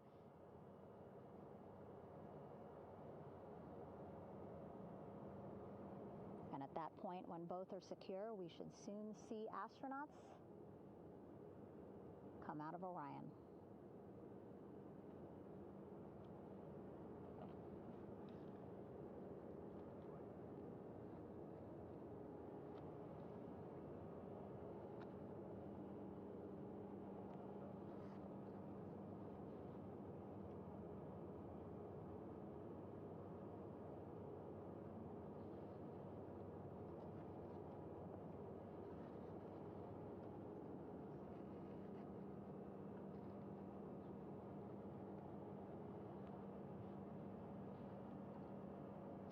All these views you see also being fed to the Landing Force Operations Center here on the ship.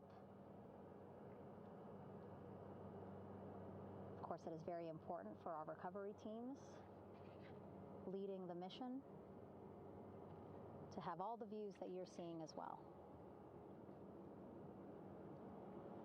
Again, listening to their communication loop here on the ship. Very quiet, which is a good thing. It means things are going pretty nominally, meaning as expected.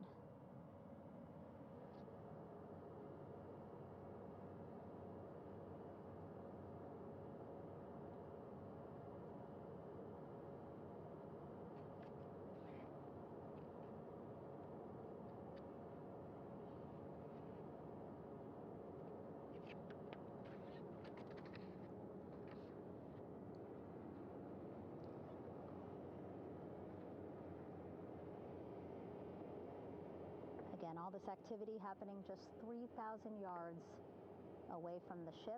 So that means this will be a very quick flight back on the helicopters for the crew.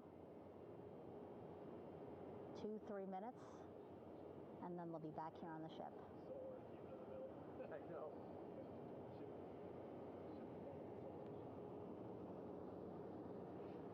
Okay, saw a thumbs up from one of the personnel on the front porch. It looks like they are now getting ready to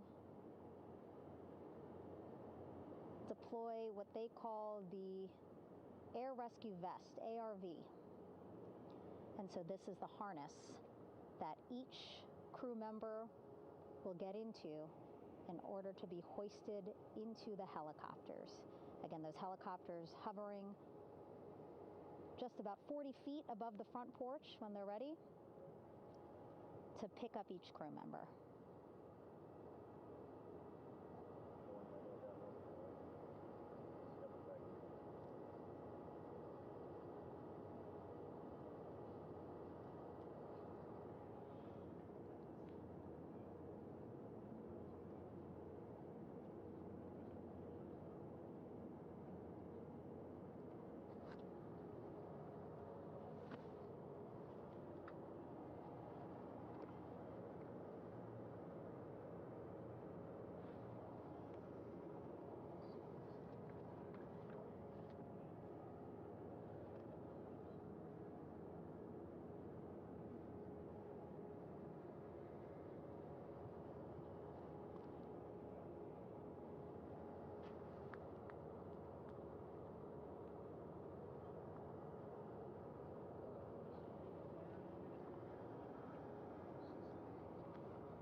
This is Mission Control Houston. Behind me, a fairly raucous scene as hundreds of flight controllers have poured into the flight control room here.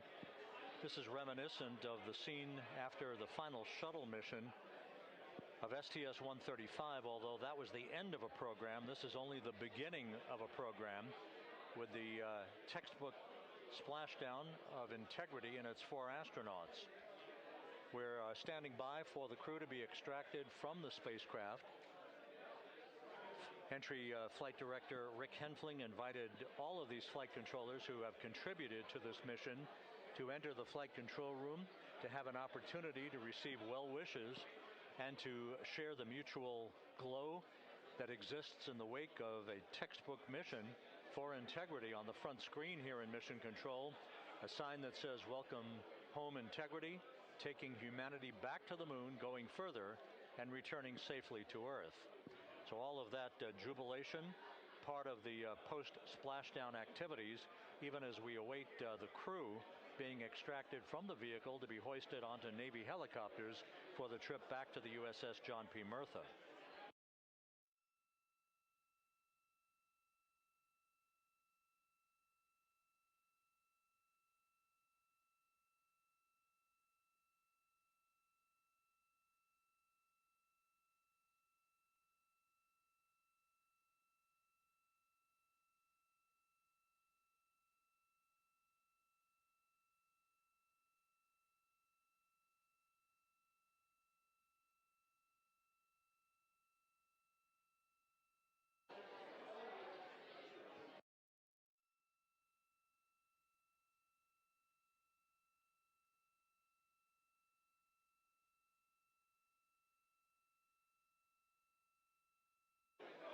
Once again here in Mission Control, this view of the Artemis Flight Control Room, known as the White Flight Control Room. This is the old shuttle flight control room, and now is the home of Artemis missions to the moon and beyond.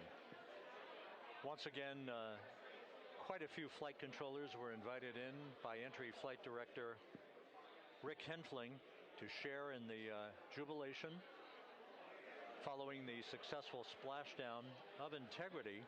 That splashdown occurring an hour and 22 minutes ago, as we stand by for the completion of the extraction of the crew, and ultimately they're hoisting onto Navy helicopters for a short flight back to the USS John P. Murtha.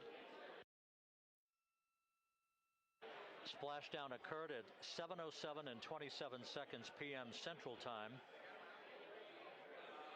I had an opportunity to talk to the head of Flight Dynamics, Jeff Birch, a moment or two ago.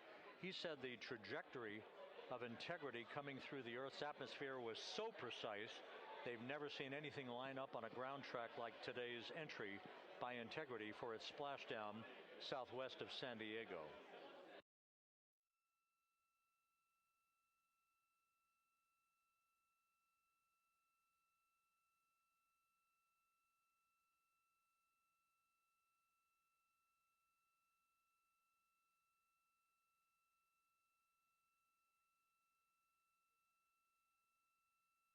And the initial, you can hear it.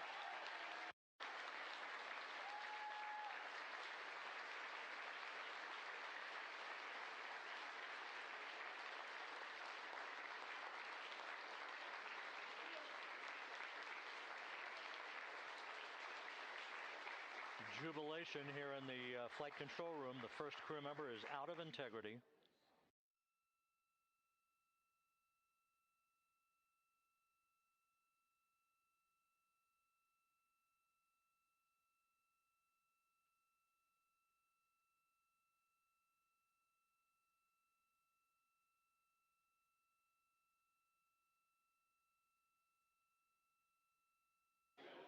We are expecting the other crew members momentarily to be extracted.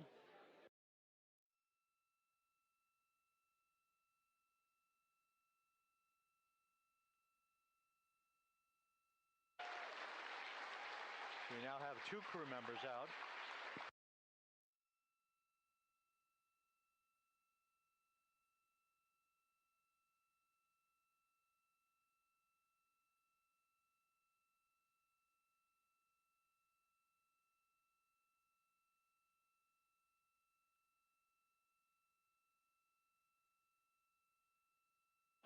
Two crew members out, 2 to go.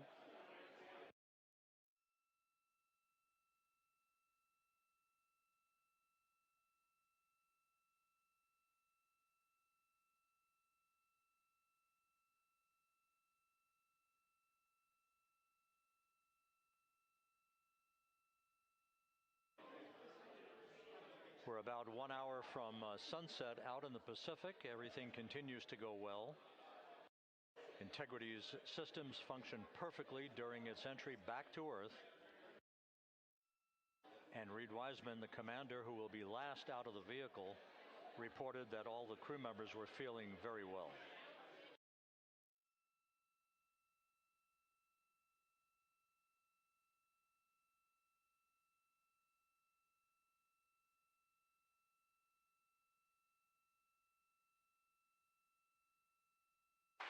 Crew member number 3 now out.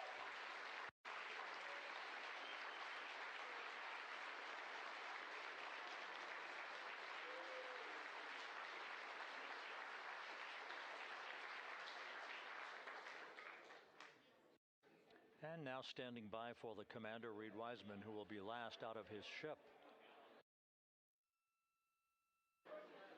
Bobbing in the Pacific under almost ideal conditions, Integrity spanned 694,000 miles during its journey from launch to splashdown.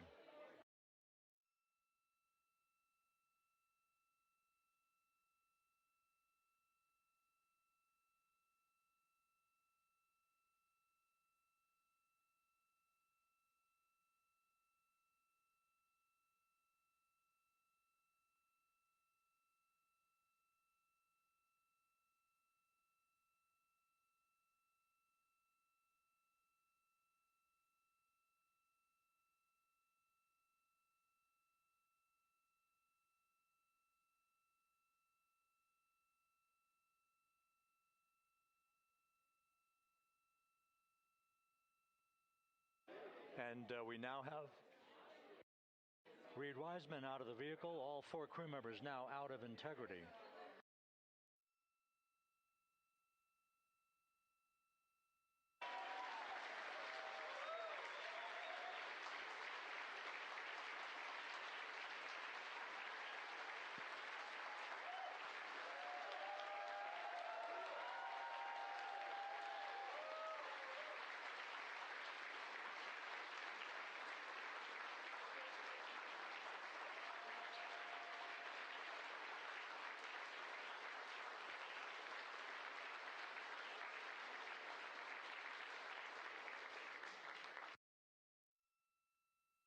Once again, all 4 crew members now on the front porch, and the procedure to begin hoisting them up to these 2 Navy helicopters hovering overhead will begin shortly.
This is Mission Control Houston. The mission is over, but the melody lingers on as jubilation continues here in the flight control room. We should be expecting NASA's Associate Administrator, Amit Kshatriya, to be joining us shortly for a short interview while the recovery operations continue out in the Pacific. So we'll stand by for that.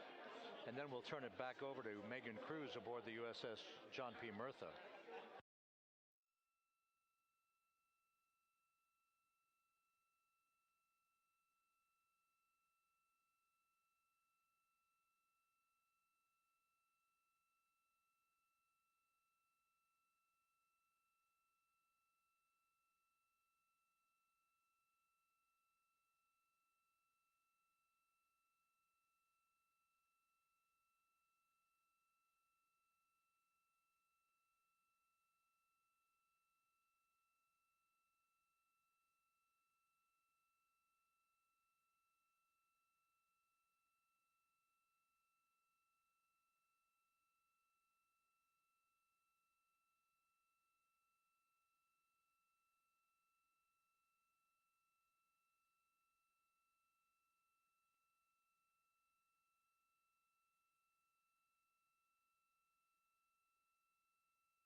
This is Mission Control Houston here in the Artemis Flight Control Room.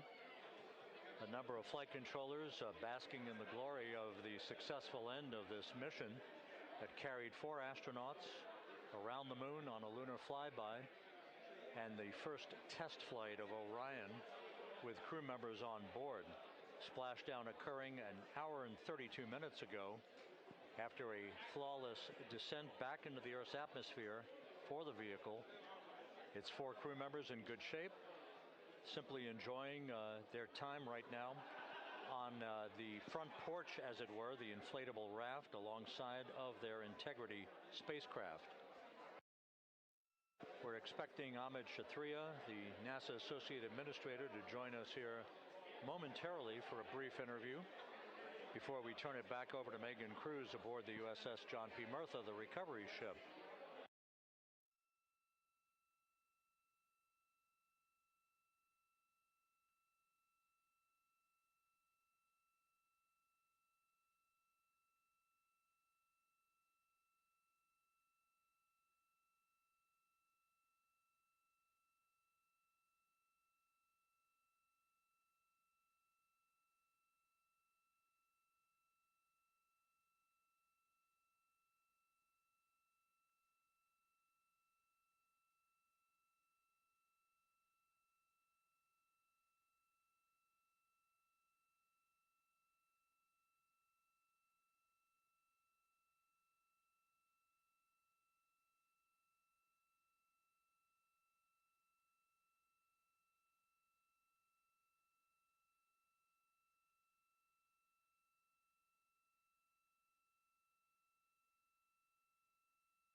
This is Mission Control Houston. We're about an hour and 34 minutes since the textbook splashdown of integrity in the Pacific to bring home our astronauts.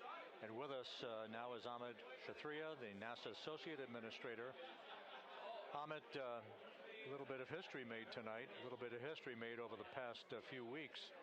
Your thoughts as this team here basks in the glow of what they just accomplished. Yeah, Rob, we're here in the control center, and it's kind of overrun with jubilant folks from the Mission Control Houston, as well as engineering, and folks that just want to be here, part of it, as we watch our crew get extracted from the vehicle. And my thought is always about these teams, the team that's in the water right now pulling the crew out, the team here in Houston that worked so hard over the last 10 days, no sleep to get this done.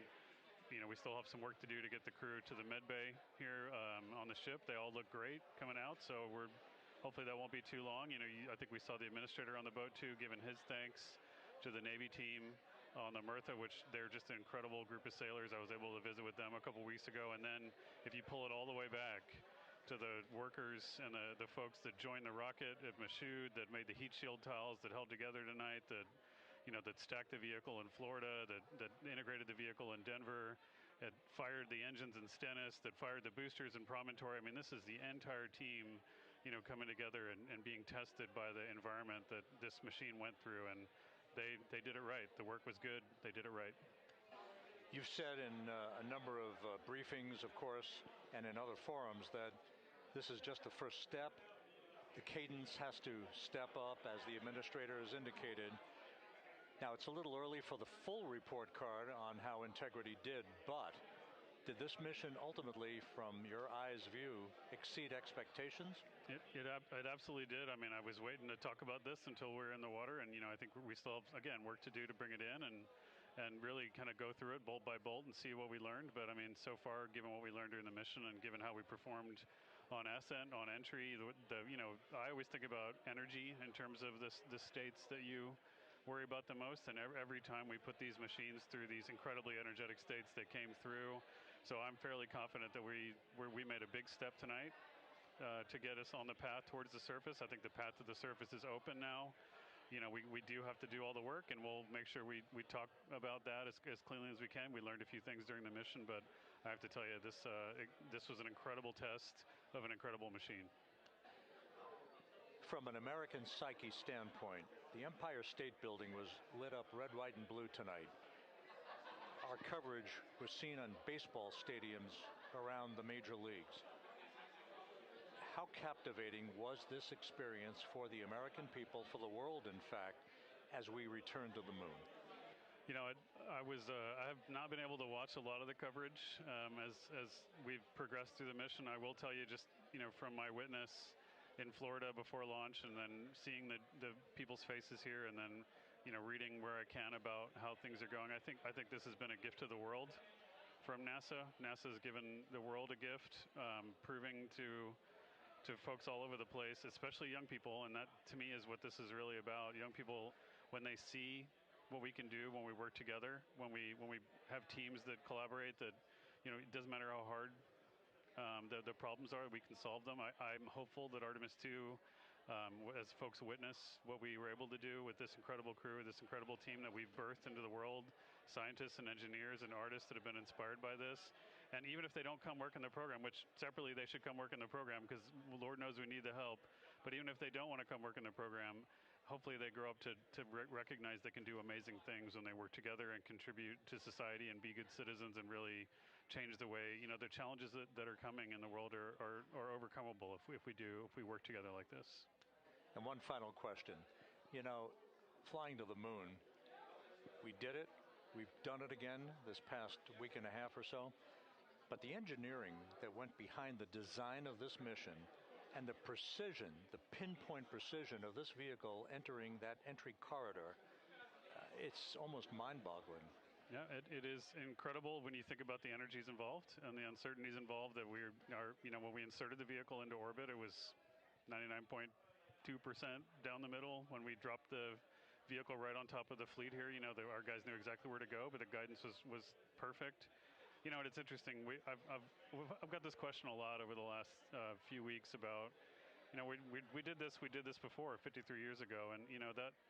I think, I mean, it is a reasonable thing to contemplate, like what's gone on since then. And what I'd tell you is, you know, when we did Apollo, which again, the more we learn about what they did, the more magical it seems what they were able to accomplish given the technology and the learnings that they had. But when we did Apollo, the architects of Apollo, you know, Gilbert, Seaman, von Braun, Mueller, what they really wanted to do, you know, as they were contemplating what it meant to expand our range of action to the lunar surface, what they wanted to do was learn how to live and work in space for a long time. They wanted to do that first before they were confident they could expand their range of action to the moon. Now, of course, the politics of the time and the mission at the time was different, and so they had to go straight to the moon and bring people home. And then after that, the program kind of lost its momentum. But you know, after that, NASA kept moving along those paths, right? So we recognized during Apollo that reusability was going to be important. We spent a lot of money on those machines, and you know, we spent a lot of money on these machines here. Even though, but we recognized that reusability was important, which is why we built a winged space plane called Space Shuttle, and then we used that reusable machine to build a space station. And we learned for 25 years how to live and work in space, and have been able to develop technologies that can enable exploration. So really, what I think is now, 53 years later, we're at the point where the architects of Apollo would have been pleased that we're now ready to actually go back to the moon and go back to stay, because we've learned all the things we needed to learn. There's a lot of people pleased here tonight, and we really thank you for joining us. Amit Kshatriya, NASA's Associate Administrator, as we begin to hoist the crew onto the helicopters to head back to the recovery ship. Thank you very much. Thank you, congratulations, Amit.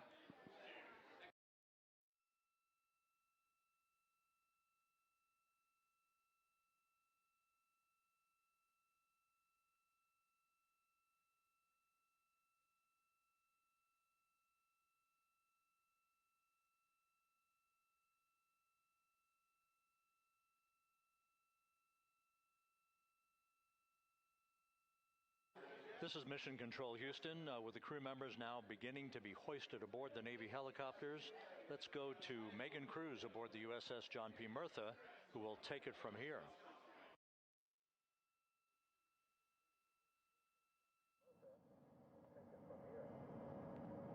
Hey, Rob, yeah, back on the bow of the ship here, we are seeing the helicopters circling Orion, the first one there having just completed picking up the first astronaut. Helo 2 now hovering just 40 feet above the front porch, lowering a recovery specialist out of the helicopter. That person will touch down in the front porch just there.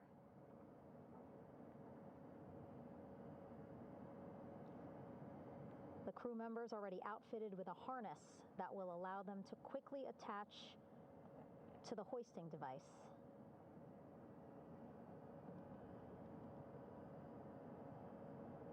Look at the power of those blades throwing water out at the center there, the front porch, with now 3 astronauts and the recovery specialists. Again, crews already outfitted with a harness vest.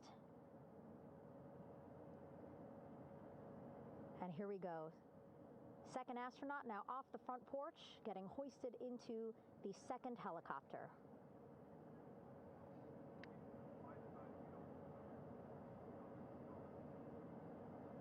That helicopter will now hover just a distance away to give room for the first helicopter to come back and pick up the third astronaut.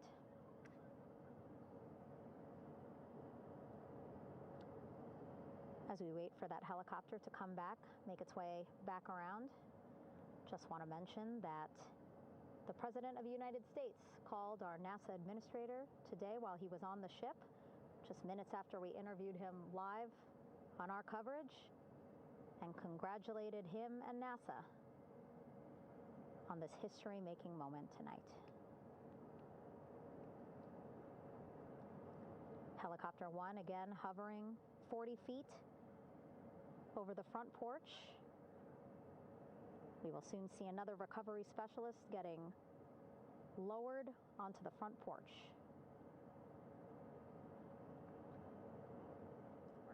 Wow, imagine sitting on that front porch, the wind, the water. But again, the recovery team determined that a helicopter flight back to the ship here would be safer, faster, and more comfortable for our crew who just completed a 10-day mission around the moon. Third astronaut in the air, getting hoisted quickly back into the first helicopter now.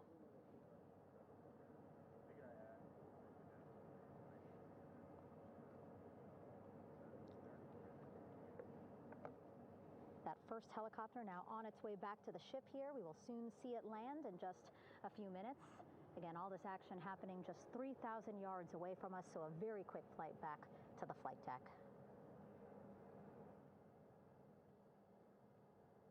And now the only person left on the front porch, Commander Reed Wiseman. That second helicopter now making its way back over to the front porch. Here it comes.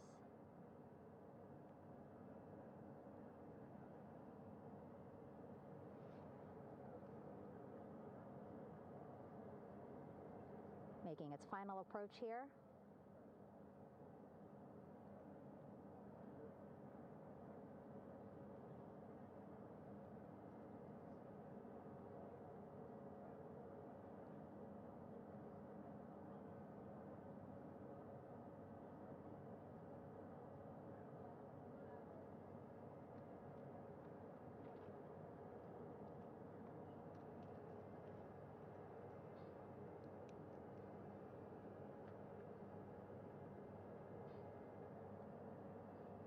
The last astronaut, Commander Reed Wiseman,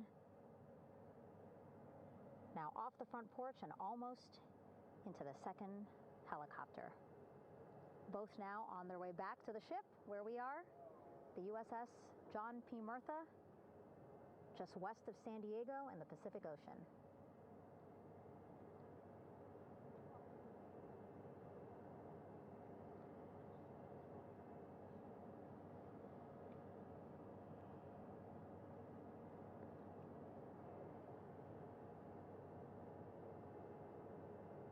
Exciting to see our 4 crew members minutes away from landing on the flight deck here on the recovery ship. 550 people on this ship, excited, ready, anxious, looking forward to welcoming this crew aboard.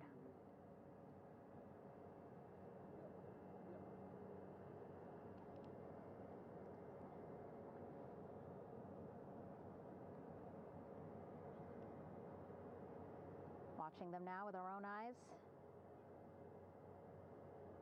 Close to the ship here. Hearing them begin to hover on the flight deck, which is just across from us, here on the bow.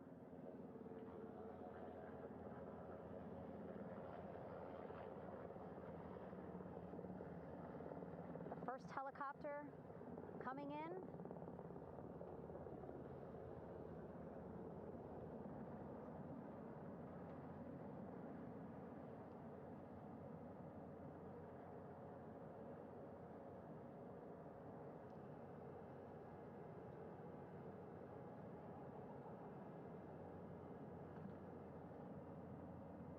And wheels down. Wheels down of the first helicopter carrying 2 of our Artemis II crew. Pilot Victor Glover and mission specialist Christina Cook.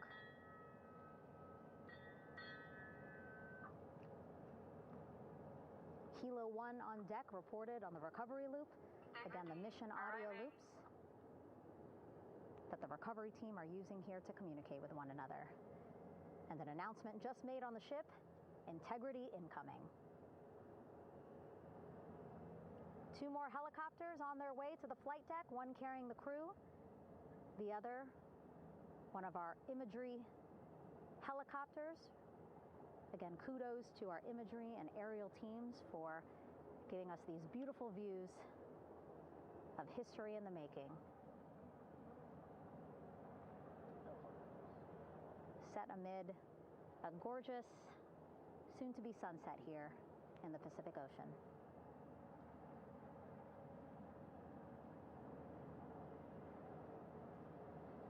Second helicopter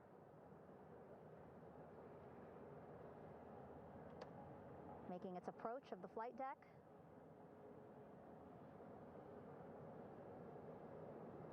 Plenty of people here on the bow with their cell phones out, filming this moment.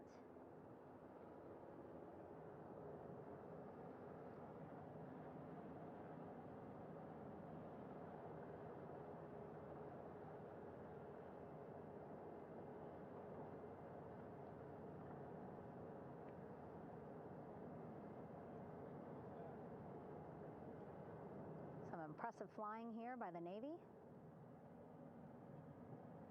as we are seconds away from wheels down. And there you go. We now have all 4 Artemis II crew members on the USS John P. Murtha.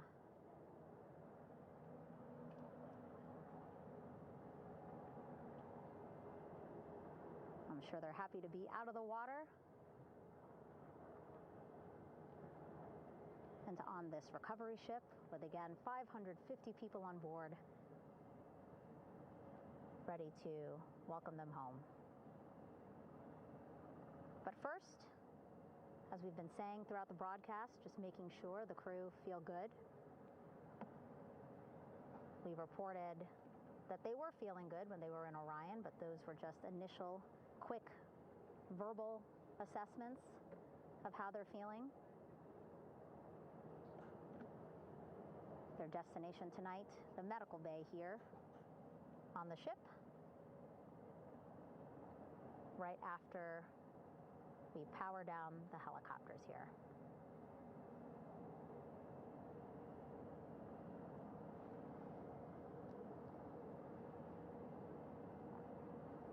The team on the flight deck working quickly but methodically.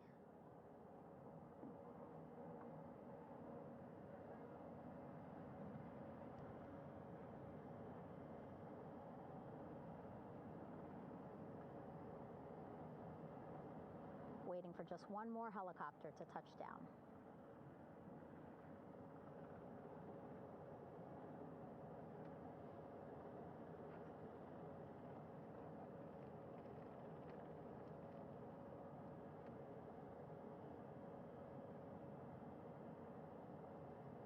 Very limited personnel here on the flight deck. Restricted maneuvering doctrine is in effect. As that third helicopter touches down.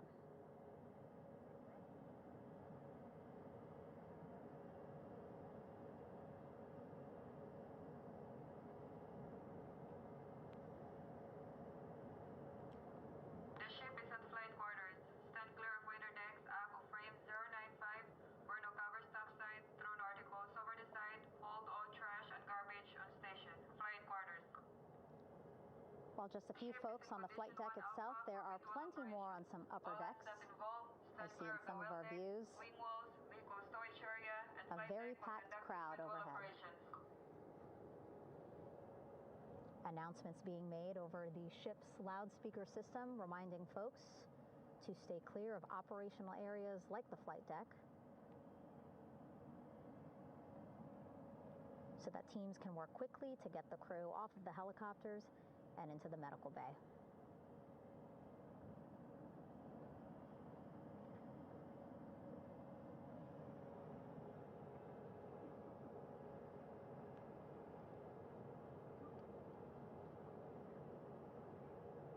Splashdown today, 5:06 p.m. Pacific time.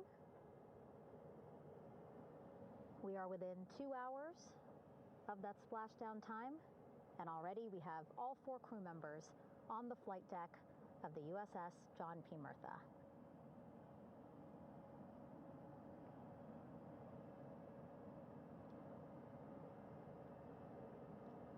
Again, crew waiting before getting out for the helicopters to completely shut down.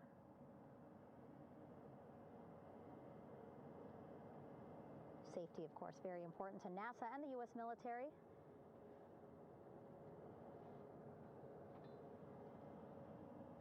So we'll wait just a couple of minutes here before we start seeing crew members walk off the helicopters one by one.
All right, and now here we see pilot Victor Glover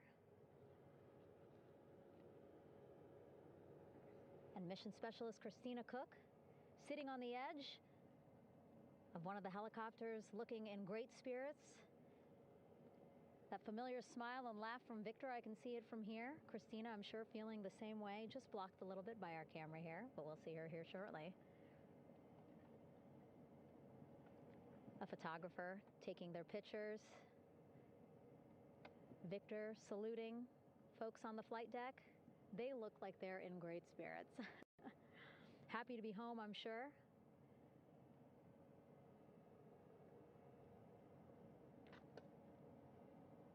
If you're sitting at home, I hope you too are wondering, what would you want to ask them if you got a chance to talk to them? Because that is what I'm thinking about. Getting the opportunity to talk to or ask questions of these 4 astronauts who just made history as the first crew to return to the moon since 1972.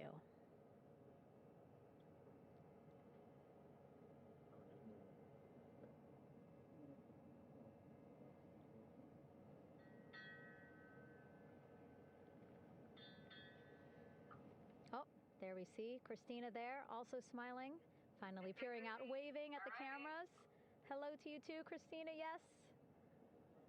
Welcome back. Welcome, welcome home. A loudspeaker announcement on the ship saying, "Welcome home, Integrity."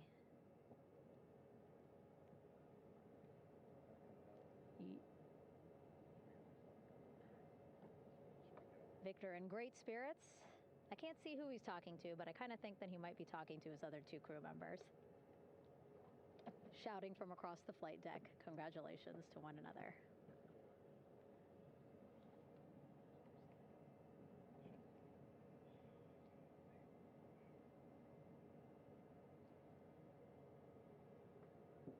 And so now we see some Navy personnel walking up to the helicopter.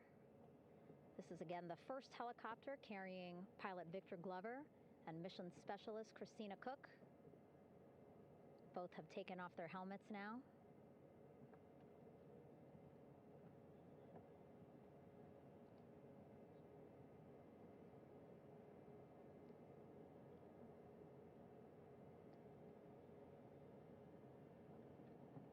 Some pictures, video to catalog this historic moment. A beautiful sunset just behind them here in the Pacific Ocean. Golden hour. These pictures will be beautiful.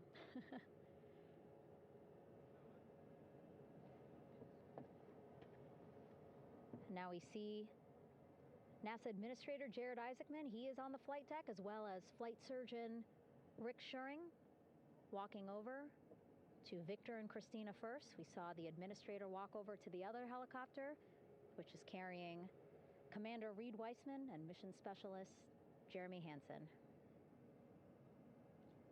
We heard from Rick earlier in the broadcast. Again, he said he's going to be out there on the flight deck to do another initial assessment of the crew, ask them how they're feeling,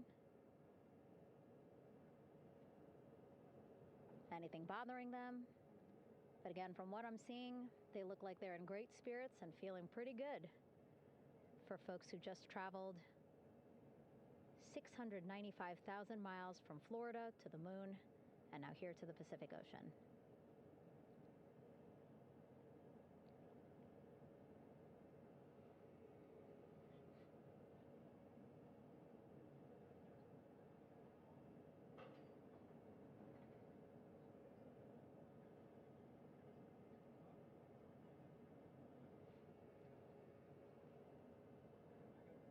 We're now seeing NASA Administrator Jared Isaacman walking across the flight deck. He had been talking to Reed and Jeremy, now approaching Victor and Christina.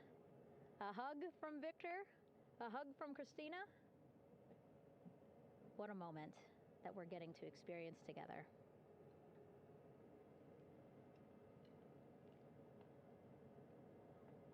I'm sure congratulatory words. You know, we got to speak to the administrator live on this broadcast as well, and he said the kid in him right now, giddy, absolutely giddy at what we were able to accomplish today. Returning them home safely and in good spirits after a 10-day mission around the moon. And here we go. We're seeing Jeremy walking, waving across the flight deck, now on his way to the medical bay.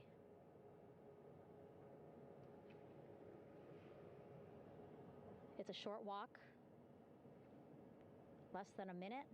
Again, that's why the recovery team decided to use helicopters to get them on the flight deck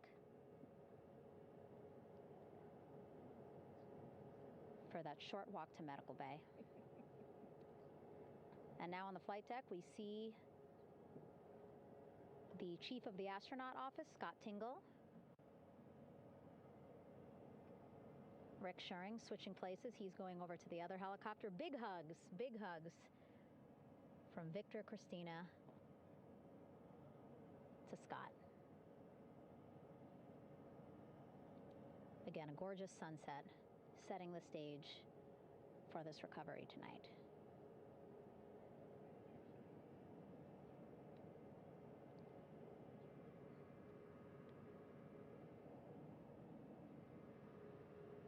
All right, and now here we are, Christina, making her way, looking thankful, grateful, happy to be home.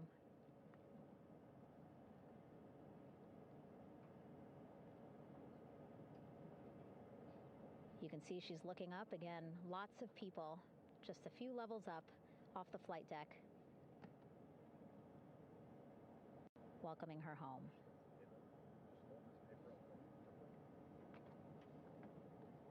Scott holding the door like a gentleman, but back on his way to the other crew still on the flight deck.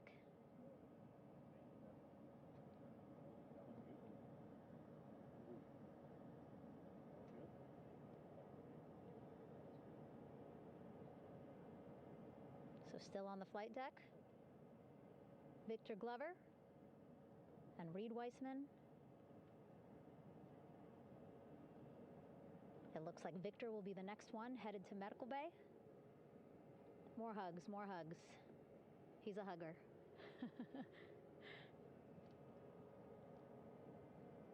Victor looking good as he walks across the flight deck. NASA administrator applauding. Victor applauding for all the folks on the ship with him who played a role in their safe return today.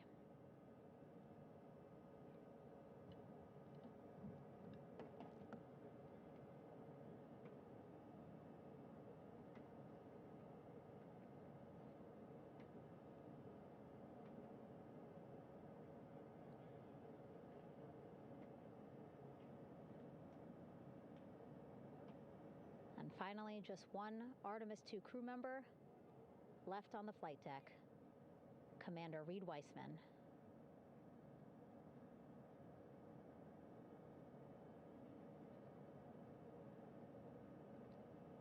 Applause from the group there on the flight deck, I'm sure, as well as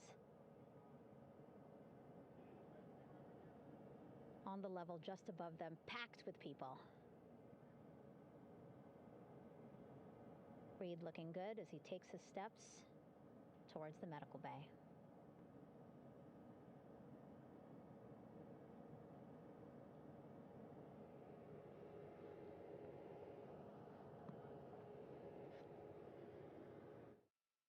See our 4 Artemis II crew members back on the ship.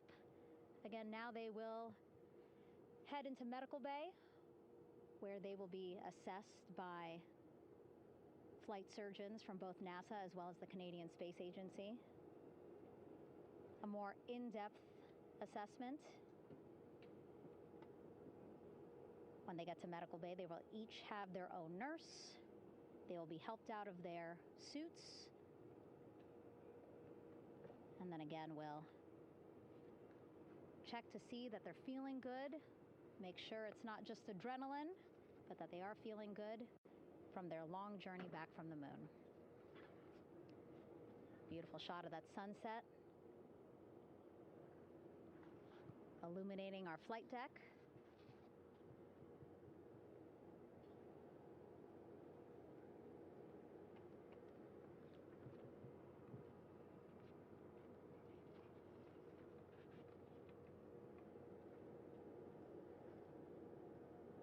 All right, and now with our astronauts safely on board, I want to welcome on Artemis Recovery Director Lily Villarreal.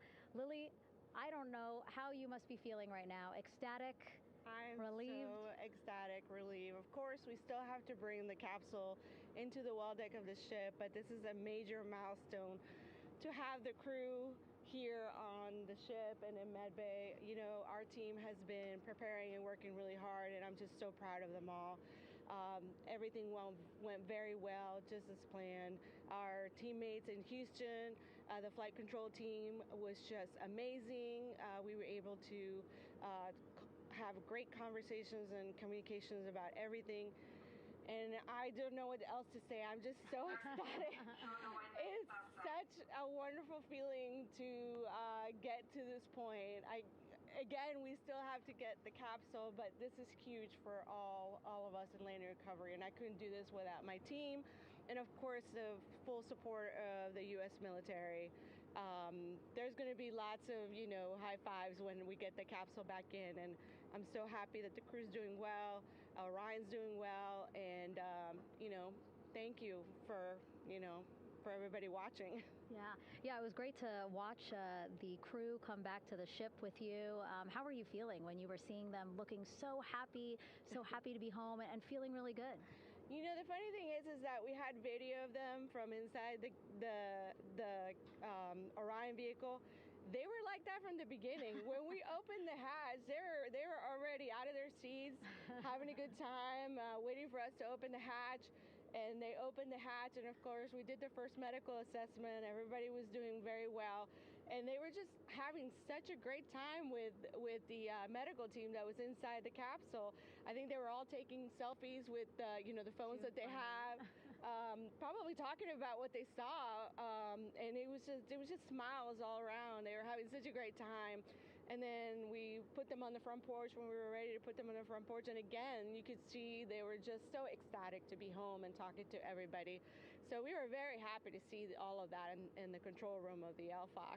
How remarkable is that? Again, if we think about their journey, the 695,000-mile journey around the moon and back, coming back at 30 times faster than the speed of sound. I mean, how remarkable is that they are in such good spirits? I mean, this is an amazing crew. I think you guys have seen it for the past 10 days. They're wonderful people, and we're so happy that they brought us along on that ride. And I can't wait to see all the additional videos and pictures that they have that, we'll get a hold of now that they're back on the ground. And I can't wait to hear how, a little more than what we saw on the press briefings from the crew about what they saw it's just fantastic. You know, some of my favorite people around this 10 days was the science team and how excited they were. And so this is exactly how we feel in the landing recovery team when the science team went, oh my goodness, when they heard all the discussions about the moon. This is exactly how we feel now in the landing recovery team. We're so ecstatic. Yeah. Again, we have to recover the capsule. I want to make sure we don't forget about our Orion. Lily's all about business. She's thinking about what's next. But yeah, speaking of these 10 days, I mean, we have been along for the journey with them, live with them 24/7 for 10 days, and just really seeing the engagement that we've gotten from around the world. What do you hope people take away from this mission? I think that's fantastic. So, you know, my story was that I went to the Kennedy Space Center. I was born in Colombia. I was 10 years old when we moved to the United States, but when I was 7, my family took me to the visitor center, and that's when I learned about Apollo. And we went to the moon, and I learned about astronauts, and that story was what really fueled me to want to do STEM and want to be an astronaut. And I think that this Artemis program is going to do exactly what, what girls, my age back then is 7, young people right now, girls and even like young men, obviously. But we want to empower people to know that you can do this, right? If you want to come and work for NASA, if I did it, they can do it. And Artemis program is just going to inspire everybody. And I'm so happy about that. Yeah. Like Apollo inspired me.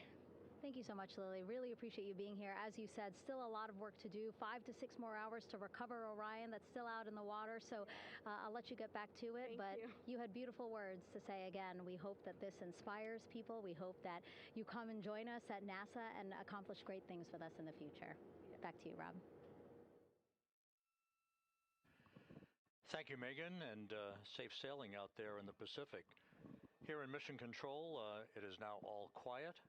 The team of flight controllers and all their support personnel have left the room to enjoy the aftermath of a textbook touchdown by Integrity that splashed down in the Pacific right on target to complete this historic flyby of the moon, the Artemis II mission. With that, we'll wrap up our coverage for the night and point you to a post-splashdown news conference in 15 minutes at 9:35 p.m. Central Time, 10:35 p.m. Eastern Time, where managers will discuss the return of the Integrity spacecraft and the completion of the Artemis II mission. With that, we'll wrap up our coverage for this evening and historic mission in the history books. This is Mission Control Houston.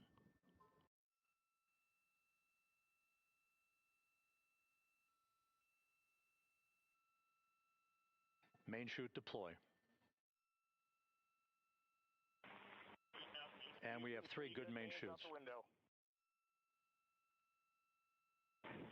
Integrity splashdown, sending post-landing command now. Splashdown confirmed. Copy splashdown, waiting on VLDR. Splashdown confirmed at 7:07 p.m. Central Time, 5:07 p.m. Pacific Time.